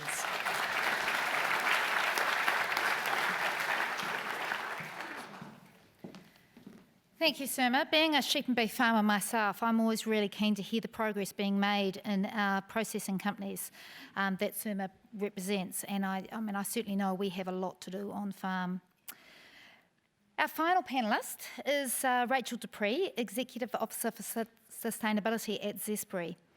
Rachel joined Zespri in October 2018 to establish and lead the global sustainability function. Tasked with pan-industry leadership, this includes setting strategy, establishing enduring work programs, and building the capability of the business and industry to achieve an ambitious set of targets in areas of nutrition, packaging, water, climate change, and workforce. Rachel is focused on how to create the conditions for long-term change within the industry and beyond, sharing her sustainability expertise and enabling others to gain confidence to step up and lead. She is a seasoned sustainability professional with experience in senior business, industry and government roles in New Zealand, and most recently in Europe over the past 15 years.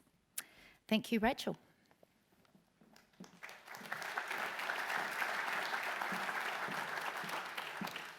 Thank you so much, Nikki. Kia ora koutou, ngā mihi nui ki a koe, ko Rachel Depree, tuku ingoa. It's lovely to be here, meet up with friends and colleagues from, yes, more than 15 years of working in this sector. The topic that I was given today is to talk about supplying low emissions products and how New Zealand suppliers are positioning themselves to respond. So I'm just going to take you through a little bit about Zespri and the kiwifruit industry, where we see the drivers for change are coming from, and then talk to you a little bit about how Zespri and the industry is responding. So we've identified sustainability as one of the must-wins for our business and for our business strategy. On environment, climate change is one of 3 priorities, the other 2 being packaging, not dissimilar to what Lee was talking about at Fonterra, and water, so water quality, use, soil health. And of course, it's really clear to all of you what the drivers are for why this matters, and they are regulation, they are legal liability, they are access to capital, and they are about social licence to operate. But in commercial terms, it's about thinking through the value to be gained and the value at risk, and thinking about that through the eyes of our consumers and our growers. So a little bit about, there's a big sign that says next. There we go. So a little bit about Zespri and the kiwifruit industry. We are 100% grower owned. So everything we do in service to our owners, to our growers. And we're a cooperative that sells and markets kiwifruit to the world. We have production in 5 countries, and that enables us to ensure year-round supply, offices in 17, sales in over 50. And our industry structure is unique, 3 parts to it. Our growers grow, our supply chain or post-harvest entities pack and store the kiwifruit, and Zespri exports, markets, and drives the innovation in our industry. We don't own orchards or pack houses, but we are responsible for the product innovation, and we invest significantly in science and technology to ensure we deliver our premium quality and brand position, and we can transfer our market signals back to our growers. We have become a purpose-driven brand and worked really hard on defining that purpose 2 years ago. And you can see that what that purpose is there. In the year just gone, we generated over 3.5 billion from our global sales. That's a 15% uplift on the year before, and delivered over $2.2 billion worth of value back to our growers in New Zealand and the economy in regions across New Zealand.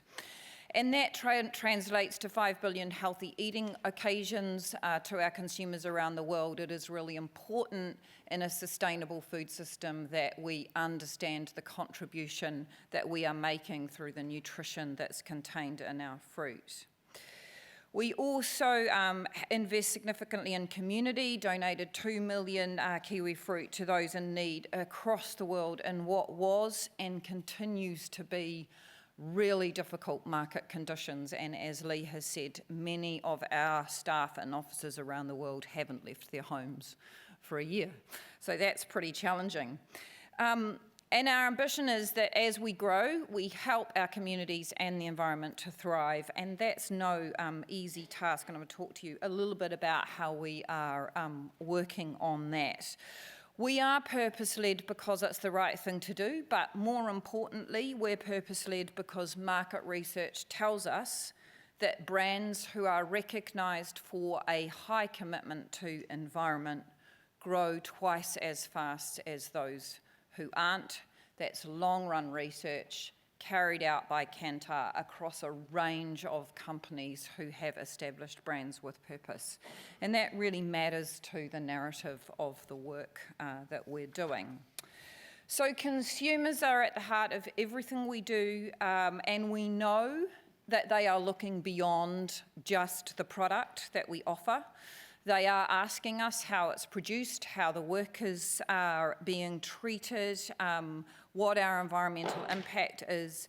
And so we need to respond to those issues that are important to them, and that includes packaging, carbon footprint, issues like surplus food, fruit and food waste, and grower support for community and environmental practices.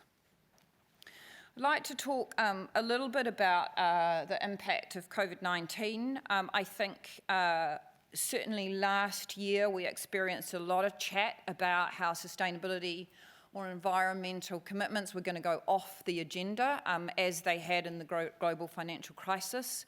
And that is just not true. In fact, I think this was a trend that was already accelerating. So this is research from 80,000 consumers around the world. And it tells us what they are telling us their top concern is, and I've just highlighted a couple, but you can see the growth and concern about issues like climate change, like deforestation. There's plenty in there around plastic as well. And there is nothing we do in the research that informs our business strategy that tells us that sustainability is doing anything but growing in its importance.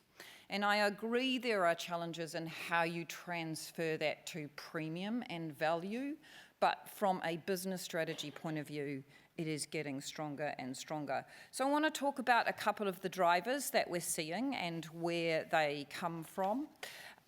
So consumers, you know, our value is reliant on delivering our brand and our purpose and meeting our customer expectations. And there is evidence that the market segments of consumers who care about environmental credentials is growing. It is small, but it is growing. And there is a role for brands to make it easier to nudge consumers to work towards a choice. And so that's what I think the emergence of carbon labelling is doing. It's the simplest way that we have of being able to start to talk with our consumers about things that matter to them when they are in store, they have less than 5 seconds to make a decision about the products that they choose. But there's also more to it than this. So customers are managing their playing fields, and when a company like Unilever says they're going to put labels on 70,000 of their products, carbon labels on 70,000 of their products, they are starting to manage their playing field. They're starting to manage the narrative and get out in front of carbon border adjustment mechanisms. They're defining the standards, and they're asking their suppliers to respond in order to help them hit their low carbon or carbon neutral or climate positive goals. And that started last year. We saw quite a lot of stuff about general labelling. We're now seeing that turn up in the fruit and produce sector. I've talked before about evidence emerging that they work, and so there's some work from Wageningen University done last year where there's a lift in sales for foods who are where consumers can make a choice on the basis of labelling. And that, I think, the work that's already been referred to in our Land and Water Forum starts to show us where there is willingness to pay. Even if it's small, it's coming, and we would expect that to get bigger. I want to talk about meeting consumer demand. We are a demand-led business, so the demand runs ahead of supply, and our supply responds. These are our growth ambitions. They're pretty big ambitions, and as we grow, we need to grow our value and respond to our consumers and about what they're telling us that they want. But more importantly, or as importantly, ensuring we can supply them what they want. in the way they want it and care for the planet along the way. This is a big growth ambition. To do this, we need to demonstrate that we're stewarding water, that we have access to land, and that we are understanding the impacts of climate change on productivity into the future. I guess it's really important, it's not I guess, I mean our growers own us, so we need to stop and talk about where is the value here for growers and how do we do this in a way that is value add for them. And look, this is hard, and I think the regulation is here or about to be here, and that makes it doubly challenging because while compliance is a way of helping an industry recognise the importance of protecting its value, it's not actually very inspiring. It's not inspiring for grower and farmer practice change. And especially for us when our fair share in kiwi fruit is really small.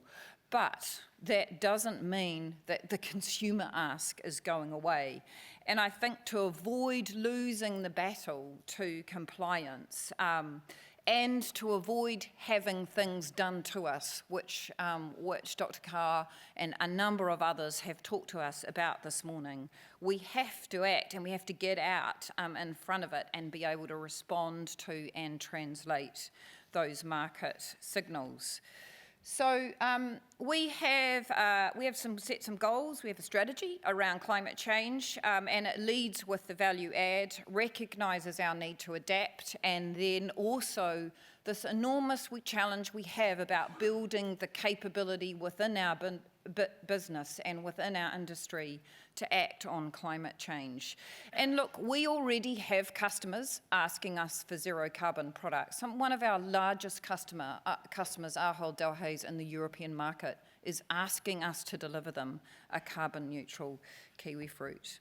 We've got some pretty big targets as well, and they provide a North Star. They have been really interesting in the way that they have enabled the business and the industry to orientate to what we're trying to do. Do we know how we're going to get there? No. Have we started our pathway towards that? Yes. Do we fully expect to understand what will come at us along the way? No, but we're really serious about the work that we are doing.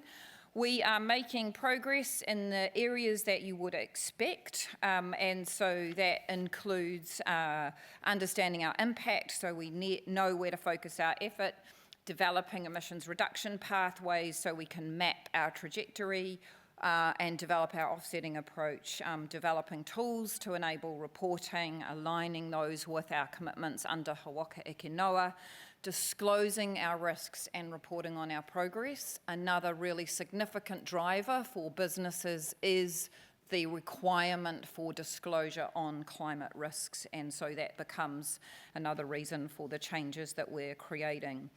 We're also focused on driving new value and protecting existing value. So we have a very large innovation program, and we are making sure specifically, for example, we're building climate change into our new varieties development program.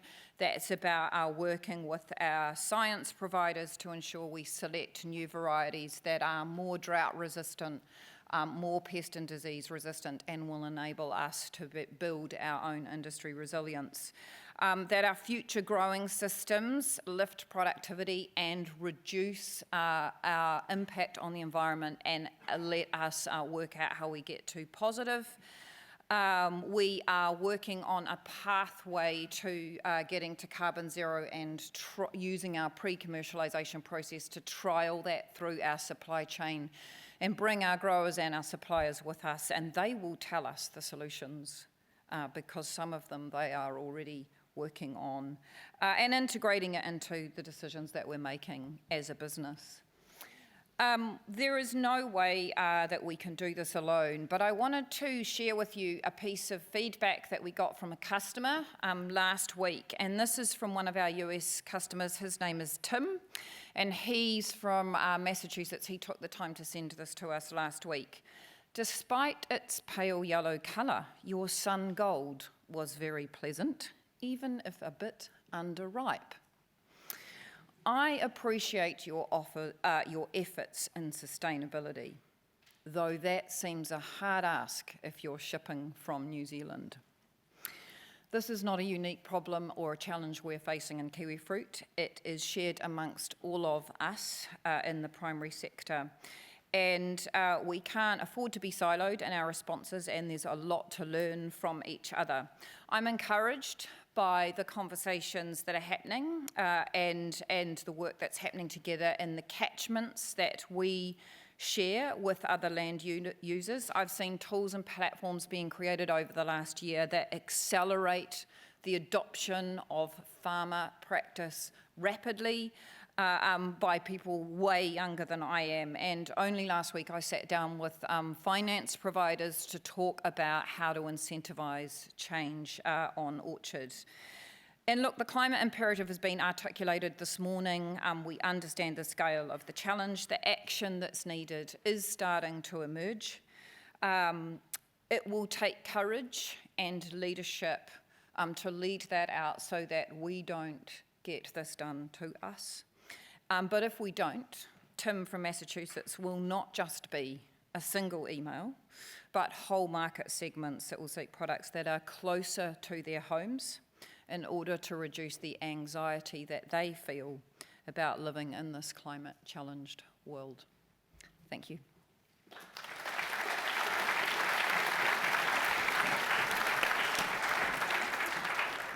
Thank you, Rachel. Zespri's commitment to the climate change, to climate change is certainly commendable, but also seeing a pathway for growth is really positive. So now we lead into our panel discussion, and I have got a number of questions sitting in front of me here. If I don't make my way through all of these questions, by all means grab one of these three speakers over afternoon tea. I think we've got all three joining us for that, and see if you can get an answer out of them there. But look, we'll make a start, and I'll also we've got some roving mics, and we'll go to the audience also. Lee, a question for you for a start. Keen to understand the logic behind including offshore assets in the Anchor Carbon Zero Milk program, and when we need to reduce emissions domestically. Oh, is that offshore offsets, not assets? Yes, offshore. Cool. Yes, we took for the basically carbon neutrality, we took a portfolio approach because there's actually cost implications and also supply implications for offsets for New Zealand, but definitely we're looking to obviously try and move that over time to be more local rather than international. But we took a portfolio approach. I can't remember what they are on the website and so forth, but definitely the ideal outcome is obviously to be more local with those offsets, but it's actually quite difficult at this stage around supply, and cost is actually another big issue as well. Okay, Yeah. Thanks, Lee. So I'll give each of our presenters a question from the screen, and then we'll go to the audience. Sirma, do you think the meat sector is on track for all farmers to have a farm plan by December 22, and how is MIA supporting this to happen? Well, yes, I think we are definitely on track. Meat companies are certainly working very closely with their farmer suppliers to encourage them to use the greenhouse gas calculators to give their numbers and to start really thinking about what needs to be done in order to start managing down those particular levels and those particular numbers. I'm not naive that this is going to be very challenging across the board, but as many presenters have spoken about today, we have to do this. There is no option not to do it, and that's what the sector is working through systematically and with real purpose and focus to achieve those goals. Thanks, Sirma. Rachel, your question's just disappeared off screen. I'll bring it back. It was around, with land use change playing a key role in emissions reductions, how are Zespri helping with respect to releasing more licence each year to support greater transition with an integrated Good land question. use? So we do have a steady licence release plan. So we just released 750 hectares of gold, 150 of red. Prices are pretty high on sun gold and reasonably high on red. So that's a managed rollout, which is in response to what we forecast the demand to be from our markets, although we have enormous headroom in that demand. We also know that it takes time to develop a kiwifruit orchard and bring it into production. So yeah, we do see an opportunity for land use change to kiwifruit, and the pace of our licence release has increased over the last 3 years.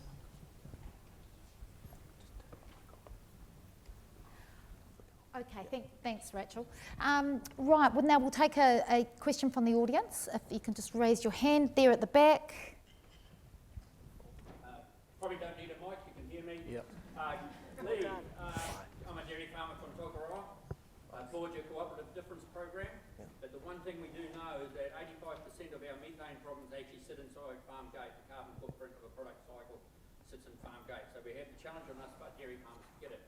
But when I go through your animal segment of your cooperative difference program, what I see there is incentives that will actually undermine my targets to get my greenhouse gas footprint down. And my plea to this industry is, so it's a plea to the processors, it's a plea to the industry good, and it's a plea to the breeding societies, for dairy farmers and I believe sheep and beef farmers, to get to the goals that we need to have one source of the truth. We cannot be expected to be pulled 3 or 4 different ways. And so I can go into the differences, I can extrapolate it out in a model, but I can absolutely tell you over time, subtly, but surely, you'll undermine our ability to reduce the greenhouse gas footprint on farm. So I challenge you to go back to the animal segment of your cooperative difference program and run a greenhouse gas footprint across it, extrapolate it out, and see what the outcome is. Cool. Thank you. Catch up with me in the break, and I'll bring along my chief scientist. That's okay, but thanks. I don't think that was a question. But other than I need to do. We'll let you I'll away just with do more that, George. homework. That's it, yeah. Okay, another question from the audience. Right down the front here.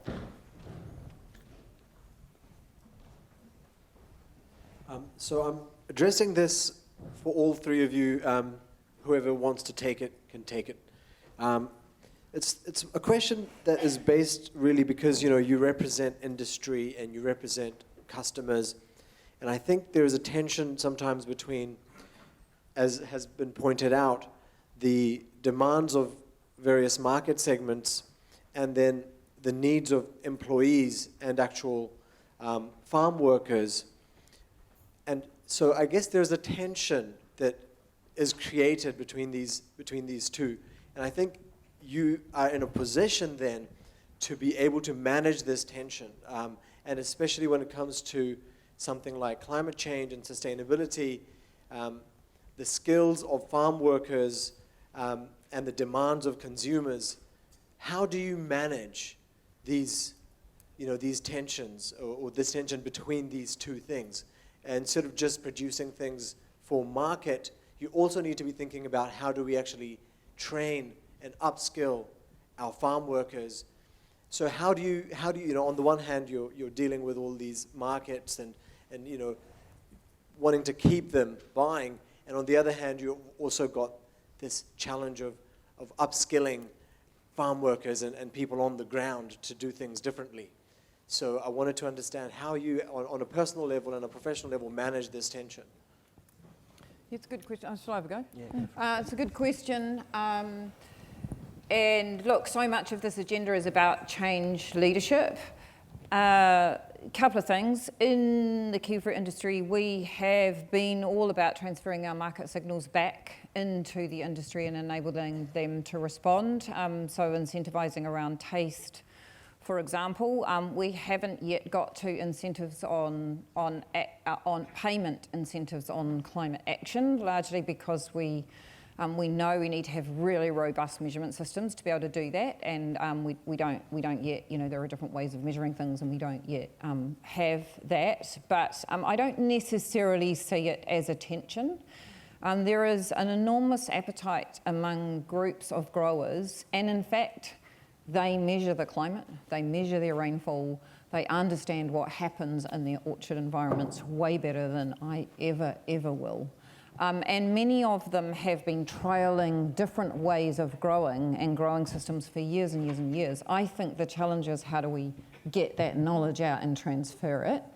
And we therefore have quite a big, what we call an extension function, which is about transferring what we're getting from our science investment through to our grower base, so that we can help them learn and we can learn from them. And so we right now have a monster program of working with our growers on nutrient management.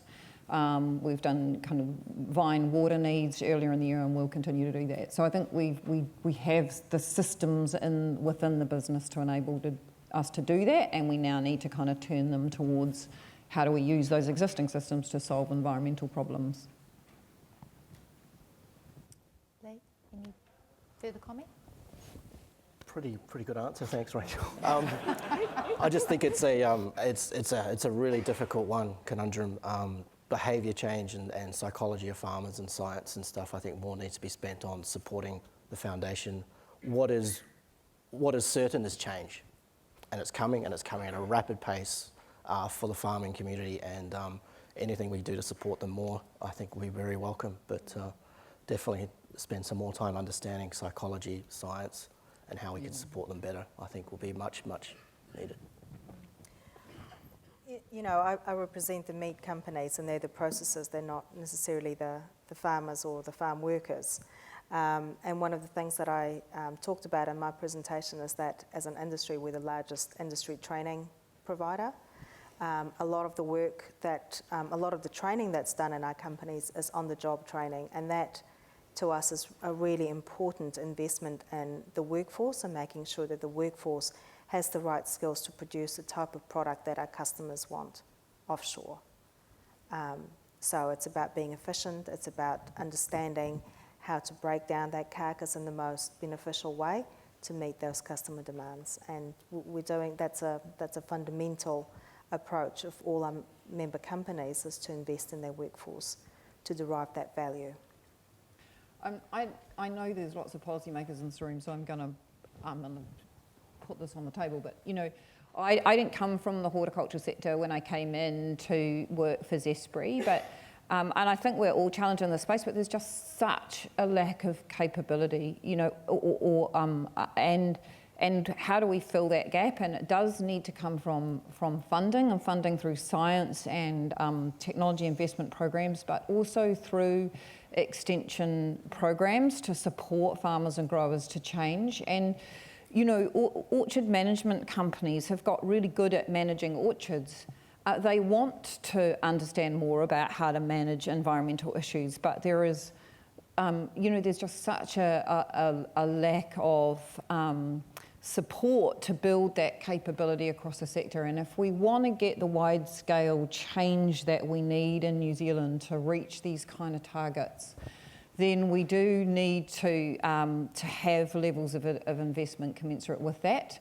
And secondly, I think the social science is really important, and there isn't much investment in that side of the science system. So how do you bring together social and behavioural drivers for change alongside understanding the metrics that we need to see whether we're building soil health? And I think those two things really need to come together, and we need to make sure that we won't be able to scale up at the pace that we need to if we're not doing that.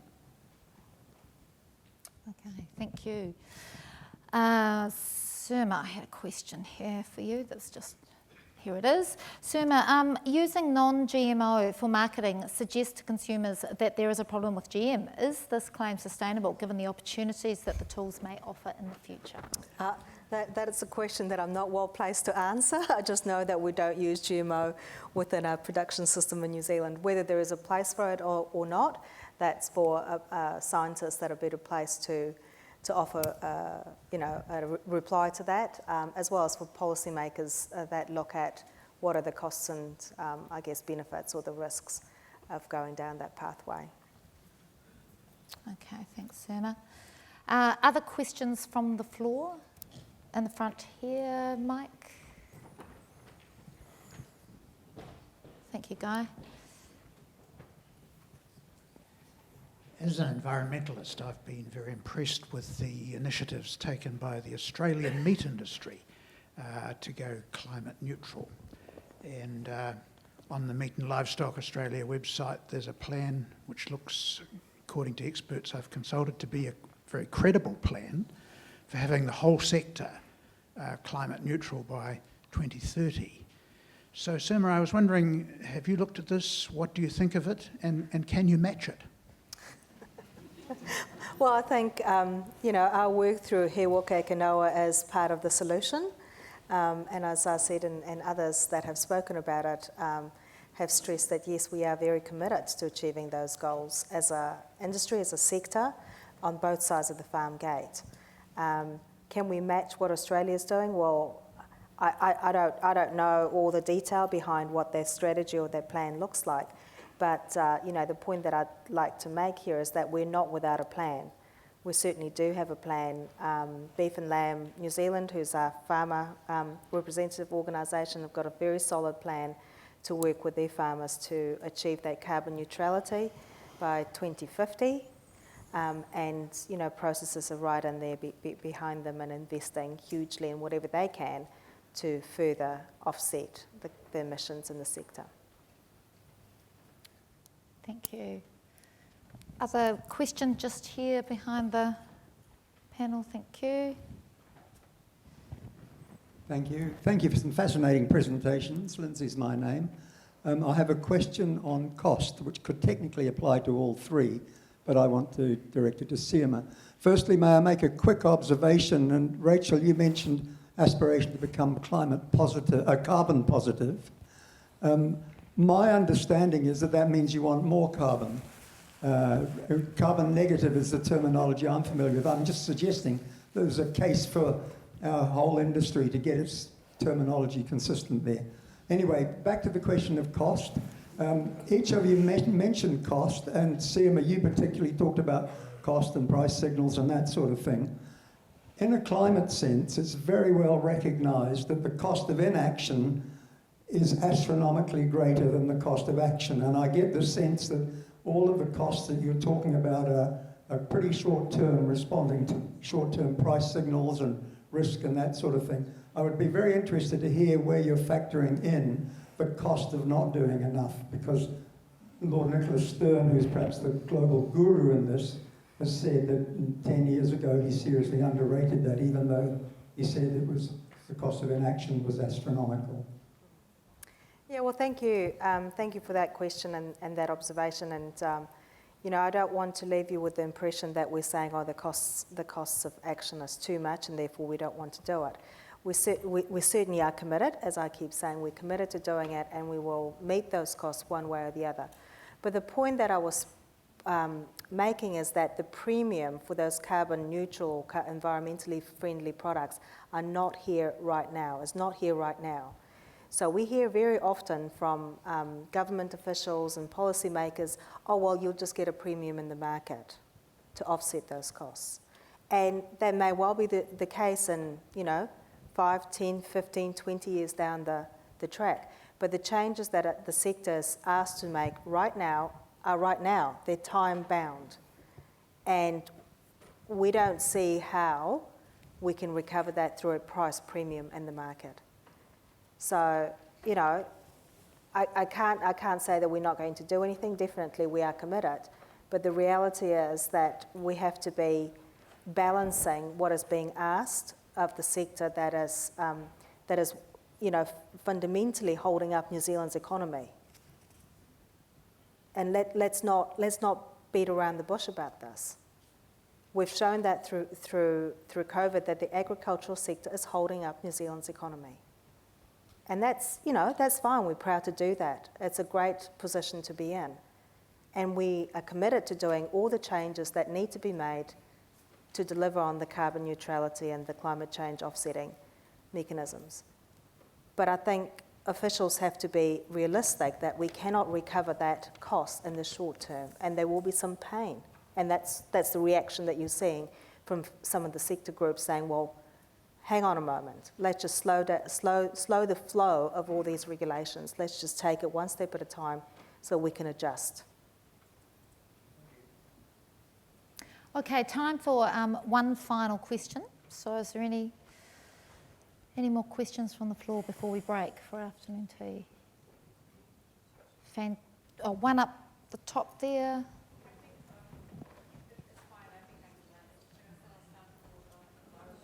Actually, no, sorry, can you grab the mic? We can't hear.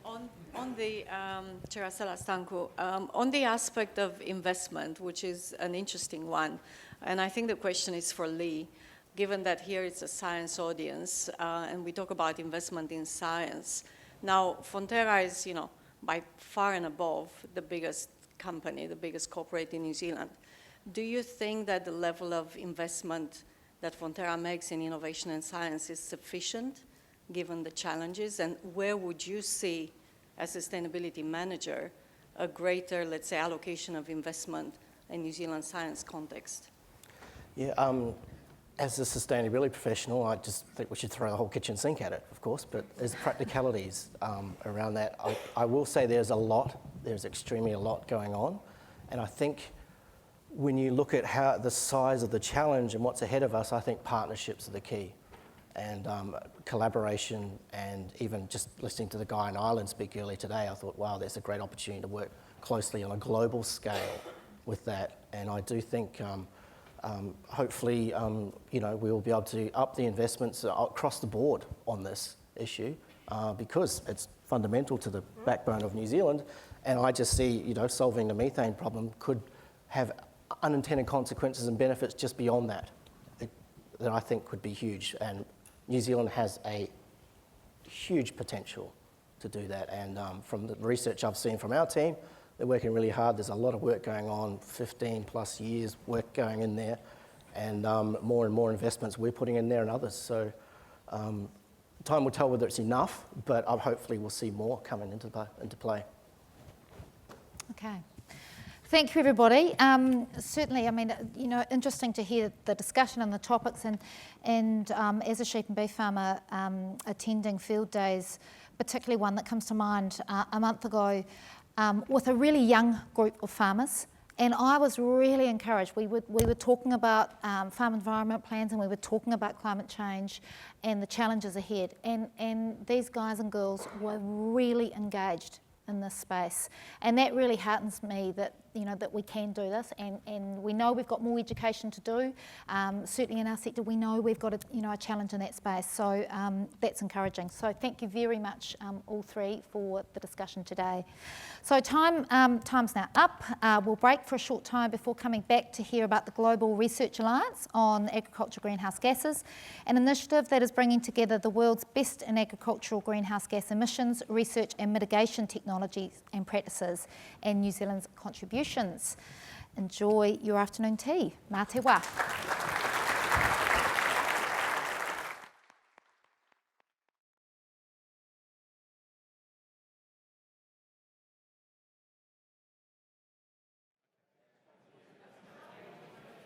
Hope you can hear me now. That's good. Now have the technology sorted. Can you all please take your seats? We've got one session to go, and I'm sure you're all, getting that's the time of the day when you're thinking of what you're doing this evening. But we do have one final session. My name's Harry Clark. I'm the director of the New Zealand Agricultural Greenhouse Gas Research Centre and co-host of today's conference. This is moving on to a session on international initiatives, and we're going to be talking about the Global Research Alliance on Agricultural Greenhouse Gases. This is an alliance that's brought together so far 64 countries, and I was told that by the time I sit down it may be 65. We're just waiting for the okay from Cuba. But literally it's an organization that is dedicated to bringing down greenhouse gases in agriculture while not endangering food supply and food security. And our first speaker is coming in by video link will be Professor Andrew Campbell. Andrew is the Chief Executive of the Australian Centre for International Agricultural Research, ACIAR, and was appointed to that role in 2016. Andrew has had a career of over 30 years in sustainable issues with respect to agriculture. He was Australia's first national land care facilitator and was the Chief Executive Officer of the Land and Water Australia for 7 years. Andrew is an elected fellow of the Australian Academy for Technology and Engineering, a professorial fellow at the ANU Fenner School, and a fellow of the Australian Institute for Company Directors. He represents Australia on the CGIAR System Council and is the current chair of the Global Research Alliance on Agricultural Greenhouse Gases. Australia as a nation holds that chair, and Andrew is the appointed appointed chair by Australia. Andrew has written widely on land care, knowledge management and sustainability. He trained in forestry at the Creswick and University of Melbourne, then in rural sociology and agricultural systems at Wageningen University in the Netherlands. And on top of all that, Andrew is still involved in his farm in southeastern Australia, where his family has been farming since the 1860s. Good afternoon, Andrew. Welcome, and over to you. Thanks very much for that introduction, Harry. It's great to be here with you virtually. I'm sorry I'm not there in person, but I wanted to save the emissions and didn't want to have to plant even more trees on my farm. Hello to you and colleagues at the Agricultural Greenhouse Gas Research Centre in particular, and also my former colleagues at Manaaki Whenua in the room. I very much enjoyed 10 years on the Science Advisory Council for Manaaki Whenua, and I certainly learned a lot more than I think I imparted in that role. But I'm here today in my capacity as chair of the Global Research Alliance on Agricultural Greenhouse Gas Emissions. Just checking that that's come up on your screen.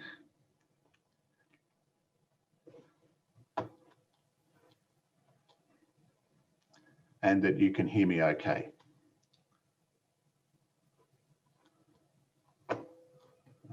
I'll assume that that's the case in the absence of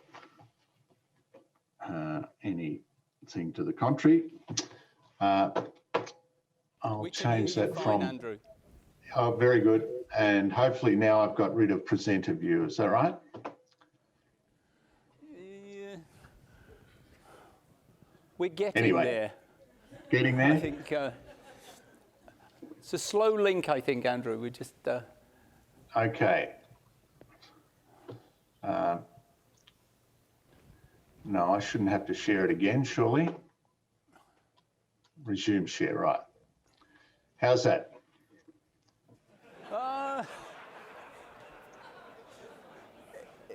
It's different. All right. I'll get out of this and do a new one. I'll do a new share and we'll get on it.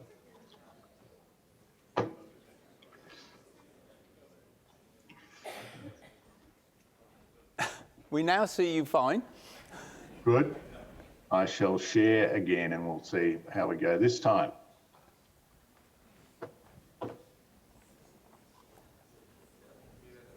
It just needs to be made full screen. Right. There we go. Very good. Okay, so why are we all here and why is this important? In my capacity as on the System Council for the CGIAR, we were recently lucky to see a presentation from the Swedish scientist Johan Rockström to the board of the World Bank. And he informed the board of the World Bank that really climate change comes down to the 3 Fs. There's the fuel system, obviously energy and everything to do with that. There's the food system, and everything else is a footnote. Now, in the energy sector, emissions intensity is coming down, and soon in electricity, emissions will be coming down. Ditto in the transport sector, absolutely not in the food sector. But when we think about it, agriculture is the single biggest thing that humans do on planet Earth.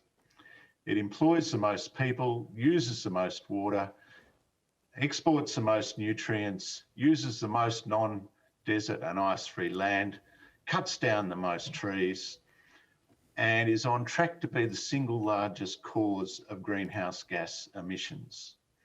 So we basically can't achieve the vast majority of the Sustainable Development Goals unless we reduce emissions in the food system and reduce the environmental footprint of global agriculture. So for the first time in human history, we have to figure out how to grow more food, and preferably healthier food, and share it more equitably while using less land, less water, less nutrients, and emitting far fewer emissions. We also know that agriculture is by far the most effective way to lift people out of poverty. So that's a brilliant reason for New Zealand, more than 10 years ago now, to have initiated the Global Research Alliance on Agricultural Greenhouse Gases. Now, I don't need to tell you guys the role of agriculture in your own emissions profile, and so this was a really smart initiative for New Zealand to take the lead on. 28 member countries at that Copenhagen COP joined up initially behind a joint ministerial declaration from New Zealand, the USA and Australia. The first senior officials meeting happened in Wellington the following year, and in 2011 the first council meeting was held, chaired by New Zealand after a ministerial summit in Rome. By 2015, the GRA had a strategic plan, and the special representative Hayden Montgomery that position was approved. Hayden's been a champion through the GRA throughout, and he joins us online today from Uruguay. As Harry said, as of today, we have 64 member countries, but Cuba is in the process of joining, and 24 international partner organisations. From my perspective, it's a lean, independent multilateral. There's no cumbersome treaty attached. Each member funds their own participation, although we have some mechanisms to assist low-income countries. And it's primarily about facilitating an exchange of ideas among scientists and between scientists and policymakers. We recently held, unfortunately virtually, the 2021 Council meeting hosted from here in Canberra, and 54 member countries participated in that Council meeting, which was a tremendous show of confidence in the collaboration and built terrific momentum. I've been involved in a lot of research collaborations, including co-investment partnerships, and I'm always weighing up a value proposition. On the one hand, why do we collaborate? Well, to make better use of scarce resources, to build critical mass, to tackle problems that are too big for any one partner to tackle on their own, and in my view, preferably to take risks that we wouldn't be game to tackle on our own. And sometimes if you are too ambitious and something didn't work out because you took on too much, at least you can say, well, they made us do it, and you can share the both credit and opprobrium. On the other hand, though, there's transaction costs, having your best people tied up in meetings and conferences and joint strategy development and so on has a big opportunity cost. And sometimes collaborations, unfortunately, only move at the speed of their slowest partner. And so they're the sort of potential downsides. And then, of course, there's people wanting their own logo on things and not wanting a whole heap of logos like a Formula One car. And there's a dilution not only of brand, but a dilution of control, having to share decision-making with other partners. That's the downside, potentially, of collaboration. So in any collaboration, I'm trying to weigh up those pros against the cons and making sure that it's overwhelmingly positive and that we're getting more out of being in a bigger endeavour than we could on our own. When you think about agricultural greenhouse gases and the challenge of reducing agricultural greenhouse gases, it ticks all those boxes in spades. So the problem is huge. It's shared by everyone. Research resources are scarce, so making best use of them is really important. Building critical mass is really important. And changing the shape of the learning curve is really important. So the GRA has 4 research groups: livestock, paddy rice, croplands, and an integrative catch-all that looks at issues like emissions accounting and MERI and so on. Sharing methodologies so that countries can learn how other countries have tackled things, how they changed their reporting arrangements and so on, is really important. And we heard at the most recent council meeting how the GRA has helped this enormous modelling collaboration called AGMIP develop new approaches. GRA members have developed more than 150 emissions factors, for example, with livestock, getting much more accurate and context-specific emissions factors for things like manure instead of just importing assumptions from Western Europe. And that really, if you can help countries have more accurate national emissions profiles, then they can have more realistic nationally determined contributions under the Paris Agreement and so on. Hopefully we can use this collaboration to take more risks together and in particular in learning from policy measures being implemented in different countries. The opportunity for one country to learn from what other countries are doing through this enormous natural experiment is very compelling.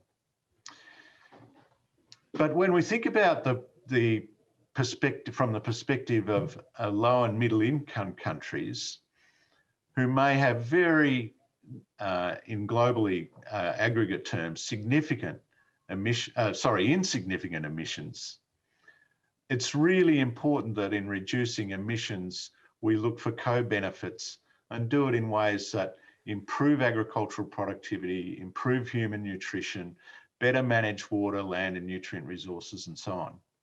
So at the end of the day, a lot of agricultural emissions represent a leakage problem. And the more we can close those inefficiencies in the system, the better it can be for livelihoods and for human health, as well as for the environment.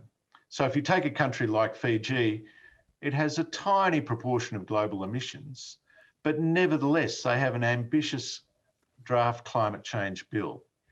And they're very keen to be seen in driving global momentum, particularly from the perspective of small island states, but also need to do so in ways that deliver co-benefits. And if you're in a country which imports all its nutrients, then being able to reduce import costs is really important. ACIAR, the Australian Centre for International Agricultural Research, is a research funding body as part of our foreign affairs portfolio. I report direct to the Australian Foreign Minister, and we spend aid monies on research partnerships with developing countries in our region. With the Integrative Research Group of the GRA, we're funding work to identify the most promising mitigation options that can deliver co-benefits in Fiji, and most of those are around livestock, managing animal health, feed, diets, manure management, and looking at how we can improve productivity, reduce input costs, and also reduce pollution. In a lot of these small island states, you've got fresh groundwater lenses that are the crucial water supply, but you've got significant risk of groundwater pollution or nutrients going straight into the lagoon. So enormous potential for co-benefits between mitigation and adaptation. And in Australia's year as chair of the GRA, we want to prioritise seeking synergies between adaptation and mitigation. But I would argue that looking for those synergies is just important in rich industrialised countries as it is in low and middle income countries.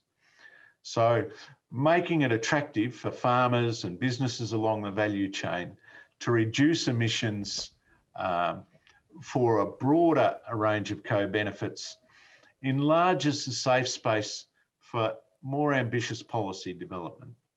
I think that's something that's just as important for us as it is in developing countries. So if we think about where to next for the GRA, we play an important role, particularly for many of our low-income country partners in capacity building, in helping scientists in those countries to learn from what scientists in countries like New Zealand, Australia, Denmark, Germany, US, Canada, and so on are doing. But we also have a lot to learn about the different work that's happening in different countries at the science policy interface. I've talked a lot about co-benefits, but in particular, some of the potential co-benefits are around innovation off-farm in the finance, insurance sectors, linking index-based insurance to animal health measures that reduce emissions. This is very exciting work at the interface between science and policy and institutional reform. And if we can improve these models from Africa to Latin America, that can give a more realistic pathway for many countries to achieve the commitments that their leaders made in Paris. And we need to get a better link between our technical research on emissions to these emerging novel institutional measures. So just to finalise, Harry, of all the big challenges facing humanity, I would argue that nutrition, how to feed ourselves healthy food sustainably, while both managing the impacts of climate change and mitigating emissions, those are the single biggest challenges, not just for agriculture and food systems research. They are big challenges writ large. And if we think about our current challenges managing a global pandemic, COVID-19 itself is an artifact of a food system problems. So habitat fragmentation and destruction, the intersection of bush foods with fresh food markets in Asia, that's led to the 6th zoonotic pandemic since 1980. We shouldn't be thinking about COVID-19 as a once-in-a-century phenomenon, as the media often represents it. It is the 6th zoonotic pandemic since 1980. They are becoming more frequent and they're becoming more intense, just like extreme climate events. And we need to see them as part of the same systemic problem of the need to fix the global food system. In doing that, we're going to need innovative partnerships and new coalitions at a scale and a level of innovation that we've never seen before. And the obvious one for me in thinking about cross-sectoral is between health, environment and agriculture. And we need to be thinking systemically in much more joined up ways in future than we have to date. And that's going to require many innovative research collaborations in particular, and then research to policy collaborations. I'd argue that the GRA, the Global Research Alliance on Agricultural Greenhouse Gases, is a terrific example of the sort of research collaboration that we're going to need to see many more of over many years to come. And I'm happy to answer questions, and I'm delighted that Howden is online to answer anything that's actually tricky. Thanks, Harry.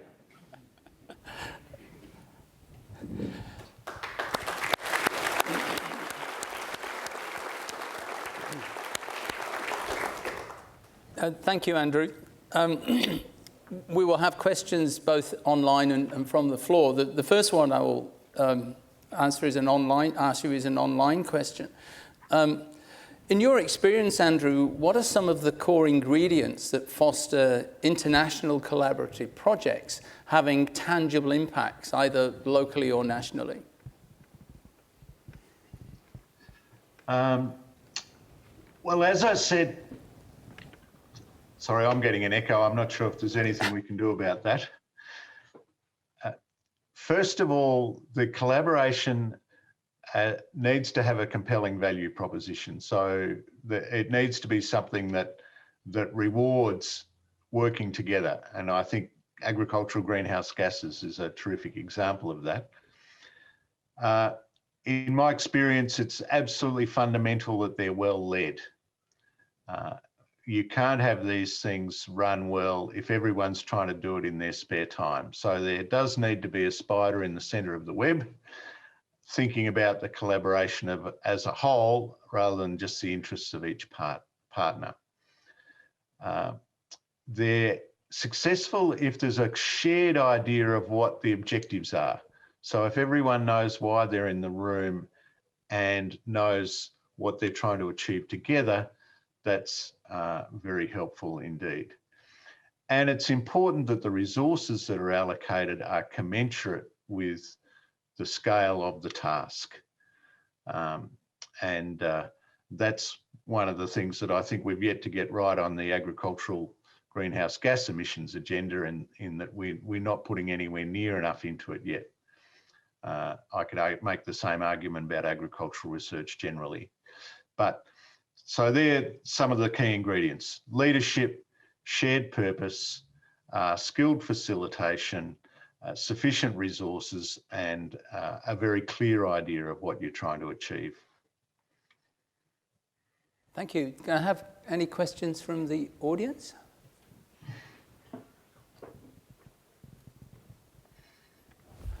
This question down here, please.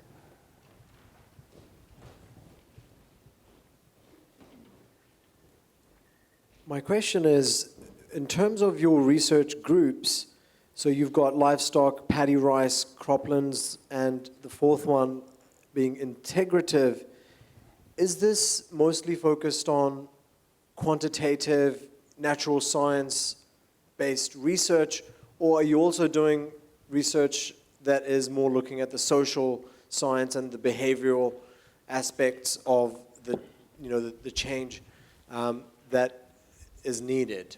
So just, wanted to talk about the qualitative, the social and behavioral aspects of the problem, and if you've got a research group or multiple groups around that. I'm open to being corrected by Hayden or Harry, but from where I sit, primarily to date, it's been biophysical research. As we look at synergies between adaptation and mitigation, inevitably we're going to be seeing more sophisticated social, political, cultural, economic research come into and institutional research come into the frame.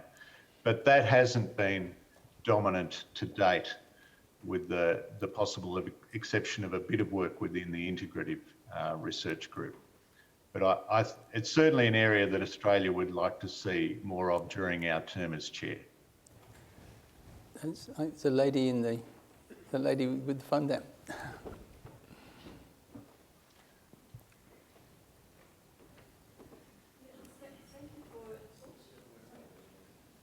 Sorry. Thank you for mentioning pandemics. And I wonder if you'd talk more about land use change for agriculture, especially of ruminants, and pandemics.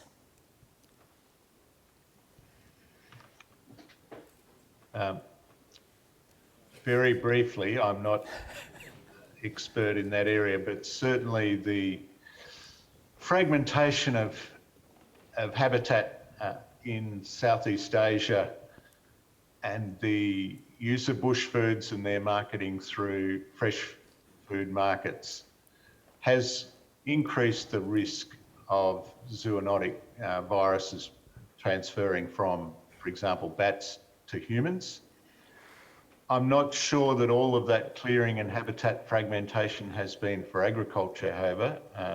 Some of it certainly would have been for forestry and for development purpose, broader development purposes, including transport infrastructure and energy infrastructure and so on. So I'm unaware of any analysis that has tried to apportion that to particular sectors.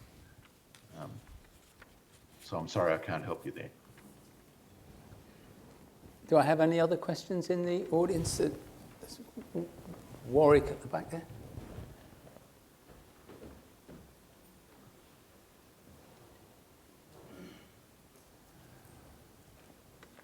Question about the role of the GRA in terms of footprinting of farm systems internationally. We heard some comments already this morning about how good one system might another be. You talked a little bit about emission factors, so do you also have a role in terms of how we actually quantify our emissions and represent farm systems internationally? Hayden might need to help me out here, but I'm unaware of any GRA work that, for example, has benchmarked different footprinting systems. I don't think that's an area that we've focused on today. But I'm open to being corrected there.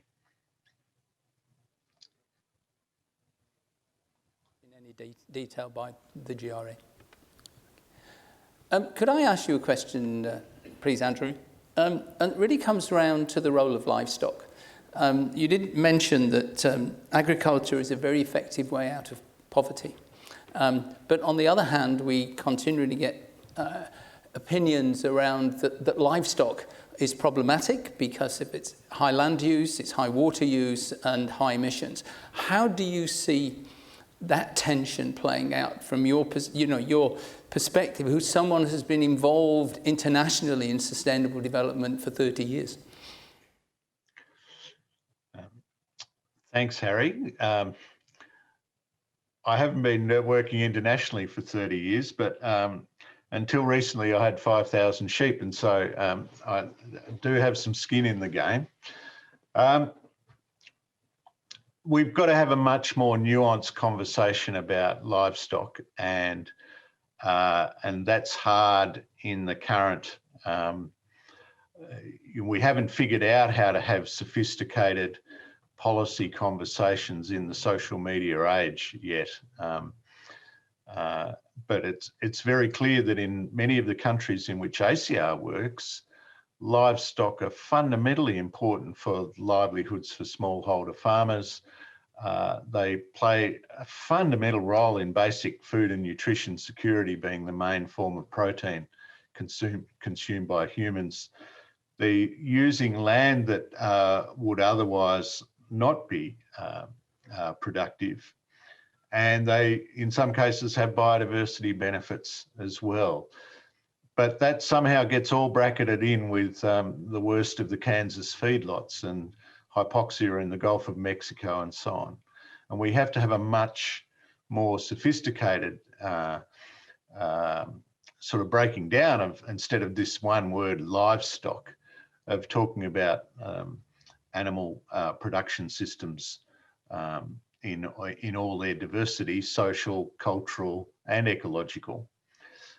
On the other hand, I think particularly in rich industrialised countries, livestock sector does need to own its footprint.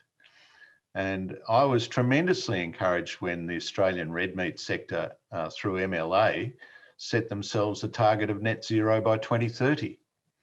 And I think that sort of ambition is entirely appropriate for the livestock sector of rich industrialised countries, so that it can enter into these debates from a position of strength and argue on the basis of the science, not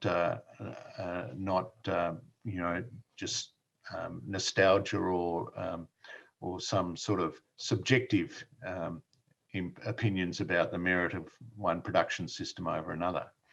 So yes, it's very frustrating to see glib condemnations of livestock writ large, and we need to be much better at painting the nuanced picture of livestock contributions around the globe. But equally, even in the smallholder production systems in which we work, there are enormous opportunities to improve those production systems, usually by feeding the animals better and having fewer animals. And that improves livelihoods, that improves animal health, and it improves environmental outcomes. But in some cases, we're up against deep-seated cultural barriers that equate wealth or success with the number of head. And so, you know, there's a big challenge in many countries to get the livestock equation right, and then we'll be in a better position to have those policy arguments which are crucial. It'd be a big mistake to just say all livestock bad and we need to move entirely to plant-based protein. That would have another set of disbenefits that would be very large indeed. And we thank you, for giving your time this afternoon. And so could everyone thank Andrew, and we'll let Andrew get back.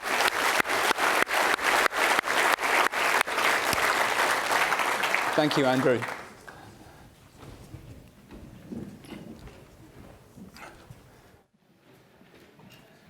Right.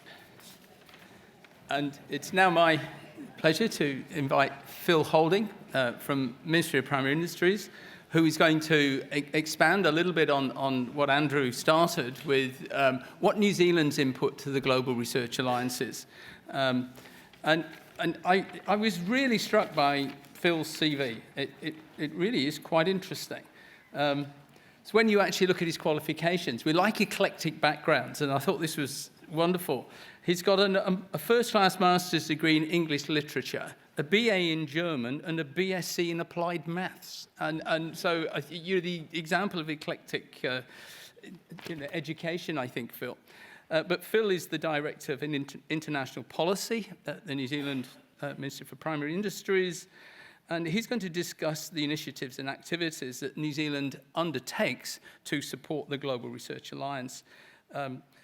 As Director of International Policy, Phil leads teams focused on trade policy, including things like international standard setting, environmental negotiations, international fisheries issues, and New Zealand's international primary sector relationships. Prior to taking up his current role, Phil was Trade and Economic Counsellor at the New Zealand Embassy in Washington, DC. So, Phil.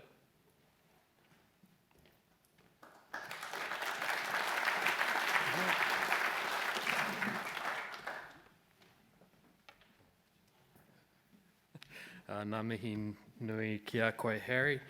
Ko honehana te moanga, ko whanganui a tāra te moana, ke manatu ahu mātua hau e mahi ana, kia ora koutou katoa.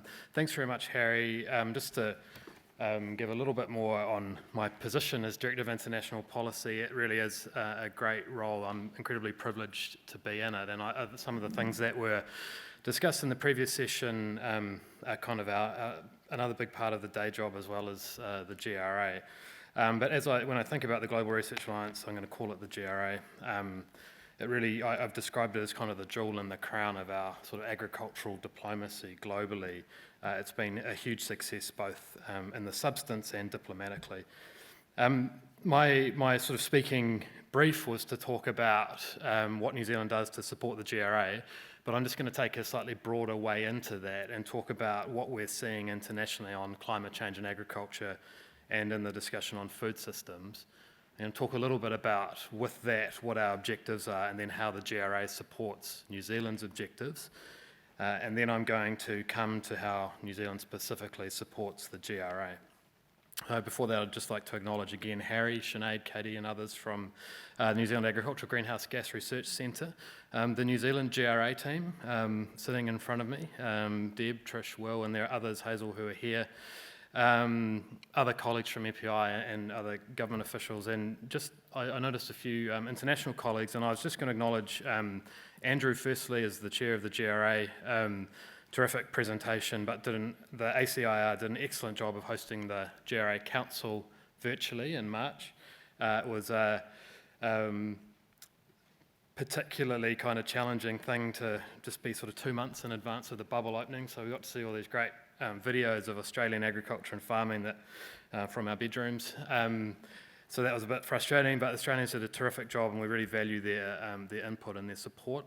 My former colleague from Washington, Dale Crammond from Ireland, spoke today, and I noticed a colleague here from the Dutch Embassy. I want to acknowledge her as well. I'm sure there are others.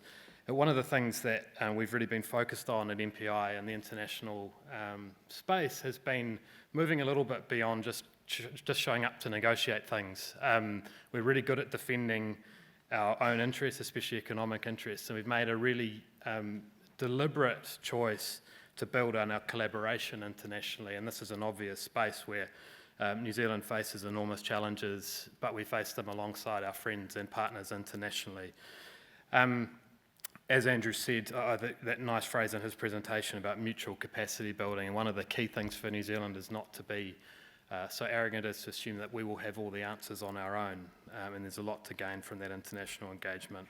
So just to set the context a little bit, this is great timing for this conference. I know it's a regular thing, but this particular one, 2021 is a really big year for food internationally, and I'm going to come to kind of the calendar, but just aside from the events that are happening this year, there's a real building of the momentum to address the emissions from food systems.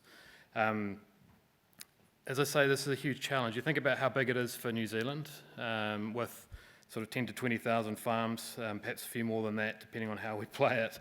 But in the world, hundreds of millions, and New Zealand's a pretty sophisticated system, and it's really hard for us. It's going to be really hard to do it globally. So just to acknowledge the scale of the challenge. So what we're getting, as Andrew was alluding to in his remarks, we're getting a lot of noise and a lot of what I would describe as quite broad and unhelpful statements about the need for fundamental transformation of food systems. So that's not to say that we don't need to transform food systems, but it does mean that they can't just be kind of glib statements like that. You have to think about what the costs and benefits of each approach is going to be. Hayden Montgomery's been referenced. I should have acknowledged him as well, a great friend and colleague. He and I were at a preparatory meeting for the UN Climate Action Summit in 2019, and there was a lot of talk there about needing to basically turn the food system upside down and change the whole thing. And we noticed, I think amongst the 800 or so participants, that Hayden and I were the only ones there from national primary sector agencies, I think. Didn't meet everyone, but from what we could see. So that leads to what I see as really an overall political challenge. You're getting this huge kind of rhetorical push for major groundbreaking change, kind of silver bullet solutions. On the other hand, not necessarily all the right people are in the room for that conversation. In fact, a lot of them are deterred by the nature of that conversation. So there's a real nervousness by some countries to connect the conversation about food security and climate change. And that mirrors our experience with the GRA. So we know that we have to take agriculture and climate change really seriously globally, but we also have to focus on food security and all the problems that we have in the food system with undernourishment and the right food not getting to the right people. So when I was in Indonesia, which was my previous posting before the United States, they joined the GRA as a founding member in 2009, but it was really important to them that we had the dual objectives of increasing global food security as well as mitigating climate change. And it was absolutely a prerequisite for them. And that's because in a lot of the world, food security is a real-time issue. We forget in the Western world that that's the case. And countries, I think Indonesia at that point was probably 12 years out of having at least some respect, a food insecurity related breakdown of a country. So it's very much a real issue globally still, and we need to remember that. So where does that put us now looking at 2021? So for the next 6 months, there are some huge events taking place. In September, the UN Food System Summit will take place. Slightly before that, and possibly sort of less well known, we are working on developing an APEC food security roadmap with New Zealand chairing that process, and of course we've got COP26. And I'd also mention quite a lot happening on the trade front, where increasingly environmental issues are coming into play, and some of the sectoral representatives alluded to that before. So a WTO ministerial later this year, but in the New Zealand context, a lot of bilateral free trade agreement negotiations. And the one point I'd make is that there's increasing attention coming further and further into our production system. So this is perhaps not on the table for negotiating the details, but it's very much in the background and increasingly coming into the rules as they're being developed.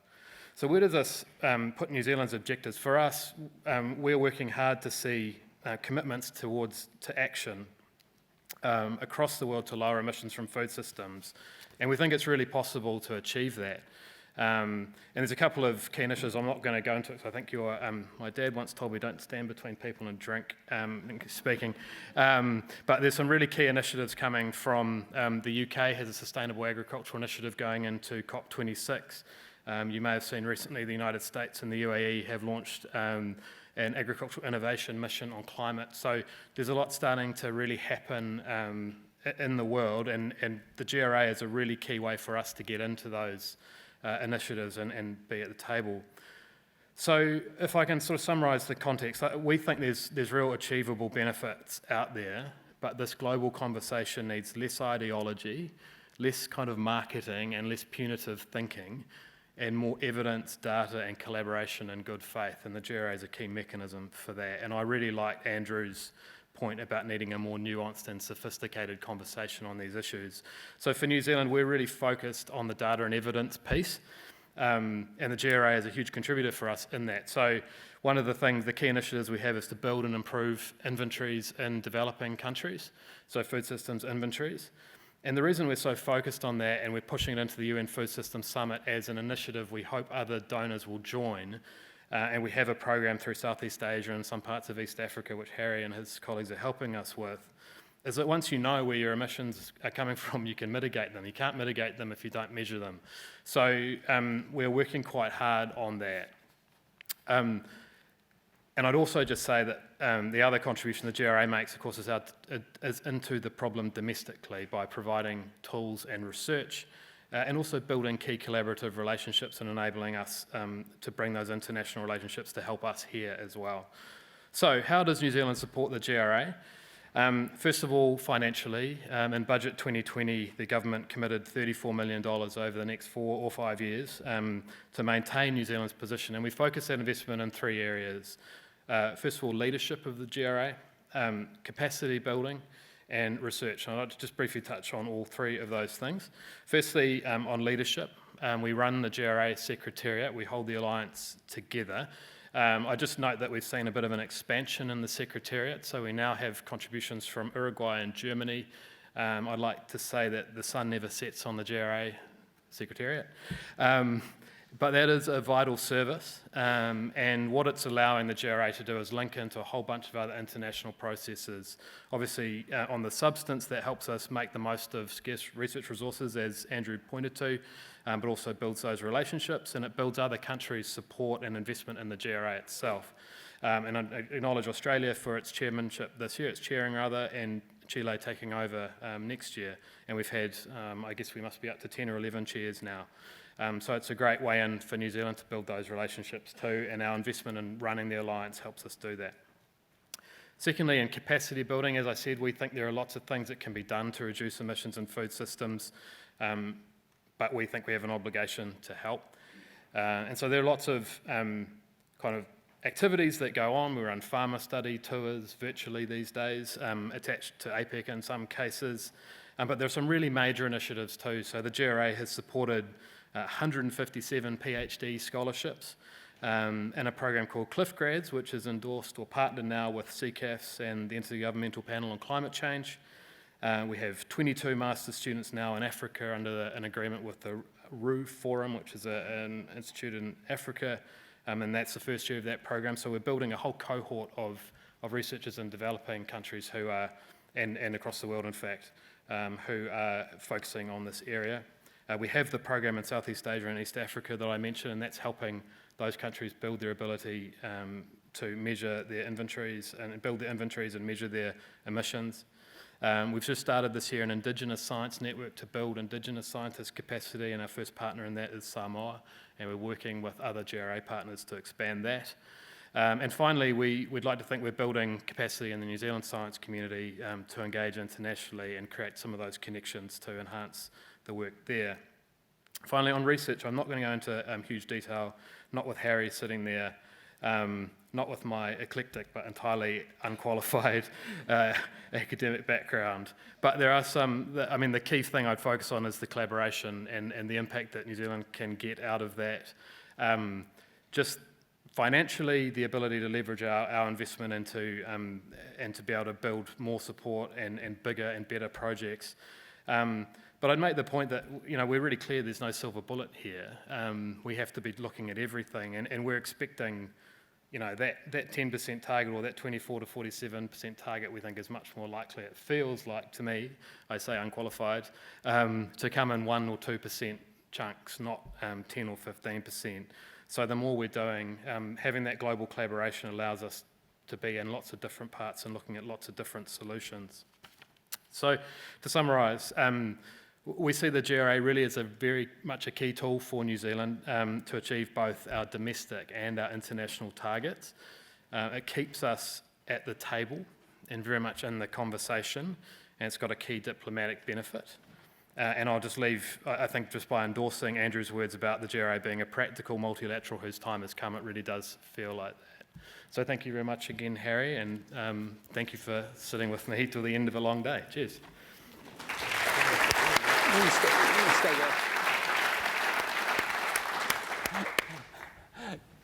Do I have questions for Phil, please? Oh, it's the end of the day, Phil. Someone on the down here, in front of you, Hakeem. Thank you. Thank you, Harry. Is that working? Yep. And thank you, Phil. I couldn't bear to have a good presentation like that go without a question.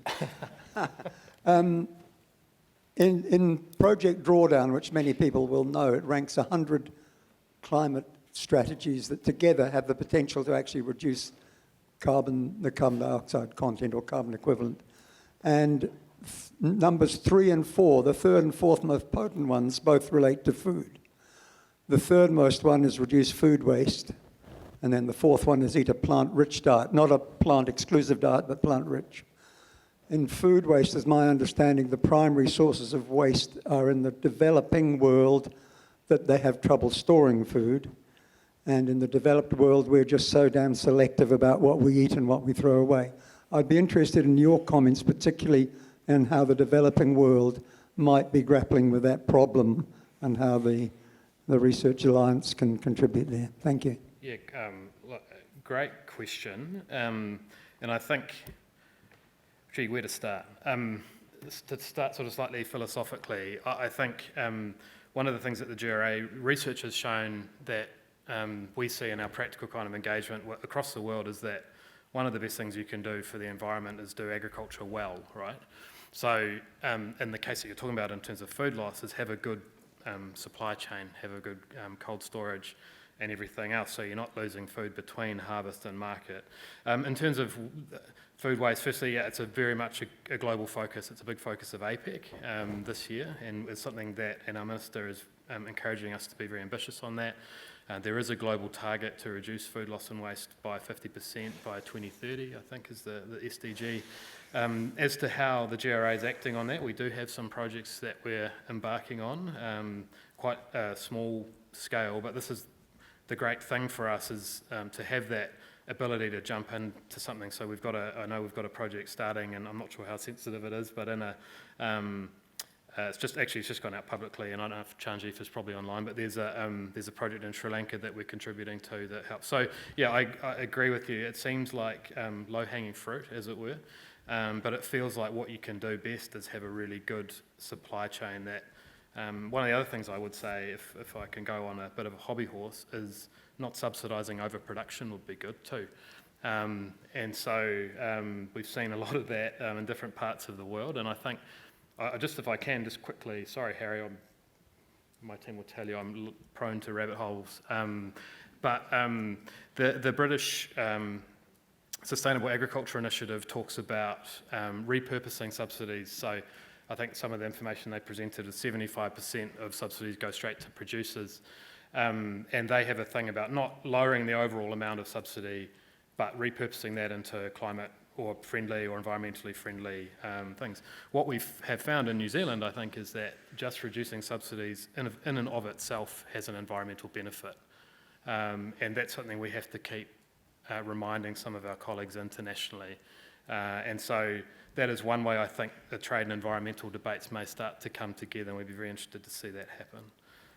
So hopefully sort of slightly answered your question. I think the problem with food waste is it's very much unique to every system. So I think the SDG, the Sustainable Development Goal, kind of acknowledges that. So individual circumstances and national circumstances need to be considered very clearly.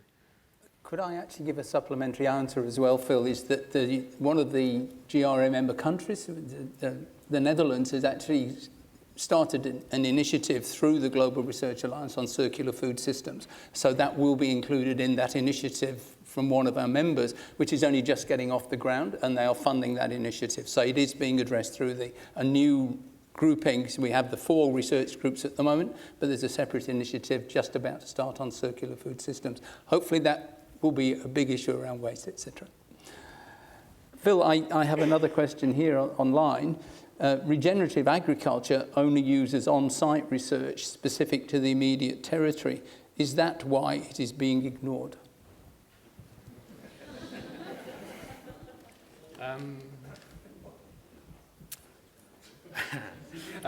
So there's a couple of things about that. I mean, it's not being ignored.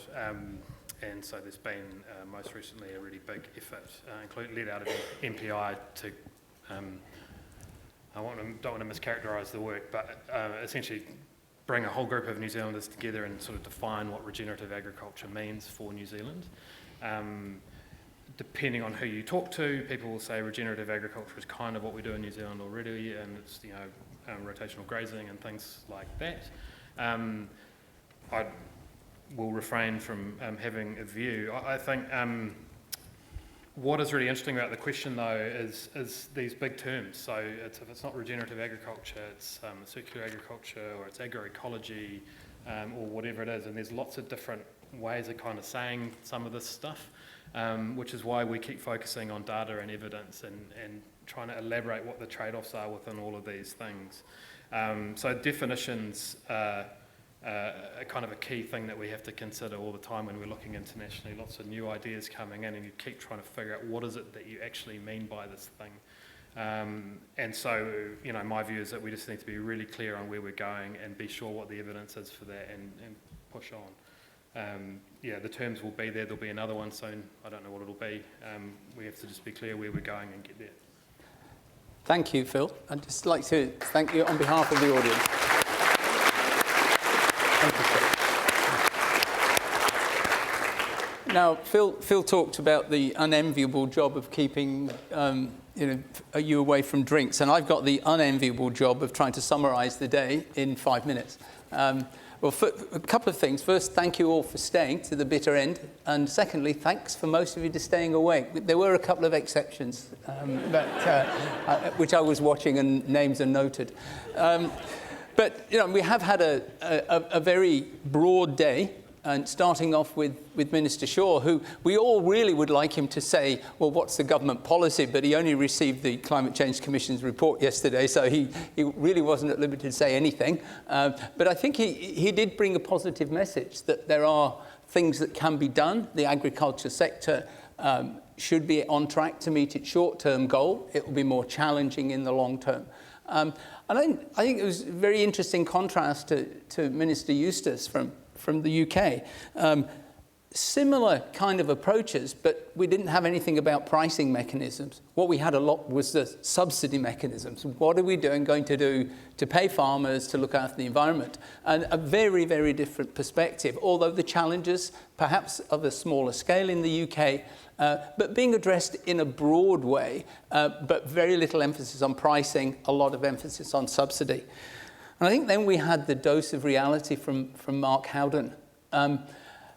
Yes, we've got wonderfully ambitious climate goals, but what are the actual commitments? And that's when you kind of jaw drops and well, they're not enough. Based on the best science we have, we've all got lofty goals, but we're not quite as lofty with our commitments, and that is a gap that will have to be plugged. So I think Mark gave us that dose of reality, and that is something we will have to meet in the longer term. And I have to say this, I thought the highlight of the day was Rod, because he's my chair on the Climate Change Commission, so I really have to say that. But it was a wonderfully refreshing talk, Rod.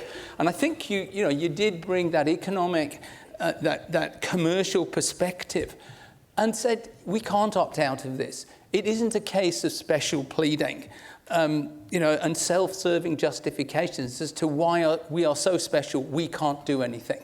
That's not an option to us. And I thought that was a wonderfully provocative talk for the audience. And I think we're all wanting you to say, well, what's in the Commission's report? But you couldn't. But you did give us another provocative talk. And I think that was a wonderfully refreshing optic, that we shouldn't look at it from our own perspectives. We need to look at it from our customers' perspectives, from our international partners' perspectives. And opting out of this is not an option for us. And again, thanks to Kelly, Hiwaka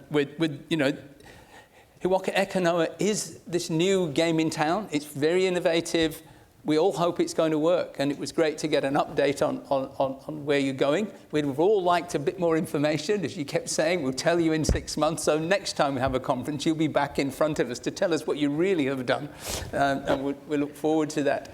And again, it was great to have Dale from Ireland on, because we're not in this alone. They have similar issues. And in actual fact, when I saw their graph of methane and I saw their target to get a 51% reduction across all gases by 2030, I thought, we've got no problems compared to you.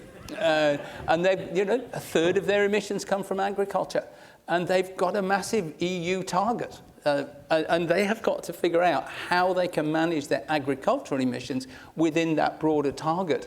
And there were a lot of familiar ways they were doing it. But looked to me like there was quite a gap between, again, what their targets are likely to be and the tools that they've got to do it at the moment. And they've got a challenging road ahead, I think. And it was good to think we're not in this on our own.